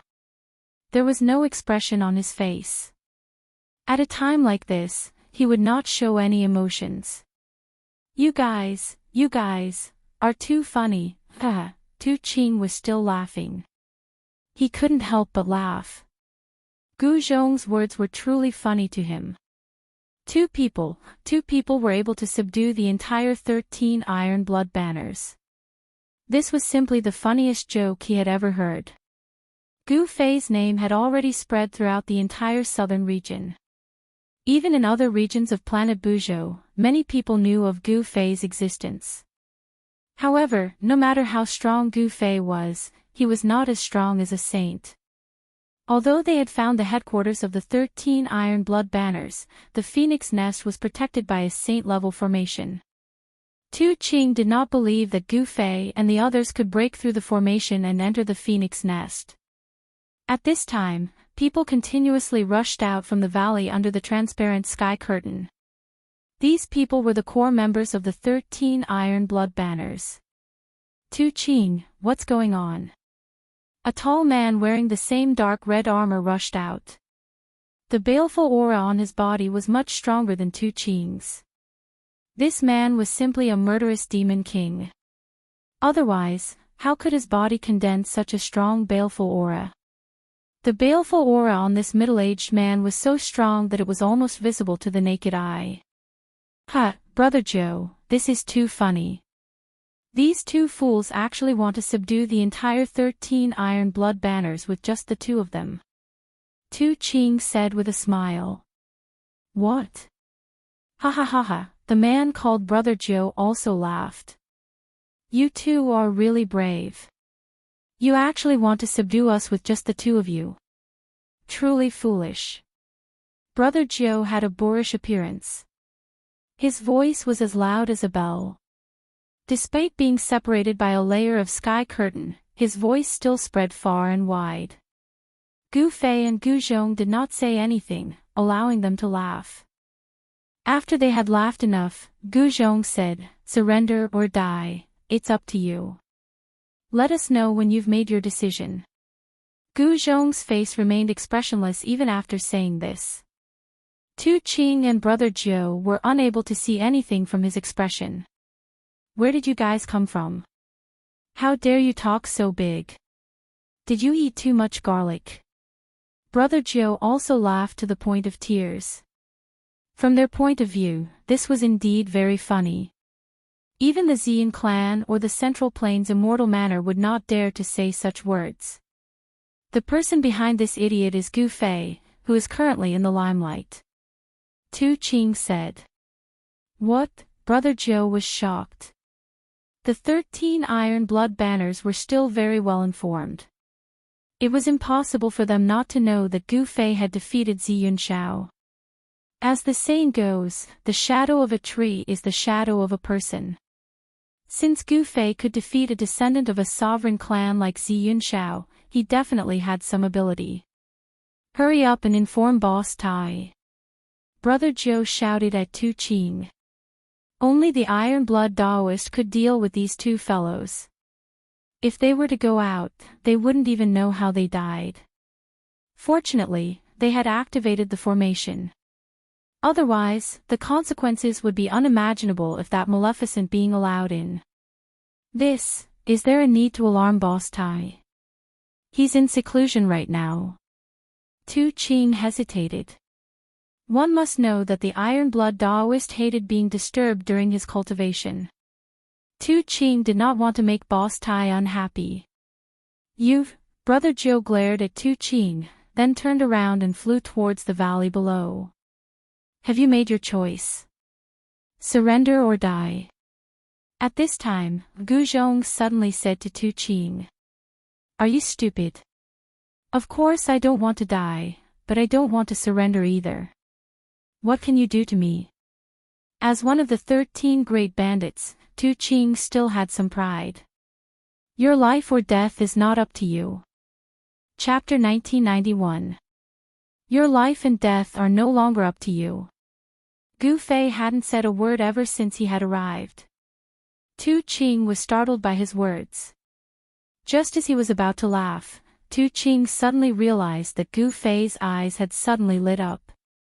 Tu Qing felt an indescribable suction force from Gu Fei's eyes that was tugging at his primordial spirit. This was no small matter. To immortal cultivators, the primordial spirit was their everything. If it was destroyed, then their souls would scatter. This was the most thorough way to die. Although Tu Qing was startled awake, the light in his eyes only brightened for a moment before dimming again. This time, his consciousness quickly sank into darkness, and his body fell from the sky. A ball of divine light wrapped around a miniature version of Tu Qing emerged from his body and floated in the air. This was Tu Qing's primordial spirit. His primordial spirit was lifeless and confused, as if it had lost its sentience. Then, with a bang, the primordial spirit suddenly exploded. At the same time, a jade tablet suddenly shattered in a pavilion in the phoenix nest. What happened? Why did old 13's tablet shatter? An exclamation came from the pavilion. Brother Jiu had just descended from the sky and arrived at the entrance of the pavilion. What? Old 13 is dead. How is this possible? Brother Jiu was extremely shocked. He had just been talking to Tu Qing, but Tu Qing had already died. Could it be that Gu Fei had already killed his way in? How was this possible? The phoenix nest was protected by a saint-grade formation. Even Gu Fei would find it difficult to break the formation. Unless a true saint came, no one would be able to attack the phoenix nest. Brother Jiu rushed into the pavilion and saw that Tu Qing's tablet had indeed shattered. In other words, Tu Qing was as dead as a doornail. Old 13. What's going on? Although the 13 great bandits had been subdued by the Iron Blood Daoist, Tu Qing's death had enraged the other bandits. However, they couldn't say that they were sad. When it came to revenge, it was fine if the opponent was weak, but if the opponent was too strong, who would go? Protecting themselves was the true nature of the 13 great bandits. As long as they could survive, why would they care about the lives of others? However, Tu Qing's death wasn't a small matter. They had to inform Boss Tai Shui. Otherwise, when Boss Tai Shui came out of seclusion and saw Tu Qing's death, he would definitely blame them. The 13 great bandits had never submitted to anyone, but this Iron Blood Daoist had convinced this group of arrogant bandits. They had no choice but to submit. Because they didn't submit, the Iron Blood Daoist beat them until they submitted. The few bandits in the pavilion hurriedly used a secret technique to inform Iron Blood Daoist, who was in seclusion. 13th is dead. A Daoist sat cross-legged in the spirit cave of the Phoenix Pavilion. This Daoist was absorbing the vast amount of spirit energy in the spirit cave and cultivating the supreme mystic technique of Immortal Bird. The Undying Bird mysterious art was a mysterious art created by the ancient Daoist Undying. Once cultivated to the great success stage, one could become a saint. Of course, the Iron Blood Daoist was still a distance away from becoming a saint. At this moment, a message talisman flew into Iron Blood Daoist's secluded cultivation grounds. How is this possible? Who could have killed 13th? Iron Blood Daoist's pupils shrank. 13th's cultivation had already reached the 5th heavenly layer. There weren't many people who could kill him. Who was this Gu Fei? There was very little information in the message talisman. It only mentioned that a person called Gu Fei had killed 13th, and that person still hadn't left. You killed my men and still haven't escaped. You really have guts. Iron Blood Daoist stopped his cultivation and stood up. This Gu Fei must die.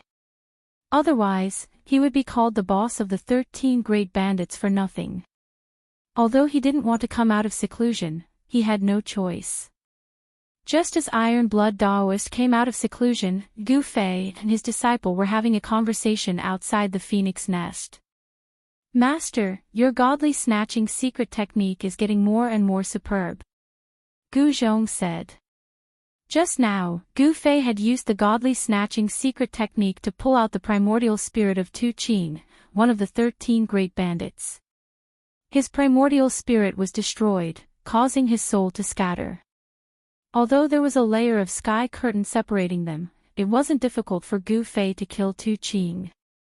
Tu Qing's death shocked the core members of the 13 Iron Blood Banners in the Phoenix Nest. They couldn't imagine how Gu Fei could kill Tu Qing under the protection of a saint-level Grand Array. No one in the Phoenix Nest knew how Tu Qing died. Even the other bandits were the same. They couldn't find any damage on Tu Qing's body that could be considered as man-made. This made the bandits look at each other in dismay, inexplicably horrified. If you cultivate diligently, you can also reach my level, Gu Fei said. He had already passed on the 9 secrets of Immortal Dao to Gu Zhong. The magical thing about the 9 secrets of Immortal Dao was that any cultivator could cultivate it. Roar! At that moment, a furious roar came from the Phoenix Nest. The entire heaven and earth trembled as an extremely powerful aura appeared between heaven and earth. It's time for the main character to appear, Gu Fei said. A figure rushed out from the depths of the Phoenix Nest. His terrifying aura shook the surroundings, causing everyone in the Phoenix Nest to tremble in fear. The aura was so powerful that it intimidated everyone. Who is Gu Fei? Come out and accept your death. The person rushed to the sky and shouted, causing the void to tremble along with his voice. Boss Tai is here. That guy is dead for sure. Some bandits were overjoyed, but others weren't so optimistic about the Iron Blood Daoist's chances. One should know that the invader was none other than the Grim Reaper, Gu Fei. The name of Grim Reaper Gu Fei had long spread across the entire southern region of Buzhou ancestral planet. However, the Iron Blood Daoist had gone into seclusion some time ago, so he didn't know who Gu Fei was or whether he was flat or round. This is going to be a battle between a dragon and a tiger. Brother Jiu said something like that. Even though Gu Fei is strong, Boss Tai Shui isn't someone to be trifled with, a bandit said. At this moment, none of the bandits dared to get too close. One should know that if they were careless and got caught in the crossfire, they would be in deep trouble. So you're the Iron Blood Daoist. Gu Fei walked up and looked at the Iron Blood Daoist. The Iron Blood Daoist was a skinny Daoist wearing a gray Daoist robe. He had a delicate face. However, at this moment, this sage-like Daoist had a murderous look on his face. So you're Gu Fei. You're the one who killed Old 13. The Iron Blood Daoist glared at Gu Fei as his murderous aura spread out. The temperature around him dropped rapidly under the impact of his murderous aura. Chapter 1992. The 13th of the 13 Great Bandits, Tu Qing, was killed by Gu Fei, provoking the leader of the 13 Great Bandits, the Iron Blood Daoist. Gu Fei and the Iron Blood Daoist faced off against each other through a transparent barrier. That Tu Qing didn't know what's good for him. He refused to submit to my master, so he died. Gu Zhong looked at the Iron Blood Daoist and spoke calmly. He could feel the Daoist's anger. This person was like an enraged beast and was currently in great danger. And who are you?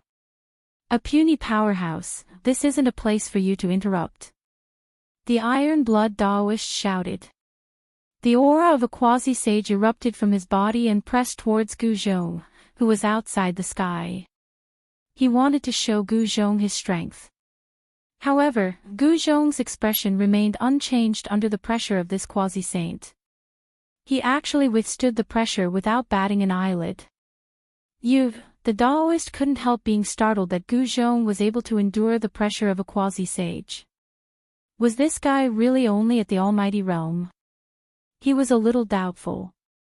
Daoist Iron Blood, do you dare to come out and fight? Gu Fei naturally knew that the Daoist was pressuring Gu Zhong, but he didn't stop him. He knew that Gu Zhong could withstand the aura of a quasi-saint. You're going too far. The Daoist was both shocked and furious. These two didn't seem to be simple at all. Just how did his subordinates provoke these two guys? If he were to find out who provoked these two fiends, he would definitely throw that person to feed the beasts. At this moment, the Daoist calmed down. These two dared to come to his doorstep. This meant that they weren't afraid of him at all. Especially that Gu Fei. He actually couldn't see through this person's depth. He knew that supreme powers like the Xian clan and the immortal palace of the Central Plains had a few self-sealing saints. These existences were the strongest in the human world. Before these existences, quasi-saints were like powerless children. Could it be that this person was one of those supreme antiques? I'll say it again. Surrender or die, it's your choice. Gu Fei said as he looked at the Iron Blood Daoist in the sky screen. He could sense that the qi and blood of the Iron Blood Daoist seemed to be stronger than that of an ordinary half-sage. The more powerful a cultivator's blood and qi was, the more powerful that cultivator's life force was. Cultivators with a strong life force were less likely to die. Just like Gu Fei, even if his martial body was destroyed, it could still be reconstructed in an instant. This is intolerable. Open the formation, I want to go out and kill these two arrogant fellows. The Iron Blood Daoist could not take it anymore. These two fellows were too despicable. They actually wanted to subdue the entire 13 Iron Blood flags with just the two of them. Boss, that person is Gu Fei. Ninth brother transmitted his voice to Daoist Iron Blood. So what if it's Gu Fei? The Iron Blood Daoist said impatiently. This Gu Fei defeated Xianxia not long ago. The ninth of the 13 bandits continued. What? Damn it. The Iron Blood Daoist was shocked. He didn't know who Gu Fei was because he had been in seclusion when Gu Fei had appeared in the southern region. However, he couldn't ignore Xianxia. Xianxia was known as the greatest genius of the Xian clan in the past 1,000 years. He had already become a half-sage at such a young age. With enough time, Xianxia would most likely become a saint. Although the Iron Blood Daoist had never fought Xianxia before, he knew that he might not be able to defeat him if he were to meet him. This person had actually defeated Xianxia. He truly did have the right to be arrogant. So, surrender or die. Gu Fei didn't want to talk nonsense with the Iron Blood Daoist. The Iron Blood Daoist only had two choices. With his current cultivation, he had to keep his word. As long as the Iron Blood Daoist didn't surrender, there was nothing else to say. If you want me to surrender, then you'll have to show me what you're capable of. The Iron Blood Daoist said. An existence like him would only submit to someone stronger than him. The strong would never submit to the weak. Very well. Gu Fei nodded. He knew that it was impossible to convince someone like the Iron Blood Daoist to submit to him with just words. In order to truly subdue these people, he had to show a few moves. As for avenging the 13th brother, no one would be so bored as to do that. The Iron Blood Daoist was furious because the 13th brother was one of his men. Gu Fei had killed his man and didn't give him any face. That was why the Iron Blood Daoist wanted to get even with Gu Fei. Bang! Without any hesitation, Gu Fei threw a punch at the sky screen in front of him. Primal Chaos Dao patterns faintly appeared on his fist. It looked like a casual punch, but in the eyes of the Iron Blood Daoist, it was an entirely different matter. Boom! When Gu Fei's fist landed on the sky in front of him, the entire sky shook. Countless runes emerged on the transparent sky, intertwining with the power of the Great Tao. Everyone was shocked. Gu Fei's casual punch had actually shaken the saint-level grand formation protecting the phoenix nest. It was truly unbelievable. The Iron Blood Daoist was also shocked by Gu Fei's punch. Although he cultivated the immortal bird mystic art, it didn't mean that he wouldn't die. An expert like Gu Fei might have a way to kill him. The Iron Blood Daoist didn't want to take the risk. It was known that it wasn't easy for him to become a demi-saint. After the saint-level grand formation calmed down, the Iron Blood Daoist surrendered. He had no choice but to surrender. His opponent's fist was harder than his own. In the world of cultivation, whoever had the harder fist was the boss. It was that simple. The Iron Blood Daoist personally opened the saint-level grand formation and welcomed Gu Fei and his disciple into the phoenix nest. The 13 bandits had now become the 12 bandits. No one dared to take revenge for the dead 13th Tu Qing. This was simply courting death. Tu Qing's death didn't matter. The others still had to live, and they had to live well. As the upper echelons of the 13 Iron Blood Banners submitted to Gu Fei, the forces of the 13 Iron Blood Banners also surrendered. Without much effort, Gu Fei and his disciple had taken down the 13 Iron Blood Banners.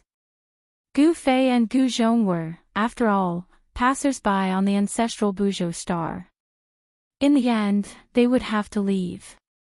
There weren't many among the 13 banners who truly submitted to them. They knew this very well, so they didn't care about it.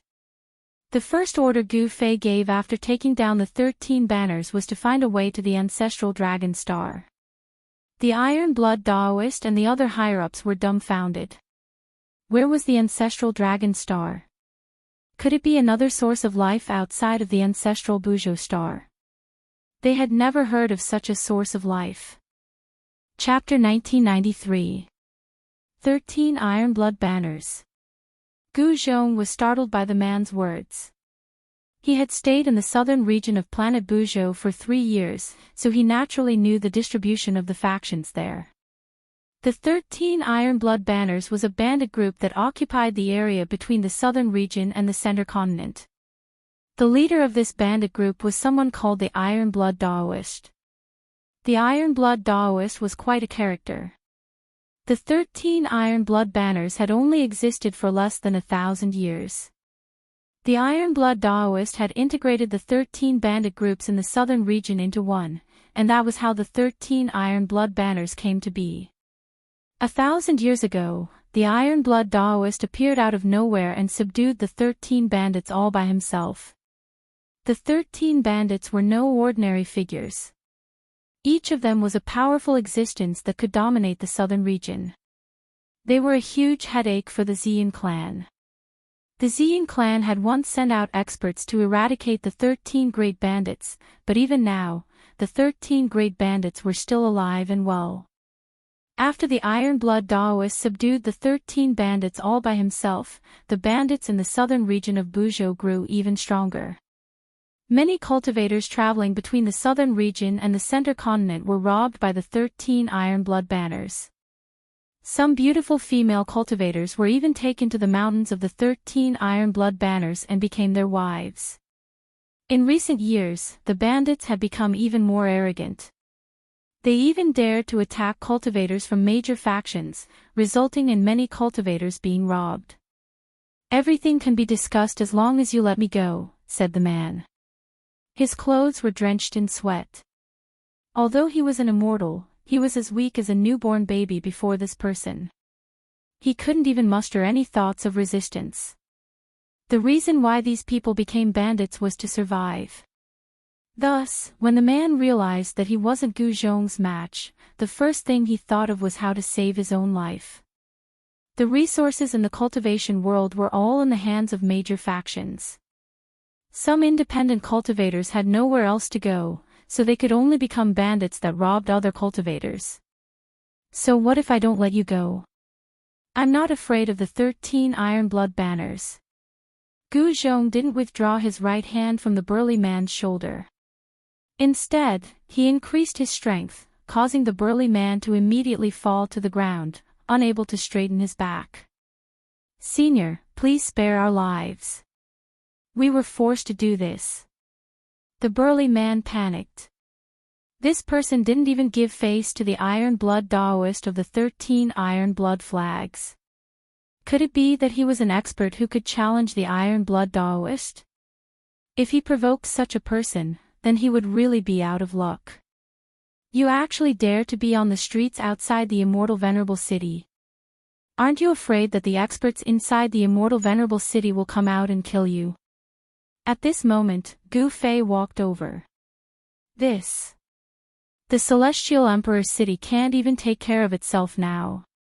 How would they have time to care about us? The burly man quickly said. He wanted to show that he still had some value in front of these two people. In this way, he would have a higher chance of not being killed. You're not stupid. How could Gu Zhong not know what this fellow was thinking? It didn't matter if he killed such a person or not. An immortal level existence really made him a little embarrassed to make a move. He withdrew his right hand from the burly man's shoulder. Thank you for your praise, senior. In the world of cultivation, we have to be careful. The burly man heaved a sigh of relief and stood up. At this moment, the burly man's dozen lackeys were still lying on the ground, groaning in pain. Their cultivation levels weren't high, so their fall wasn't light. No one cared about their life or death, not even the muscular man. He didn't even look at his lackeys. This was the cruel world of cultivation. Only those with powerful cultivation and strength would be valued by others. What's your name? Gu Fei looked at the burly man with interest. This fellow was really interesting.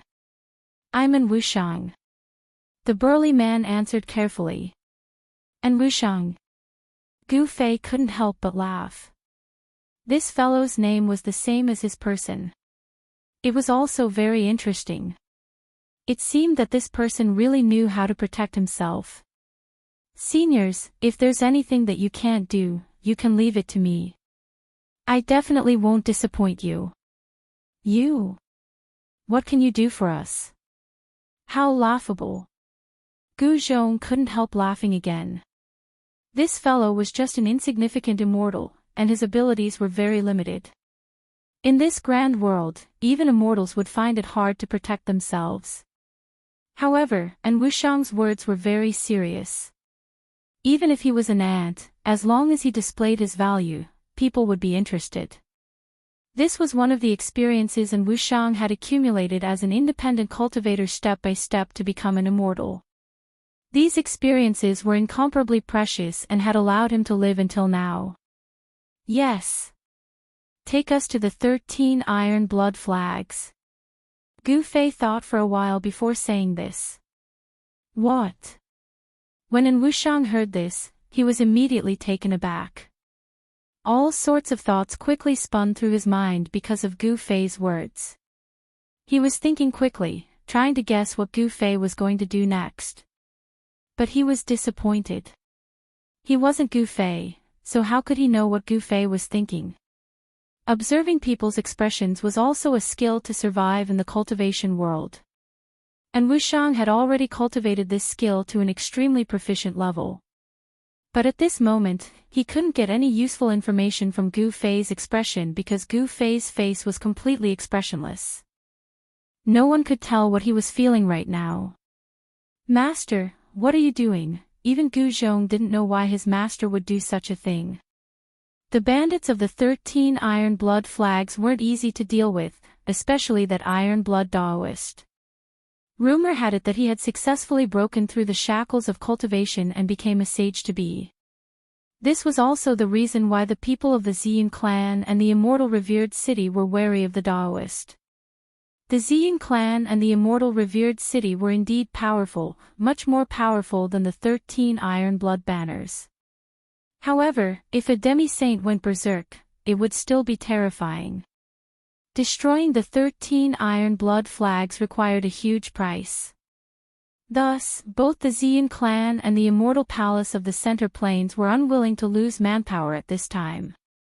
As long as the Daoist didn't go too far, the people of the Xian clan and the immortal palace of the Center Plains would endure it.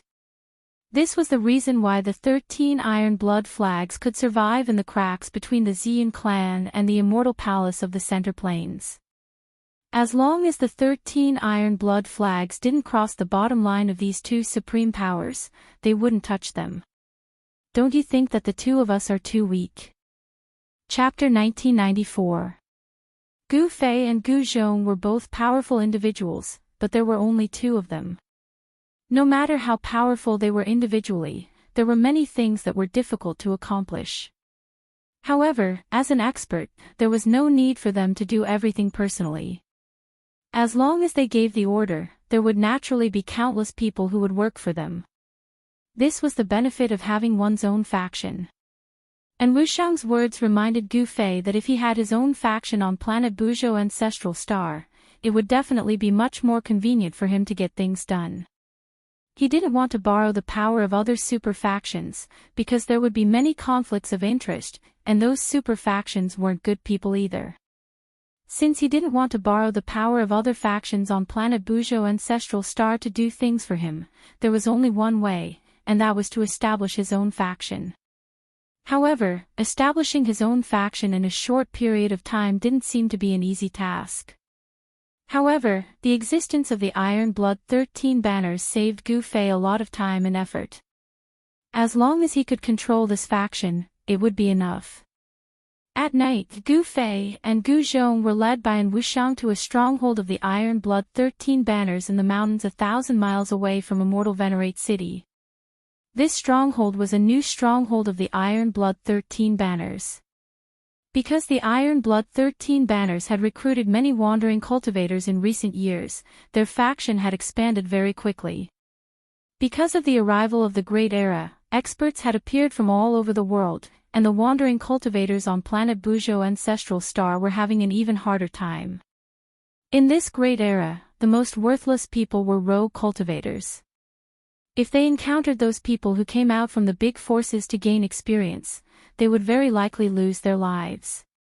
For wandering cultivators like An Wuxiang, if they wanted to survive, they would have to join a powerful faction. However, for rogue cultivators, there weren't many powers that they could truly join. Those big sects wouldn't accept them because of the issue of loyalty. The disciples of large sects all entered the sect from a young age, and then they would cultivate and grow in the sect. It was the sect that nurtured them. The loyalty of such disciples was definitely much higher than those wandering cultivators who came to join a sect. A rogue cultivator would not have enough loyalty to the sect. Loyalty was something that needed time to be nurtured. However, a bandit force like the 13 Iron Blood banners had a much lower requirement for loyalty. After all, they were bandits to begin with.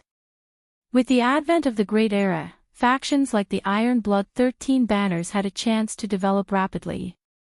The Iron Blood 13 banners had developed quite well. Is it in bold?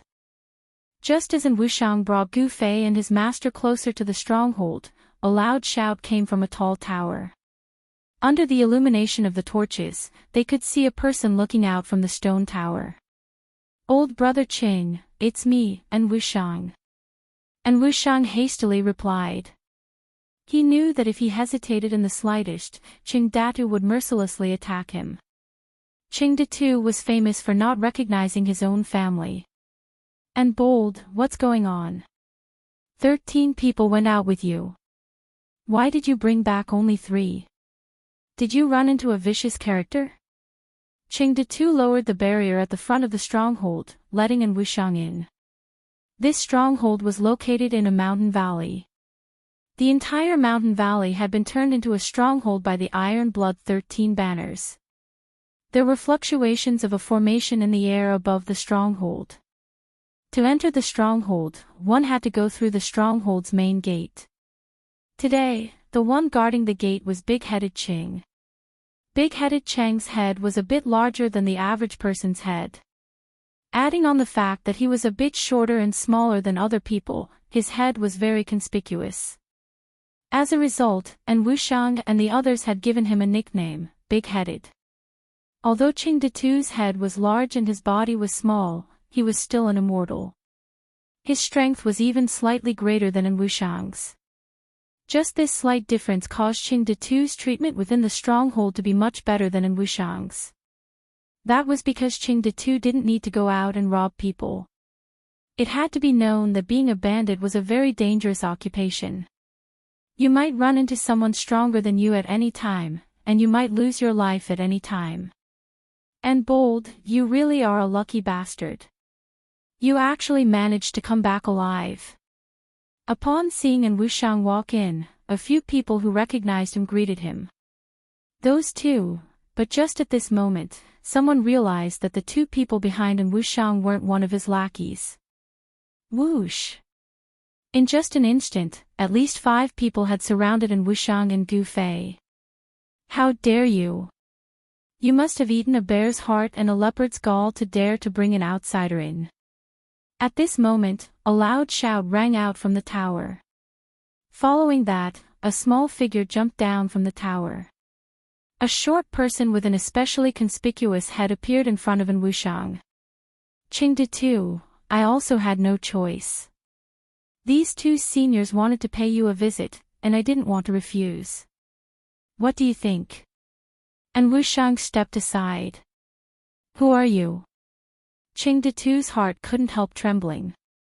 Someone had actually taken the initiative to attack their stronghold.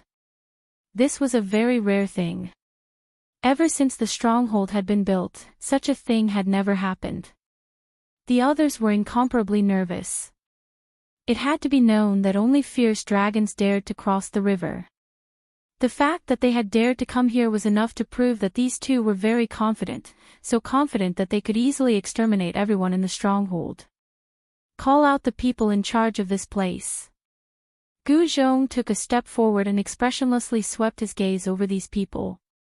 These people were all immortals, but they had been reduced to bandits. Were immortals really that worthless now? Had they all become bandits? These people were all newly joined vagrant cultivators. They were very smart. Although they were on guard, they didn't take the initiative to attack. Just you wait. Qingde Tu was just about to go report. Which honored guest has graced us with your presence? Forgive me for not going out to meet you. Just at this moment, a voice rang out from the depths of the stronghold. A person walked out. This person only stopped when he was 10 meters away from Gu Fei's group. He then began to carefully examine Gu Fei and his disciple. Chapter 1995. I am the person in charge of this place. May I know why the 2 of you have come? If my men have offended the 2 of you, I will apologize on their behalf, the middle-aged man said politely. The middle-aged man was secretly shocked. He was secretly shocked that he couldn't see through the depths of these 2 people. Could it be that these 2 people were actually almighty? This time, he had really kicked an iron plate. This middle-aged man was the manager of this place, and his name was Bai Xiong. He wasn't some kind-hearted person. He had once annihilated 9 small sects in a single night. These 9 small sects refused to submit to the 13 iron blood flags, so he single-handedly annihilated them, leaving not a single chicken or dog alive. Even Qingde Tu, and Wuxiang, and the others would have to be careful in front of such a ruthless person, afraid that they would make a mistake. When he had seen Gu Fei and Gu Zhong, if Gu Fei and his disciples' cultivation had been below Bai Xiong wouldn't have wasted time talking to them. He would have killed them directly. However, he didn't dare to do so now. Humph. You really know how to conduct yourself. When you came out just now, I seemed to sense killing intent from your body. Gu Zhong sneered as he looked at the middle-aged man in front of him. This middle-aged man had clearly wanted to kill them when he had come out. However, when this fellow could not see through Yangming's actual strength, he completely withdrew his murderous aura. However, Gu Fei and his disciple weren't ordinary people. Most of their cultivation had come from fighting. The 2 of them had experienced countless battles of life and death, so their sensitivity to killing intent could be said to have reached the point of perfection. As long as someone had killing intent towards them, they would be able to sense it immediately. This fellow Daoist seems to have misunderstood. Why would Bai Xiong have such thoughts towards the 2 of you? The middle-aged man hurriedly said. His forehead was already covered in a thin layer of sweat. Although he looked calm on the surface, he was extremely shocked inside. Forget it, I can't be bothered to waste my breath with you. I will only say this once. Where is the headquarters of the 13 Iron Blood Flags? If you know, tell me. If you don't, I will kill you. Gu Zhong didn't have the patience to waste his breath on these people. What? Bai Xiong was shocked. These two people were actually looking for the headquarters of the 13 Iron Blood Banners. Did I hear wrongly? Where did these two people come from? Could it be a peerless expert from the Xian clan? Or a demi-saint from the Middle Continent Immortal Mansion? Everyone was stupefied, especially Qing De Tu and the others. What kind of person did Audacious and bring back? He actually dared to directly attack the headquarters of the 13 Iron Blood Flags. Qing Datu and the others couldn't help looking at An Wushang. And Wushang helplessly shrugged his shoulders. He also wanted to know their origins, but even if he had 10 times the guts, he wouldn't dare ask. This was one of the keys to survival as a rogue cultivator. Don't ask about things you shouldn't know. Don't look at things you shouldn't see. If they spoke, they could live. If they didn't, the two of them would start a slaughter.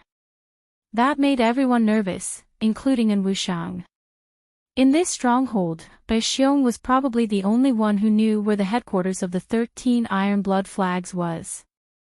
The others had never been to the headquarters of the 13 Iron Blood Flags. This was also a matter of loyalty. Only the core members of the 13 Iron Blood Flags knew where the headquarters of the 13 Iron Blood Flags was. At this time, the stronghold was incomparably silent. Even the breathing of Qing Datu and the others could be heard. They were all looking at Bai Xiong. They didn't want to die. It had to be known that the reason why Qing Datu and the other rogue cultivators had joined the 13 Iron Blood Flags was to survive. If the 13 Iron Blood Flags couldn't guarantee their safety, then why would they join them and listen to their orders? Oh. Seeing Bai Xiong hesitate, Gu Zhong couldn't help feeling a bit irritated. These bandits all had a baleful aura and weren't good people. Killing them would be as easy as lifting a finger, so he didn't mind sending them on their way. As if sensing Gu Zhong's killing intent, Bai Xiong's expression immediately changed. He also didn't want to die, but if he revealed the location of the 13 Iron Blood Flags headquarters to these two, then the bandits definitely wouldn't let him off. He would definitely die without a grave. But if he didn't speak, then he would die immediately. Fellow Daoists, I'll speak, I'll speak. Bai Xiong's voice was trembling. If he didn't speak, then he would die immediately. Bai Xiong's loyalty to the 13 Iron Blood Flags was not as important as his own life. Very good. Gu Zhong smiled. Dealing with these loose cultivators was truly simple and direct, unlike those disciples from the great sections. It was truly difficult to get any information from the disciples of the great powers. The majority of rogue cultivators viewed their own lives as more important than anything else. That was because survival was their #1 priority. Gu Fei and his disciple quickly left the 13 Iron Blood Flag stronghold. They brought Bai Xiong with them, but they didn't bring in Wushang. The loyalty of rogue cultivators was a problem.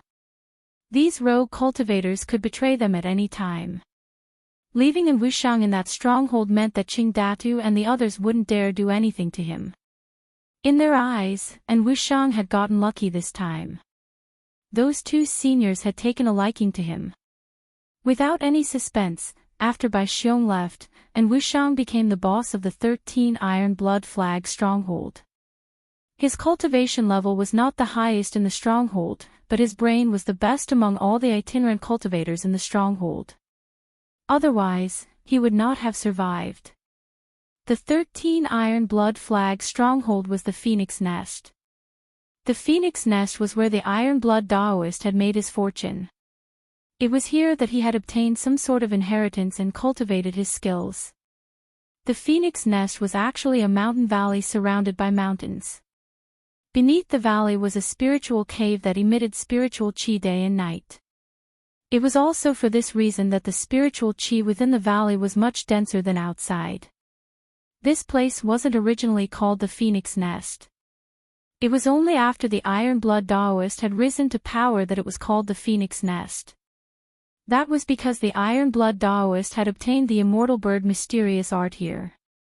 This was a mysterious art created by the ancient undying Daoist. When this mysterious art was cultivated to the greater mastery level, one could transform into an immortal bird. The Phoenix Nest's location was very hidden. The Iron Blood Daoist had laid down a grand formation to hide it. The Violet Cloud clan and the Central Plains Immortal Palace had both tried to find the 13 Iron Blood Flag stronghold, but they hadn't found it in the end. Chapter 1996. Those guys from the 13 Iron Blood Banners really know how to pick a place. Early in the morning, Bai Xiong led Gu Fei and the others to a mountain near the 13 Iron Blood Banners base camp, the Phoenix Nest. Gu Fei discovered that there was actually a dragon vein under the mountain. This area was located at the border between the Central Province and the Southern Province.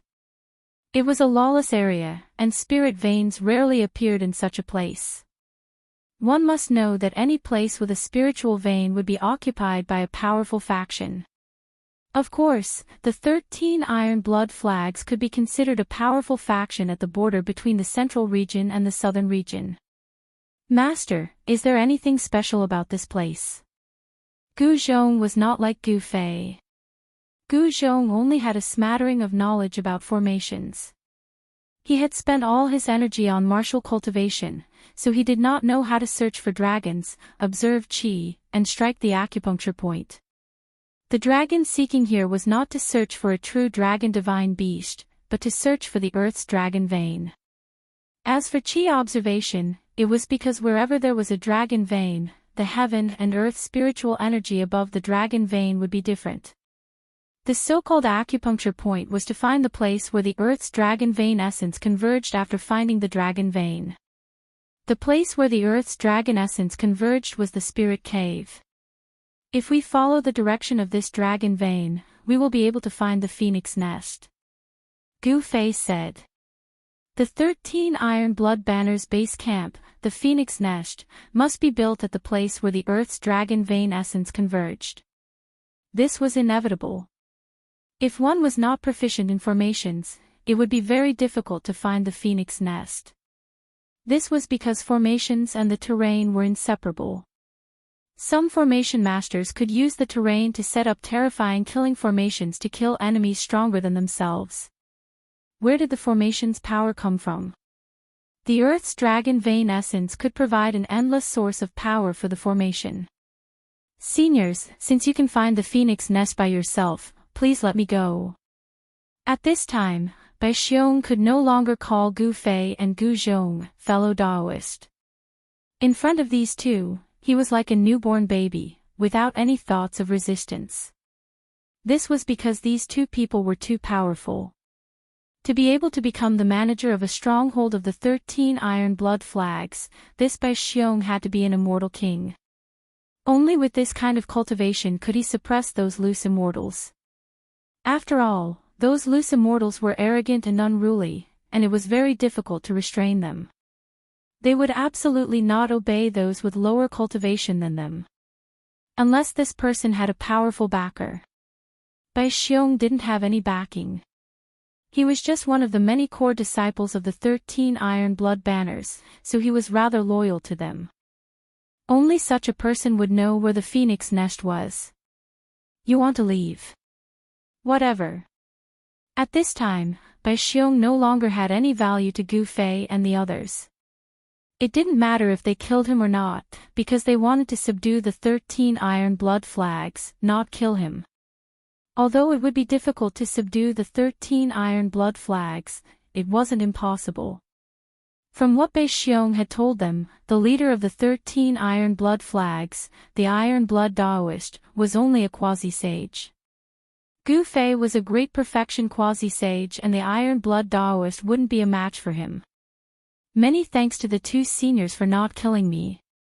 Bai Xiong was instantly overjoyed. He hurriedly bowed to Gu Fei and the others, then turned and fled. The joy of escaping from death made him temporarily forget everything. Let's go. It's time for us to meet the 13 iron blood flags. Gu Fei said as he directly soared into the sky. A powerful aura erupted from his body. He no longer hid his strength. Gu Zhong also flew into the sky. Enemy attack. While Gu Fei's corpse was no longer restraining its aura, someone sensed the aura being released from their bodies 100 miles away. Appearing near the phoenix nest, if it wasn't an enemy, then what could it be? The grand formation that enveloped the entire phoenix nest was activated. Beams of divine light soared into the sky, interweaving to form a gigantic transparent canopy that completely enveloped the phoenix nest. A sage aura permeated the air. Saint class formation. At this moment, Gu Fei and his disciple arrived in the sky above the phoenix nest. Divine light flickered below as countless Dao runes appeared. An incomparably powerful force was rapidly condensing. They were not in a hurry to make a move. Instead, they stood in the sky and quietly watched the scene unfold. One had to admit that the phoenix nest's defense was quite good. A sage formation could block all experts below the sage realm. Unfortunately, the ones who came this time were Gu Fei and his disciple. To Gu Fei, a sage formation wasn't unbreakable. It would just take him a little more time. After all, he had even broken through an extreme divine formation before. Who goes there? A loud shout came from the phoenix nest. Then, a dark red silhouette rushed out of the phoenix nest and into the sky. It was a young man with an incomparably dense murderous aura. From his aura, one could tell that this young man was definitely a battle-hungry person. Are you Tu Qing, one of the 13 great bandits? Gu Zhong took a step forward and looked down at the young man behind the transparent screen. Who are you? Could it be that the people from the Xian clan want to attack the 13 iron blood flags? The young man named Tu Qing shouted. Tu Qing was extremely shocked. Since the establishment of the 13 iron blood flags, no one had been able to find the headquarters of the 13 iron blood flags and no one had dared to attack. But today, early in the morning, someone had come to kill them. The Xian clan. What is the Xian clan? Xianxia was defeated by my master. Gu Zhong said. What? Tu Qing was shocked when he heard this.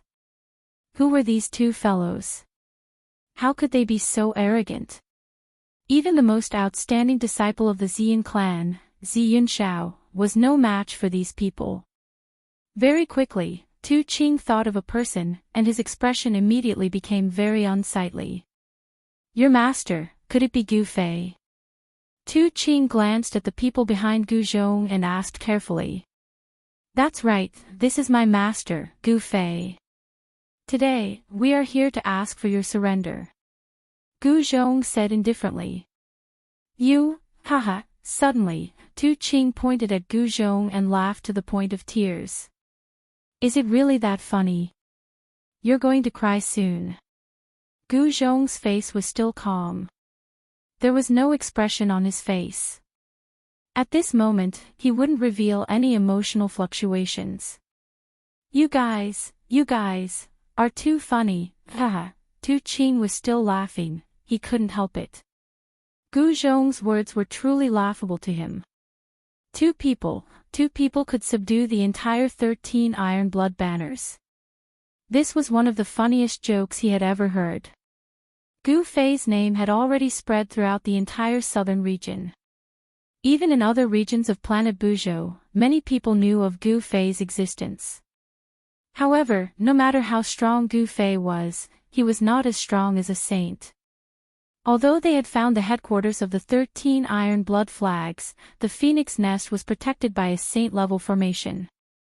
Tu Qing did not believe that Gu Fei and the others could break the formation and enter the phoenix nest. At this time, from the valley shrouded by the transparent sky curtain, people continuously rushed out. These people were the core members of the 13 Iron Blood Flags. Tu Qing, what's going on? A tall man wearing the same dark red armor rushed out. The killing intent on his body was much stronger than Tu Qing's. This man was simply a murderous demon king. Otherwise, how could his body condense such a strong killing intent? The killing intent on this middle-aged man was so strong that it was almost visible to the naked eye. Ha, Brother Joe, this is too funny. These two idiots actually want to subdue the entire 13 Iron Blood Flags with just the two of them. Tu Qing said with a smile. What? Ha ha ha ha. The man called Brother Joe also laughed loudly. You two are really brave. You actually want to subdue us with just the two of you. You're really stupid. Brother Joe had a boorish appearance and his voice was like a great bell. Even though there was a layer of sky curtain between them, his voice still spread far and wide. Gu Fei and Gu Zhong did not say anything, allowing them to laugh.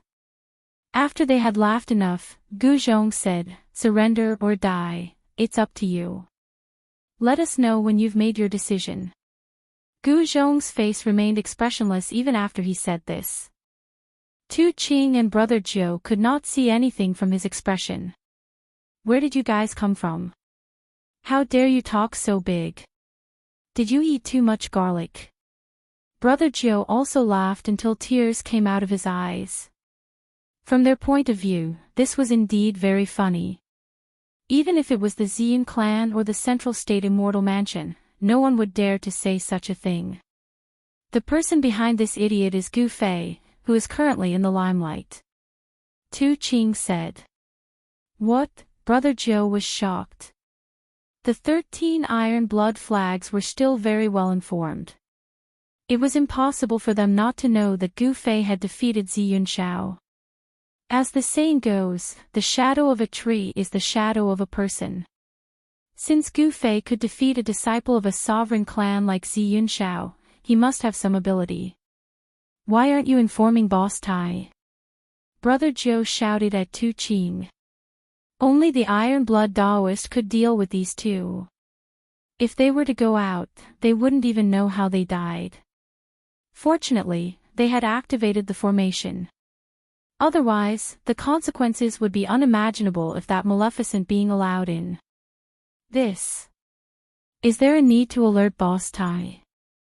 Boss Tai is in seclusion right now. Tu Qing hesitated. One should know that the Iron Blood Daoist hated being disturbed during his cultivation. Tu Qing did not want to make Boss Tai unhappy. Brother Joe glared at Tu Qing, then turned around and flew towards the valley below. Have you made your choice? Surrender or die? Gu Zhong suddenly said to Tu Qing. Are you stupid? Of course I don't want to die, but I don't want to surrender either. What can you do to me? As one of the 13 great bandits, Tu Qing still had some pride. Your life or death is not up to you. Chapter 1997. Your life and death are no longer up to you. Gu Fei hadn't said a word ever since he had arrived, so his words stunned Tu Qing. Just as he was about to laugh, Tu Qing suddenly realized that Gu Fei's eyes had suddenly lit up. Tu Qing felt an indescribable suction force from Gu Fei's eyes that was tugging at his primordial spirit. This was no small matter.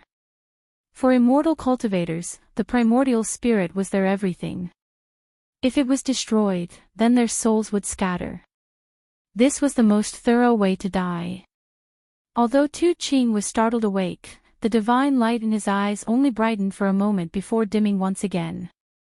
This time, his consciousness quickly sank into darkness and his body fell from the sky. A ball of divine light wrapped around a miniature version of Tu Qing emerged from his body and floated in the void. This was Tu Qing's primordial spirit. His primordial spirit was lifeless and confused, as if it had lost its consciousness. Then, with a bang, the primordial spirit suddenly exploded. At the same time, a jade tablet in a pavilion in the phoenix nest suddenly shattered. What happened? Why did old 13's life tablet shatter? An exclamation came from the pavilion. Brother Joe had just descended from the sky and arrived at the entrance of the pavilion. What? Old 13 is dead. How is this possible? Brother Joe was extremely shocked. He had just been talking to Tu Qing, yet Tu Qing had died. Could Gu Fei have already killed his way in? Was this even possible? The phoenix nest was protected by a saint-grade array formation. Even Gu Fei would find it difficult to break the array and enter. Unless a true saint came, no one would be able to attack the phoenix nest. Brother Joe rushed into the pavilion and took a look. Indeed, Tu Qing's life tablet had shattered. In other words, Tu Qing was as dead as a doornail. Old 13. What's going on? Although the 13 great bandits had already been subdued by the iron-blood Daoist, Tu Qing's death had enraged the other bandits. Revenge? If the opponent was weak, it would be fine. But if the opponent was too strong, who would go? Preserving oneself was the true nature of the 13 great bandits. As long as they could live, why would they care about the life and death of others? However, Tu Qing's death wasn't a small matter. They had to inform their boss. Otherwise, when he came out of seclusion and saw Tu Qing's death, he would definitely blame them. The 13 great bandits had never submitted to anyone, but this iron-blood Daoist had convinced this group of arrogant bandits. They had no choice but to submit. Because they didn't submit, the iron-blood Daoist beat them until they submitted. The few bandits in the pavilion hurriedly used a secret technique to inform iron-blood Daoist, who was in seclusion. 13th is dead. A Daoist sat cross-legged in the spirit cave of the Phoenix Pavilion. This Daoist was absorbing the vast amount of spirit energy in the spirit cave and cultivating the supreme mystic technique of Immortal Bird. The Undying Bird mysterious art was a mysterious art created by the ancient Daoist Undying. Once cultivated to the great success stage, one could become a saint. Of course, this iron-blood Daoist was still a distance away from becoming a saint. At this time, a message talisman flew into iron-blood Daoist's secluded cultivation area. How is this possible? Who could kill 13th? Iron-blood Daoist's pupils shrank. 13th's cultivation had already reached the 5th heavenly layer. There weren't many people who could kill him. Who was this Gu Fei? There was very little information in the message talisman. It only mentioned that a person called Gu Fei had killed 13th, but that person still hadn't left. He killed my people and still hasn't escaped. How audacious of him! Iron-blood Daoist stopped cultivating and stood up. This Gu Fei must die. Otherwise, he would be called the boss of the 13 great bandits for nothing. Although he didn't want to come out of seclusion, he had no choice but to do so. Just as Iron-blood Daoist came out of seclusion, Gu Fei and his disciple were talking outside the phoenix nest. Master, your godly stealing secret technique is getting more and more superb. Gu Zhong said.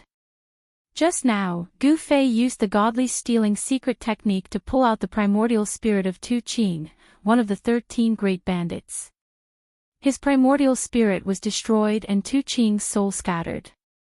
Although they were separated by a layer of sky curtain, it wasn't difficult for Gu Fei to kill Tu Qing. Tu Qing's death shocked the core members of the 13 iron-blood flags in the phoenix nest to the extreme. It was hard to imagine how Gu Fei killed Tu Qing under the protection of a saint-level grand formation. No one in the phoenix nest knew how Tu Qing died. Even the other bandits were the same. They couldn't find any damage on Tu Qing's body. This made the bandits look at each other in inexplicable horror. If you cultivate diligently, you can also reach my level, Gu Fei said. He had already passed on the 9 secrets of Immortal path to Gu Zhong. The magic of the 9 secrets of Immortal path was that any cultivator could cultivate it. Roar! At this moment, a furious roar came from the phoenix nest. The entire world shook as an extremely powerful aura burst forth. An extremely powerful aura appeared between heaven and earth. The main character has made his appearance, Gu Fei said. A figure rushed out from the depths of the phoenix nest. A terrifying aura shook the surroundings, causing everyone in the phoenix nest to tremble in fear. The aura was so powerful that it deterred everyone. Who is Gu Fei? Come out and accept your death. The person rushed to the sky and shouted.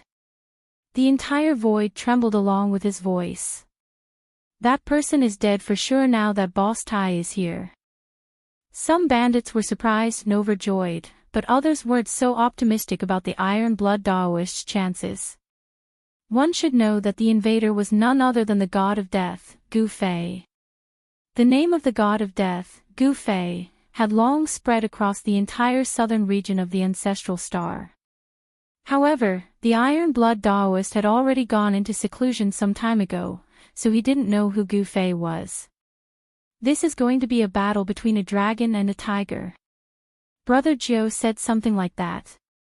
Gu Fei might be strong, but Boss Tai isn't one to be trifled with. A bandit said. None of the bandits dared to get too close. One should know that they would be in deep trouble if they were caught in the crossfire. You're the Iron Blood Daoist. Gu Fei walked up and looked at the Iron Blood Daoist. The Iron Blood Daoist was a skinny Daoist. He wore a gray Daoist robe and had a delicate face. However, at this moment, this sage-like Daoist had a murderous look on his face. You're Gu Fei. You're the one who killed 13th. The Iron Blood Daoist stared at Gu Fei as a murderous aura spread from his body. The temperature around him dropped rapidly under the impact of the murderous aura. Chapter 1998. The 13th of the 13 Great Bandits, Tu Qing, was killed by Gu Fei, provoking the leader of the 13 Great Bandits, the Iron Blood Daoist. Gu Fei and the Iron Blood Daoist faced off against each other, separated by a transparent barrier. That Tu Qing didn't know what's good for him. He refused to submit to my master, so he died.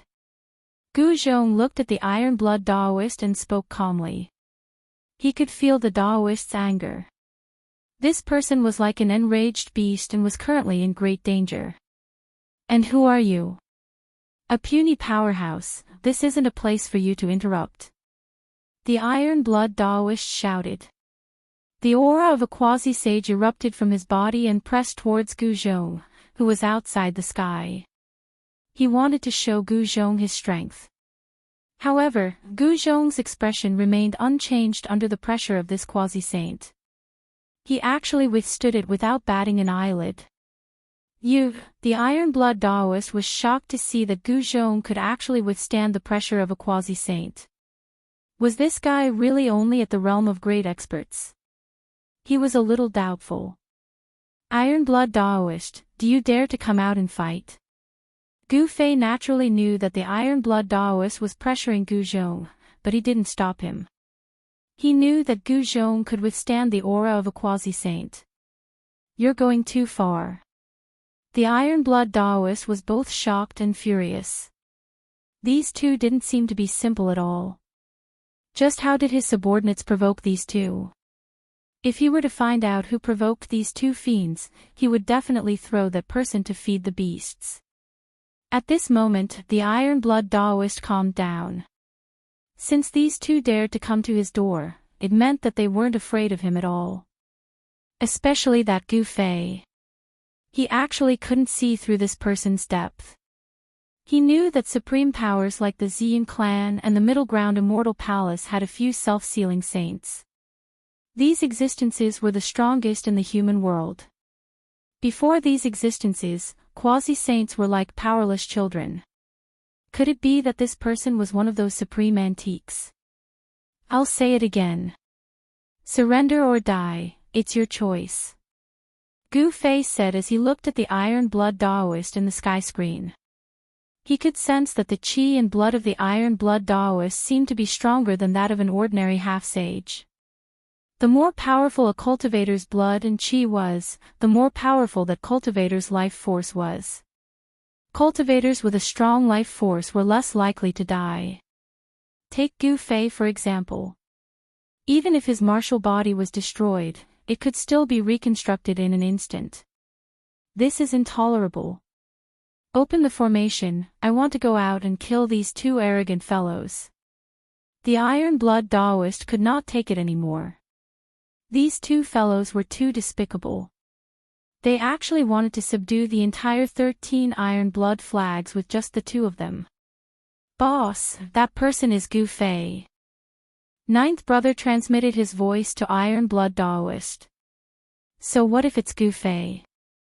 Iron Blood Daoist said impatiently. This Gu Fei defeated Ziyun Shao not long ago. The ninth of the 13 bandits continued. What? Damn it. The Iron Blood Daoist couldn't help but be shocked. He didn't know who Gu Fei was because he was in seclusion when Gu Fei rose to prominence in the southern region. However, he couldn't ignore Ziyun Shao. Ziyun Shao was known as the supreme genius of the Ziyun clan in the past 1,000 years. He had already become a half-sage at such a young age. With enough time, Ziyun Shao would most likely become a saint. Although the Iron Blood Daoist had never fought Ziyun Shao before, he knew that he might not be able to defeat him if he were to meet him. This person had actually defeated Ziyun Shao. He truly had the right to be arrogant. So, surrender or die. Gu Fei didn't want to waste time with the Iron Blood Daoist. He only had two choices. With his current cultivation, he had to keep his word. As long as the Iron Blood Daoist didn't surrender, then there was nothing else to say. Humph. If you want me to surrender, then you'll have to show me what you're capable of. The Iron Blood Daoist said. An existence like him would only submit to someone stronger than him. The strong would never submit to the weak. Very well. Gu Fei nodded. He knew that it was impossible to convince someone like the Iron Blood Daoist to submit to him with just words. In order to truly subdue these people, he had to show a few moves. As for avenging the 13th brother, no one would be so bored as to do that. The Iron Blood Daoist was furious because the 13th brother was one of his men. Gu Fei killed his man and didn't give him any face. Thus, the Iron Blood Daoist wanted to get even with Gu Fei. Bang! Without any hesitation, Gu Fei threw a punch at the sky screen in front of him. Primal Chaos Dao patterns faintly appeared on his fist. It looked like a casual punch, but in the eyes of the Iron Blood Daoist, it was an entirely different matter. Boom! When Gu Fei's fist hit the sky in front of him, the entire sky shook. Countless runes emerged on the transparent sky, intertwining with the power of the Great Tao. Everyone was shocked. Gu Fei's casual punch had actually shaken the saint-level grand formation protecting the phoenix nest. It was truly unbelievable. The Iron Blood Daoist was also shocked by Gu Fei's punch. Although he cultivated the immortal bird mystic art, it didn't mean that he wouldn't die. An expert like Gu Fei might have a way to kill him. The Iron Blood Daoist didn't want to take the risk. It was known that it wasn't easy for him to become a demi-saint. When the saint-level grand formation calmed down, the Iron Blood Daoist surrendered. He had no choice but to surrender. His opponent's fist was harder than his own. In the cultivation world, whoever had the harder fist was the boss. It was that simple. The Iron Blood Daoist personally opened the saint-level grand formation and welcomed Gu Fei and his disciple into the phoenix nest. The 13 bandits had now become the 12 bandits. No one dared to jump out to avenge the death of their 13th brother, Tu Qing. This was simply courting death. Tu Qing's death didn't matter. The others had to live, and they had to live well. As the higher-ups submitted to Gu Fei, the Iron Blood 13 banners also surrendered. Without much effort, Gu Fei and his disciple had taken down the Iron Blood 13 banners. Gu Fei and Gu Zhong were, after all, passers-by on the ancestral Buzhou star. They would eventually leave, and not many among the Iron Blood 13 banners would truly submit to them. They were well aware of this, so they didn't care about it. The first order Gu Fei gave after taking down the Iron Blood 13 banners was to find a way to the Soaring Dragon ancestral star. The Iron Blood Daoist and the other higher-ups were dumbfounded. Where was the Soaring Dragon ancestral star? Could it be another source of life outside of the ancestral Buzhou star? They had never heard of such a source of life. Chapter 1999. Time gradually passed. 5 years had passed in the blink of an eye, yet the people of the Steel Blood 13 banners had not heard anything about the Soaring Dragon ancestral star. Perhaps it was because the Soaring Dragon ancestral star was too far away from Buzhou ancestral star that Gu Fei and the others could not have come to Buzhou ancestral star if it wasn't for a coincidence. It made sense that the cultivators of Buzhou ancestral star did not know about the Soaring Dragon ancestral star. Given the strength of the Steel Blood 13 banners, they could not find anything even after 5 years. Did they really have to venture into the human race's ancient path to the Middle Continent? There were still 5 years before the human race's ancient path to the Middle Continent's immortal mansion would open. For cultivators, the past 5 years passed in the blink of an eye. Although 5 years was short, it was enough for a lot of things to happen. The entire Buzhou ancestral star was in an uproar after the news of the opening of the Middle Continent's immortal mansion was announced. However, there was a limit to the number of people who could step onto the human race's ancient path. Only the strongest 100 experts could step onto the ancient path. Countless cultivators were preparing for it, as no one wanted to miss the opportunity. 5 years later, a grand competition would be held at the Middle Continent's immortal mansion to determine the top 100. The 100 winners would then be able to step onto the human race's ancient path. Both the rising geniuses and the older generation cultivators were qualified to participate in the grand competition. However, there was an exception: the saints who had sealed themselves. The saints who had sealed themselves were not allowed to participate in the grand competition, as the ancient path was a path of cultivation for those who had yet to become a saint. Inside the spirit cave in the phoenix nest, Gu Fei and Gu Zhong were sitting cross-legged on the ground, absorbing the dragon vein spiritual qi.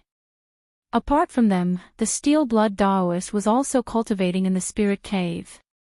Among the entire Steel Blood 13 banners, only the 3 of them were qualified to enter the spirit cave to cultivate. The others were not even qualified to enter. Even the 12 great bandits were the same. "Master, what do you think is going on with the Outworld Ancient Road?" Gu Zhong asked. He had heard from Gu Fei about the ancient path of extraterritorial lands. There was an ancient path of extraterritorial lands on Kunlun ancestral star that led to the Buzhou ancestral star. However, that was a path of no return. The array that was constructed could only be used for one-way teleportation. Although Gu Fei had modified the teleportation runes, allowing for two-way teleportation, it was impossible for Gu Fei to return to Kunlun. There were 5 ancestral planets marked on the immortal divine metal. The Kunlun ancestral planet was the closest to the Buzhou ancestral planet, while the Buzhou ancestral planet was the furthest away from the Soaring Dragon ancestral planet. Traveling across the infinite universe and returning to the Soaring Dragon ancestral star was not a practical method. Sometimes, Gu Fei wondered if there was some kind of connection between the 5 ancestral planets that allowed them to travel to and from one another through the ancient roads of the outer domains. Where does the ancient path of the Buzhou ancestral star lead to? This is an uncertain factor. Gu Fei said. The ancient path of the extraterritorial lands was incomparably dangerous. It was a training path for the human race.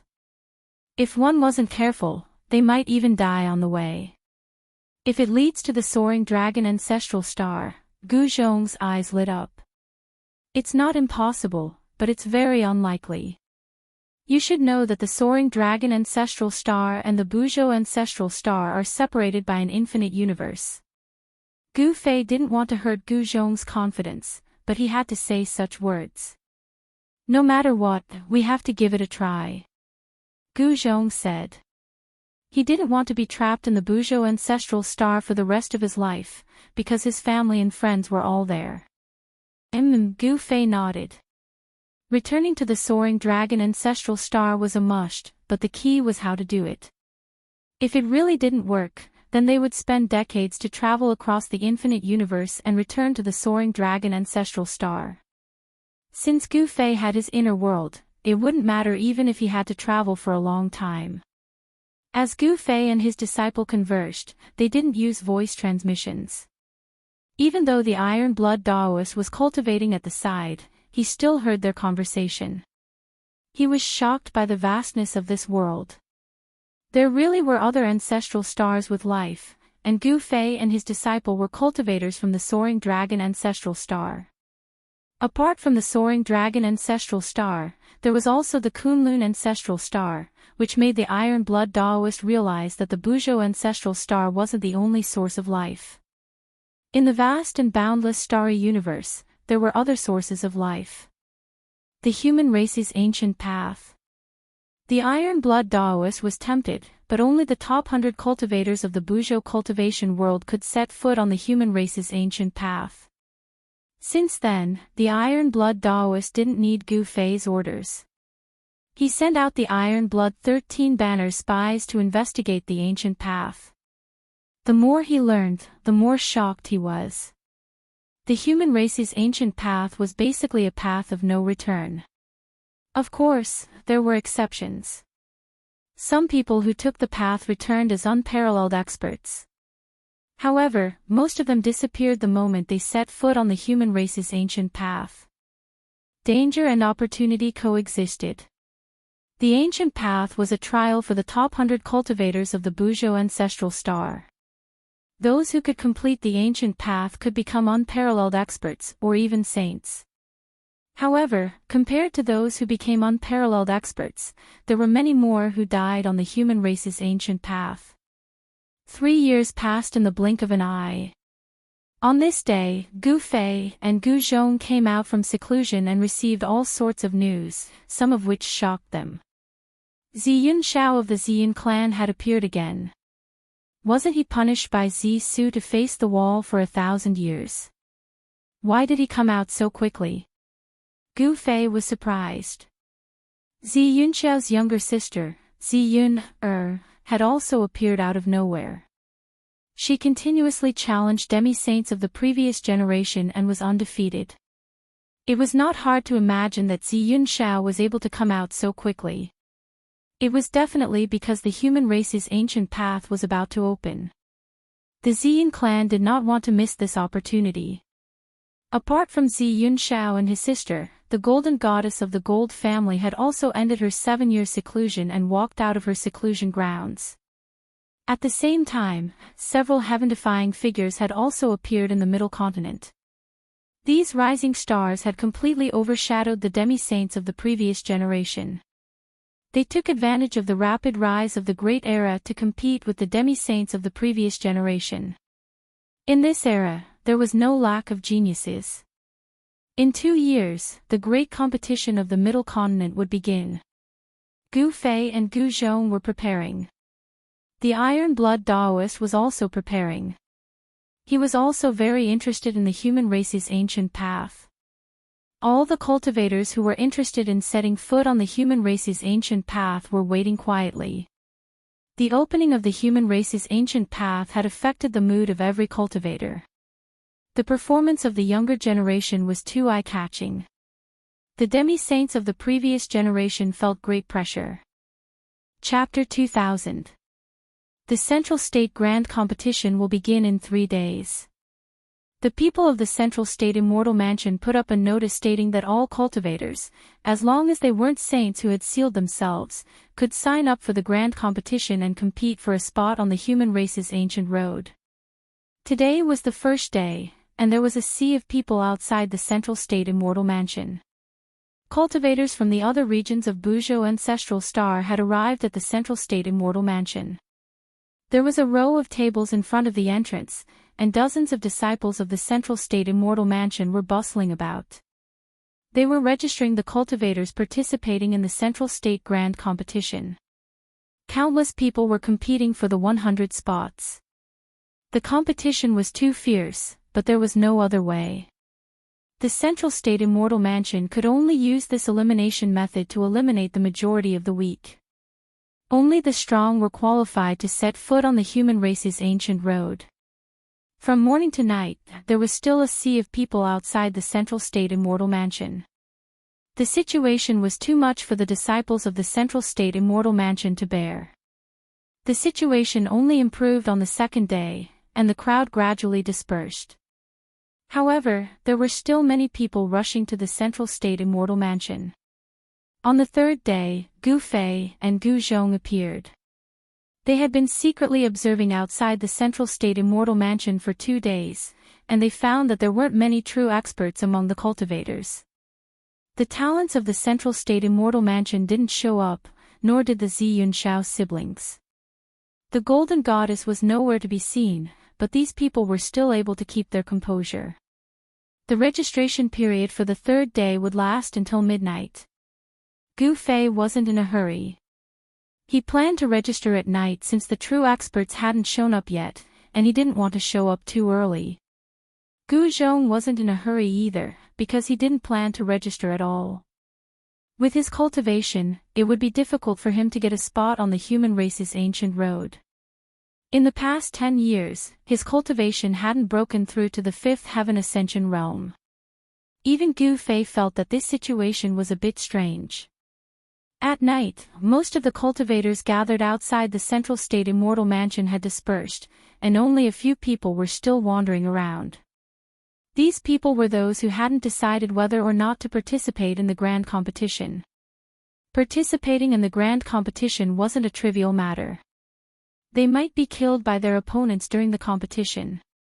It's almost midnight. 2 people stood on a short mountain outside the Central Prefecture Immortal abode.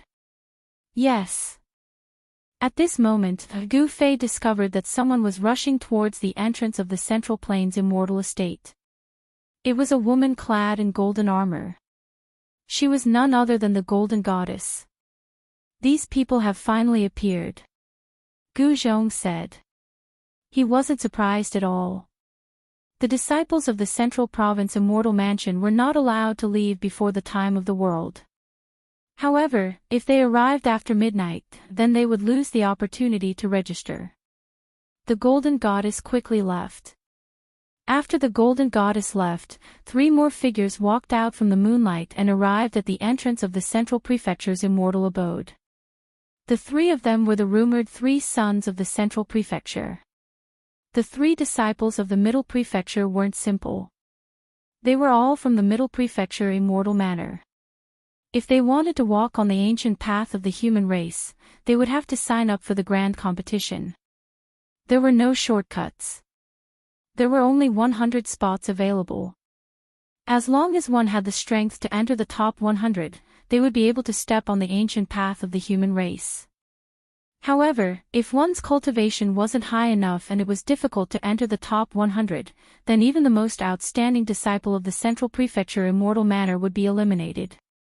After the 3 sons of the Central Prefecture registered, they chatted with the disciples of the Central Prefecture Immortal Manor for a while before leaving.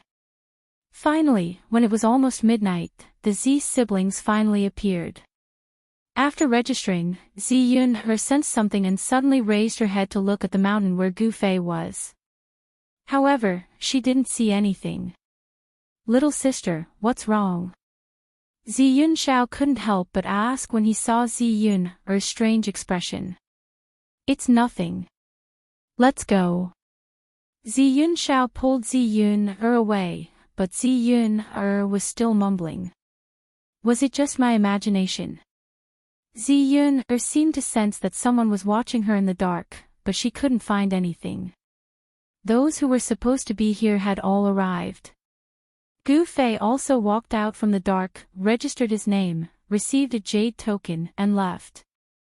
In the past few days, He saw that after everyone registered, the disciples of the Central Prefecture Immortal Manor would hand over a jade token to that person without saying anything. After entering the inner world, Gu Fei took a closer look at the jade token in his hand. I see. This was a messenger jade token. The jade token contained the name of Gu Fei's first opponent, as well as the time and location of the match, and other information. Who is this Lu Dafeng? Where did he come from? Gu Fei muttered to himself. His first opponent was someone called Lu Dafeng, but there was no detailed information about this person on the jade token. Tomorrow afternoon, Crouching Bull Mountain, Gu Fei searched in his mind. This Crouching Bull Mountain was a black mountain range 300 miles away from the Middle State Immortal abode. This mountain range was shaped like a big black bull lying on the ground, hence the name Crouching Bull Mountain. I don't care who he is. I just hope this unlucky guy can withstand a punch from me. Gu Fei muttered to himself. Because he had a match the next day, Gu Zhong and the others did not disturb him. Soon, 24 hours had passed. Gu Fei walked out of his inner world and rushed to Crouching Bull Mountain. When he arrived, Lu Dafeng was already waiting for him. So you're Gu Fei. Come, don't waste my time. Tell me, how many celestial stones do you want before you admit defeat? When he saw Gu Fei, Lu Dafeng walked up to him and opened his storage bag. This guy's storage bag was filled with spiritual qi. It was obvious that there were many good things in there. Gu Fei did not expect to meet a guy like this in his first match. He did not know whether to laugh or cry. Lu Dafeng was a big-bellied guy who was not even an immortal, yet he dared to participate in the Central Prefecture Grand Tournament. It was really a little embarrassing. This guy even tried to bribe Gu Fei, which made Gu Fei even more furious. Bam! Gu Fei did not say anything. He sent Lu Dafeng flying with a punch, searched the guy's jade pendant, and left. Oh my god, why did you have to hit my nose? Just you wait, I'm not done with you. Lu Dafeng's nose was bleeding profusely as he limped down Crouching Bull Mountain. He kept cursing Gu Fei. He had probably sprained his leg when he was sent flying by Gu Fei. Just as Gu Fei easily defeated Lu Dafeng, the jade pendant that belonged to him quickly sent him a message. 6 hours later, Mirror Lake, Busan Monk. Gu Fei was completely speechless. He even wondered if he was participating in the Central Prefecture Grand Tournament. Why were his opponents all the same? He had just defeated Lu Dafeng, and now there was Busan Monk. Chapter 2001. Mingjing Lake was really a good place. The scenery was beautiful. The weeping willows swayed in the wind beside the lake. There was even a pair of mandarin ducks playing in the water. When he arrived at Mingjing Lake, Busan was already waiting there. The monk stood on the surface of the lake. When he saw Gu Fei, he put his palms together and said to Gu Fei, "Benefactor, you were almost late. Being late is a bad habit. Making others wait for you is a sin in itself. Shrimp tofu, do you know what a sin is? Not only have you wasted your time, but you have also wasted others' time. Wasting time is equivalent to wasting one's life. Do you understand? Shrimp tofu, it's good enough to waste your time. Why are you wasting my time as well? Shrimp tofu, shut up." Gu Fei couldn't take it anymore. This damn baldy was like a fly. No, it was a bunch of flies buzzing around him. It was so annoying. Shut up. You told me to shut up. Shrimp tofu, you actually told me to shut up. Busan wanted to say more. You big baldy, eat my fist. Gu Fei didn't have time to talk nonsense with this big baldy. Before the monk could finish speaking, Gu Fei had already punched him. The ferocious wind from his punch caused the monk to involuntarily shut his mouth that had been chattering non-stop. Bang! With just another punch, the third monk was sent flying. A string of beads of blood flew out of his nose. With a bang, he fell into the lake. This time, Gu Fei sensed the jade card on Busan's body. When he sent Busan flying, the jade card on Busan's body had already fallen into his hands. Without hesitation, Gu Fei crushed Busan's jade pendant. Then, he turned around and left. With a splash, the monk Busan emerged from the lake. Outrageous, you shrimp tofu, Busan started to talk again. However, this time, he was the only one showing off. Gu Fei had already left. He really didn't know how this baldy beat his opponent. Could it be that his opponent was defeated by his foul mouth? Very soon, new information came from Gu Fei's jade pendant. 2 hours later, Wuyun Peak, Yu Xiaochuan, a girl. Gu Fei was a little surprised. His third opponent was actually a girl. It was an unfair victory. However, in order to step on the human race's ancient path, he had to kill whoever he met. Wuyun Peak was 1,000 miles away from the central prefecture Immortal abode. It was a mountain that was thousands of miles high. The peak was usually surrounded by clouds. To Gu Fei, he had enough time to travel 1,000 miles in 2 hours. When he arrived at Wuyun Peak, Yu Xiaochuan was still nowhere to be seen. Gu Fei found a big rock on the peak and sat cross-legged, quietly waiting for the arrival of his opponent. Just as the time was almost up, a sword light flew over from afar and landed on 5 Clouds Peak. The sword light dissipated and a person appeared. What? When Gu Fei saw this person, he was even more surprised. This Yu Xiaochuan was actually a man. Damn, was there a mistake? A man actually had a girl's name. You are Gu Fei. Yu Xiaochuan's voice was gentle and delicate. It was a woman's voice. Moreover, he took out an embroidered handkerchief from his body and wiped the beads of sweat off his forehead. The orchid fingers that were pinching the handkerchief almost made Gu Fei vomit out the food he had eaten the night before. Damn, it was disgusting enough for a man to have a girl's name, but this man was also a sissy. That was really disgusting. Oh heavens, oh earth, what kind of people came to participate in the Central Prefecture competition? Gu Fei had the urge to go crazy. Be careful, I practiced the Jade Maiden Sword technique. I'm coming. Yu Xiaochuan directly used the Imperial Sword technique and attacked Gu Fei. Although this guy was a tall and sturdy man, his movement seemed to be even gentler than a real woman's. It can't be that he practiced the Jade Maiden Sword technique and became like this, right? Gu Fei thought that it was most likely because of this. What a sin, who was this sissy's master? A young man actually became like this. His master should be dragged to be fed to the beasts. Bang! Gu Fei punched out again, directly sending Yu Xiaochuan's flying sword flying. His fist landed on Yu Xiaochuan's face, causing him to fly backwards and bleed from his nose. You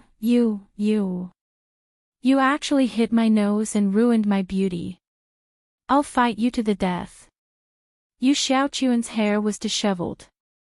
Like a shrew, she crawled up from the ground and fiercely pounced towards Gu Fei. She looked like a tigress going all out. Ouch! Gu Fei was shocked by Yu Xiaochuan's actions. He immediately rushed into the sky and flew into the air. Fortunately, when he sent the sissy flying, he had already taken away the jade tablet from the sissy's body. Victory and defeat had been decided. He couldn't be bothered with the sissy on the mountain peak. He directly crushed the jade tablet and left the 5 Clouds Peak. Just like that, Gu Fei rushed from place to place, constantly fighting with all kinds of people. In a single day, he had actually fought 12 battles. Amongst these 12 opponents, only a few were truly talented. Most of the others were just bystanders. These people couldn't even withstand a single blow. The first round of the competition ended at midnight. Gu Fei eliminated 12 opponents. The people who were eliminated in this round accounted for the majority of the competition. As for those who were truly capable, they wouldn't be eliminated so quickly. However, if they were to encounter Gu Fei, they would still be eliminated. Gu Fei returned to the inner world. Master, how did the competition go? When Gu Fei returned to the inner world, Gu Zhong came to greet him.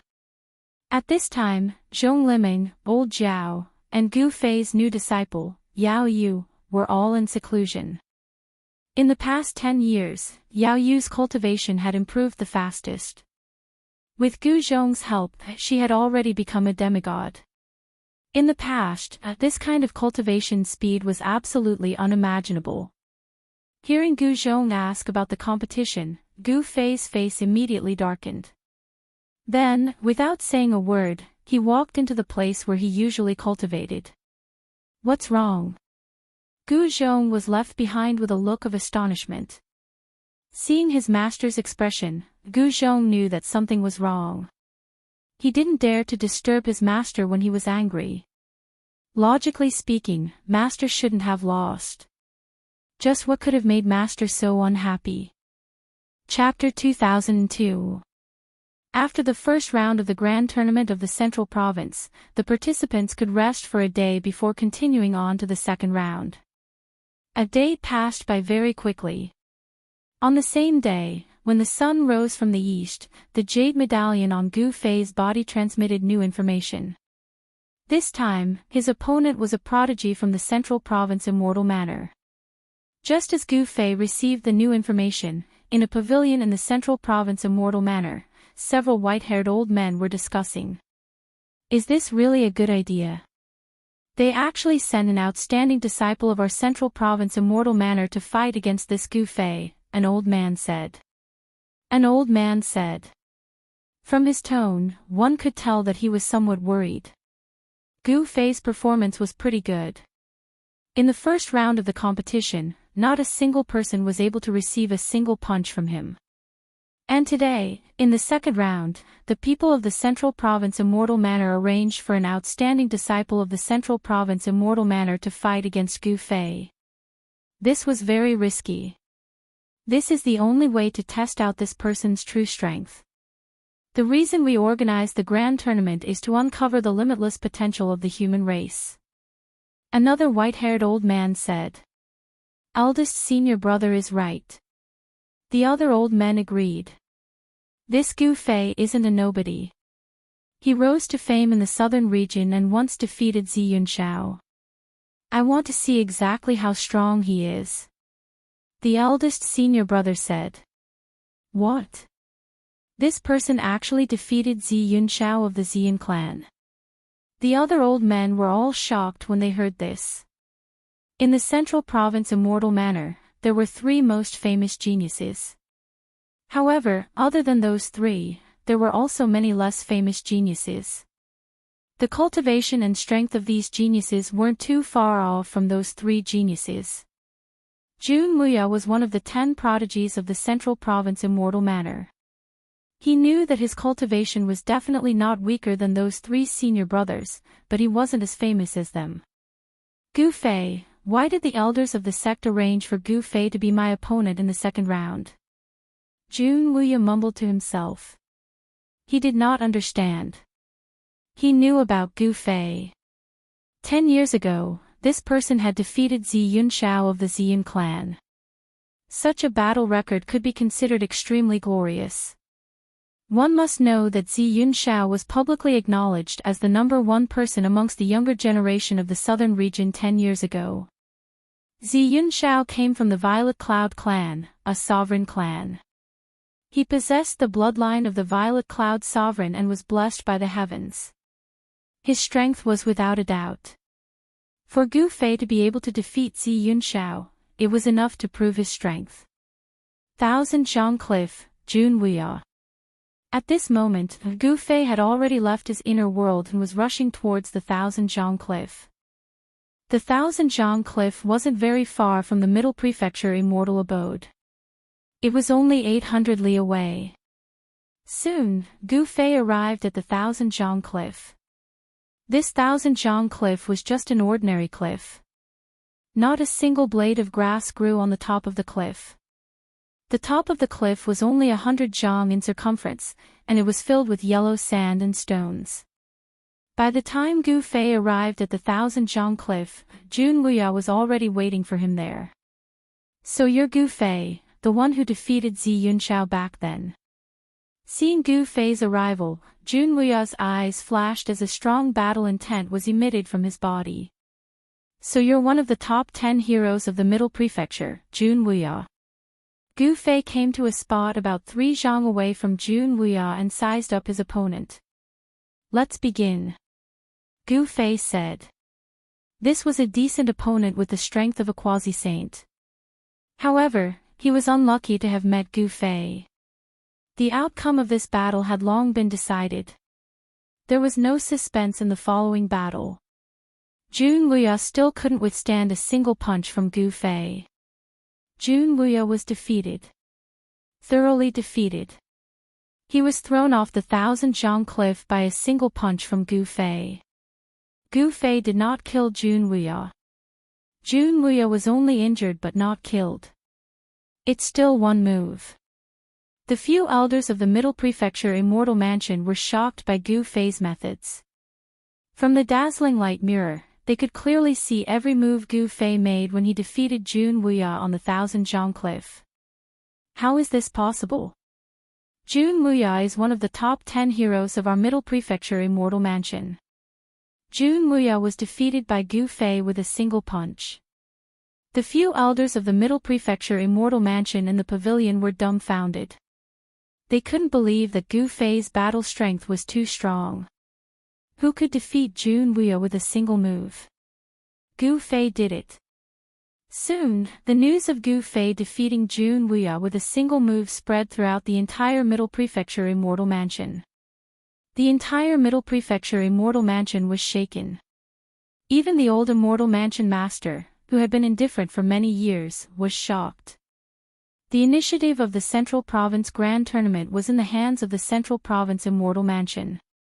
They could decide who would fight whom and where the fights would take place. Arrange for one of the three to fight Gu Fei. The old Immortal Mansion master personally oversaw the competition pavilion. Yes. The few elders immediately got busy. Those who could attract the attention of the elders were the absolute minority in the grand competition. The elders couldn't be bothered to pay attention to the others, and left them to their disciples to deal with. What a pity. I thought the top 10 heroes of our Middle Prefecture Immortal Mansion would be on the list. The old Immortal Mansion master let out a long sigh. A defeat was a defeat. Although Jun Wuxia had good potential, as long as he was defeated in the grand competition, he would still be eliminated and lose the qualification to step on the ancient road of the human clan.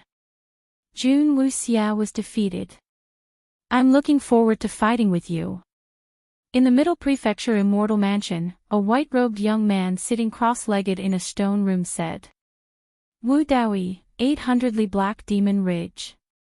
After defeating Jun Wuya, Gu Fei's Jade Token soon received a message from the Middle Prefecture Immortal Mansion. When he read the message, he couldn't help but feel a little surprised. Whether it was the opponent or the location of the competition, both surprised him. Wu Daoist was one of the 3 sons of the Middle Prefecture, the most outstanding disciples of the Middle Prefecture Immortal Mansion. Wu Daoist's cultivation and strength were definitely at the top of the top. To be able to fight such an expert was also a good thing for Gu Fei. Among the top 10 heroes of the Middle Prefecture, Jun Wuya's cultivation was below average, but Wu Daoist's cultivation was definitely in the top 3, or even higher. As for the location of the competition, Gu Fei was also surprised. The Black Demon Ridge was not an ordinary place. It was a demonic mountain that had an indescribable demonic aura. Legend had it that in ancient times, it was the place where the great sage of the human clan had slain a demon. The mountains of the Black Demon Ridge were all black, very different from other places.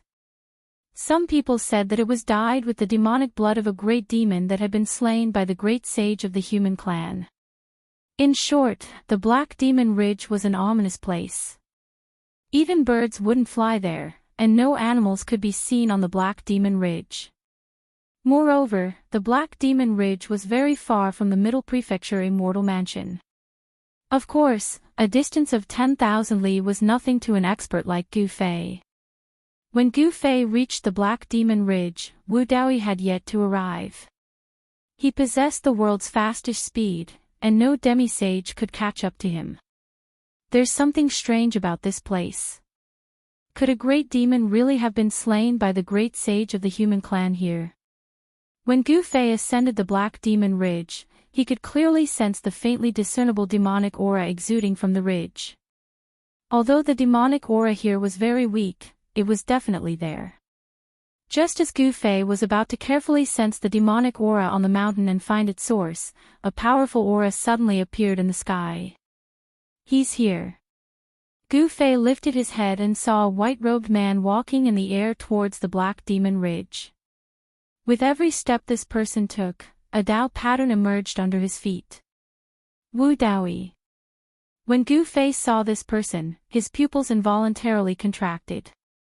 This was a young man, a handsome and radiant young man with a perpetual smile on his face. So you're Gu Fei. Wu Daoyi smiled and stopped about 15 feet away from Gu Fei. I heard that you defeated Jun Wuya in one move. You're really powerful. Wu Daoyi gave a thumbs up to Gu Fei. This is nothing. If you were to fight, I'm afraid you could also defeat Jun Wuxia in one move. Gu Fei said seriously. The difference in strength between the top 10 heroes of the Central Prefecture was indeed huge. This Wu Daoyi was very strong, at least much stronger than Jun Wuya. If Wu Daoyi were to fight Jun Wuxia, he would also be able to defeat him easily.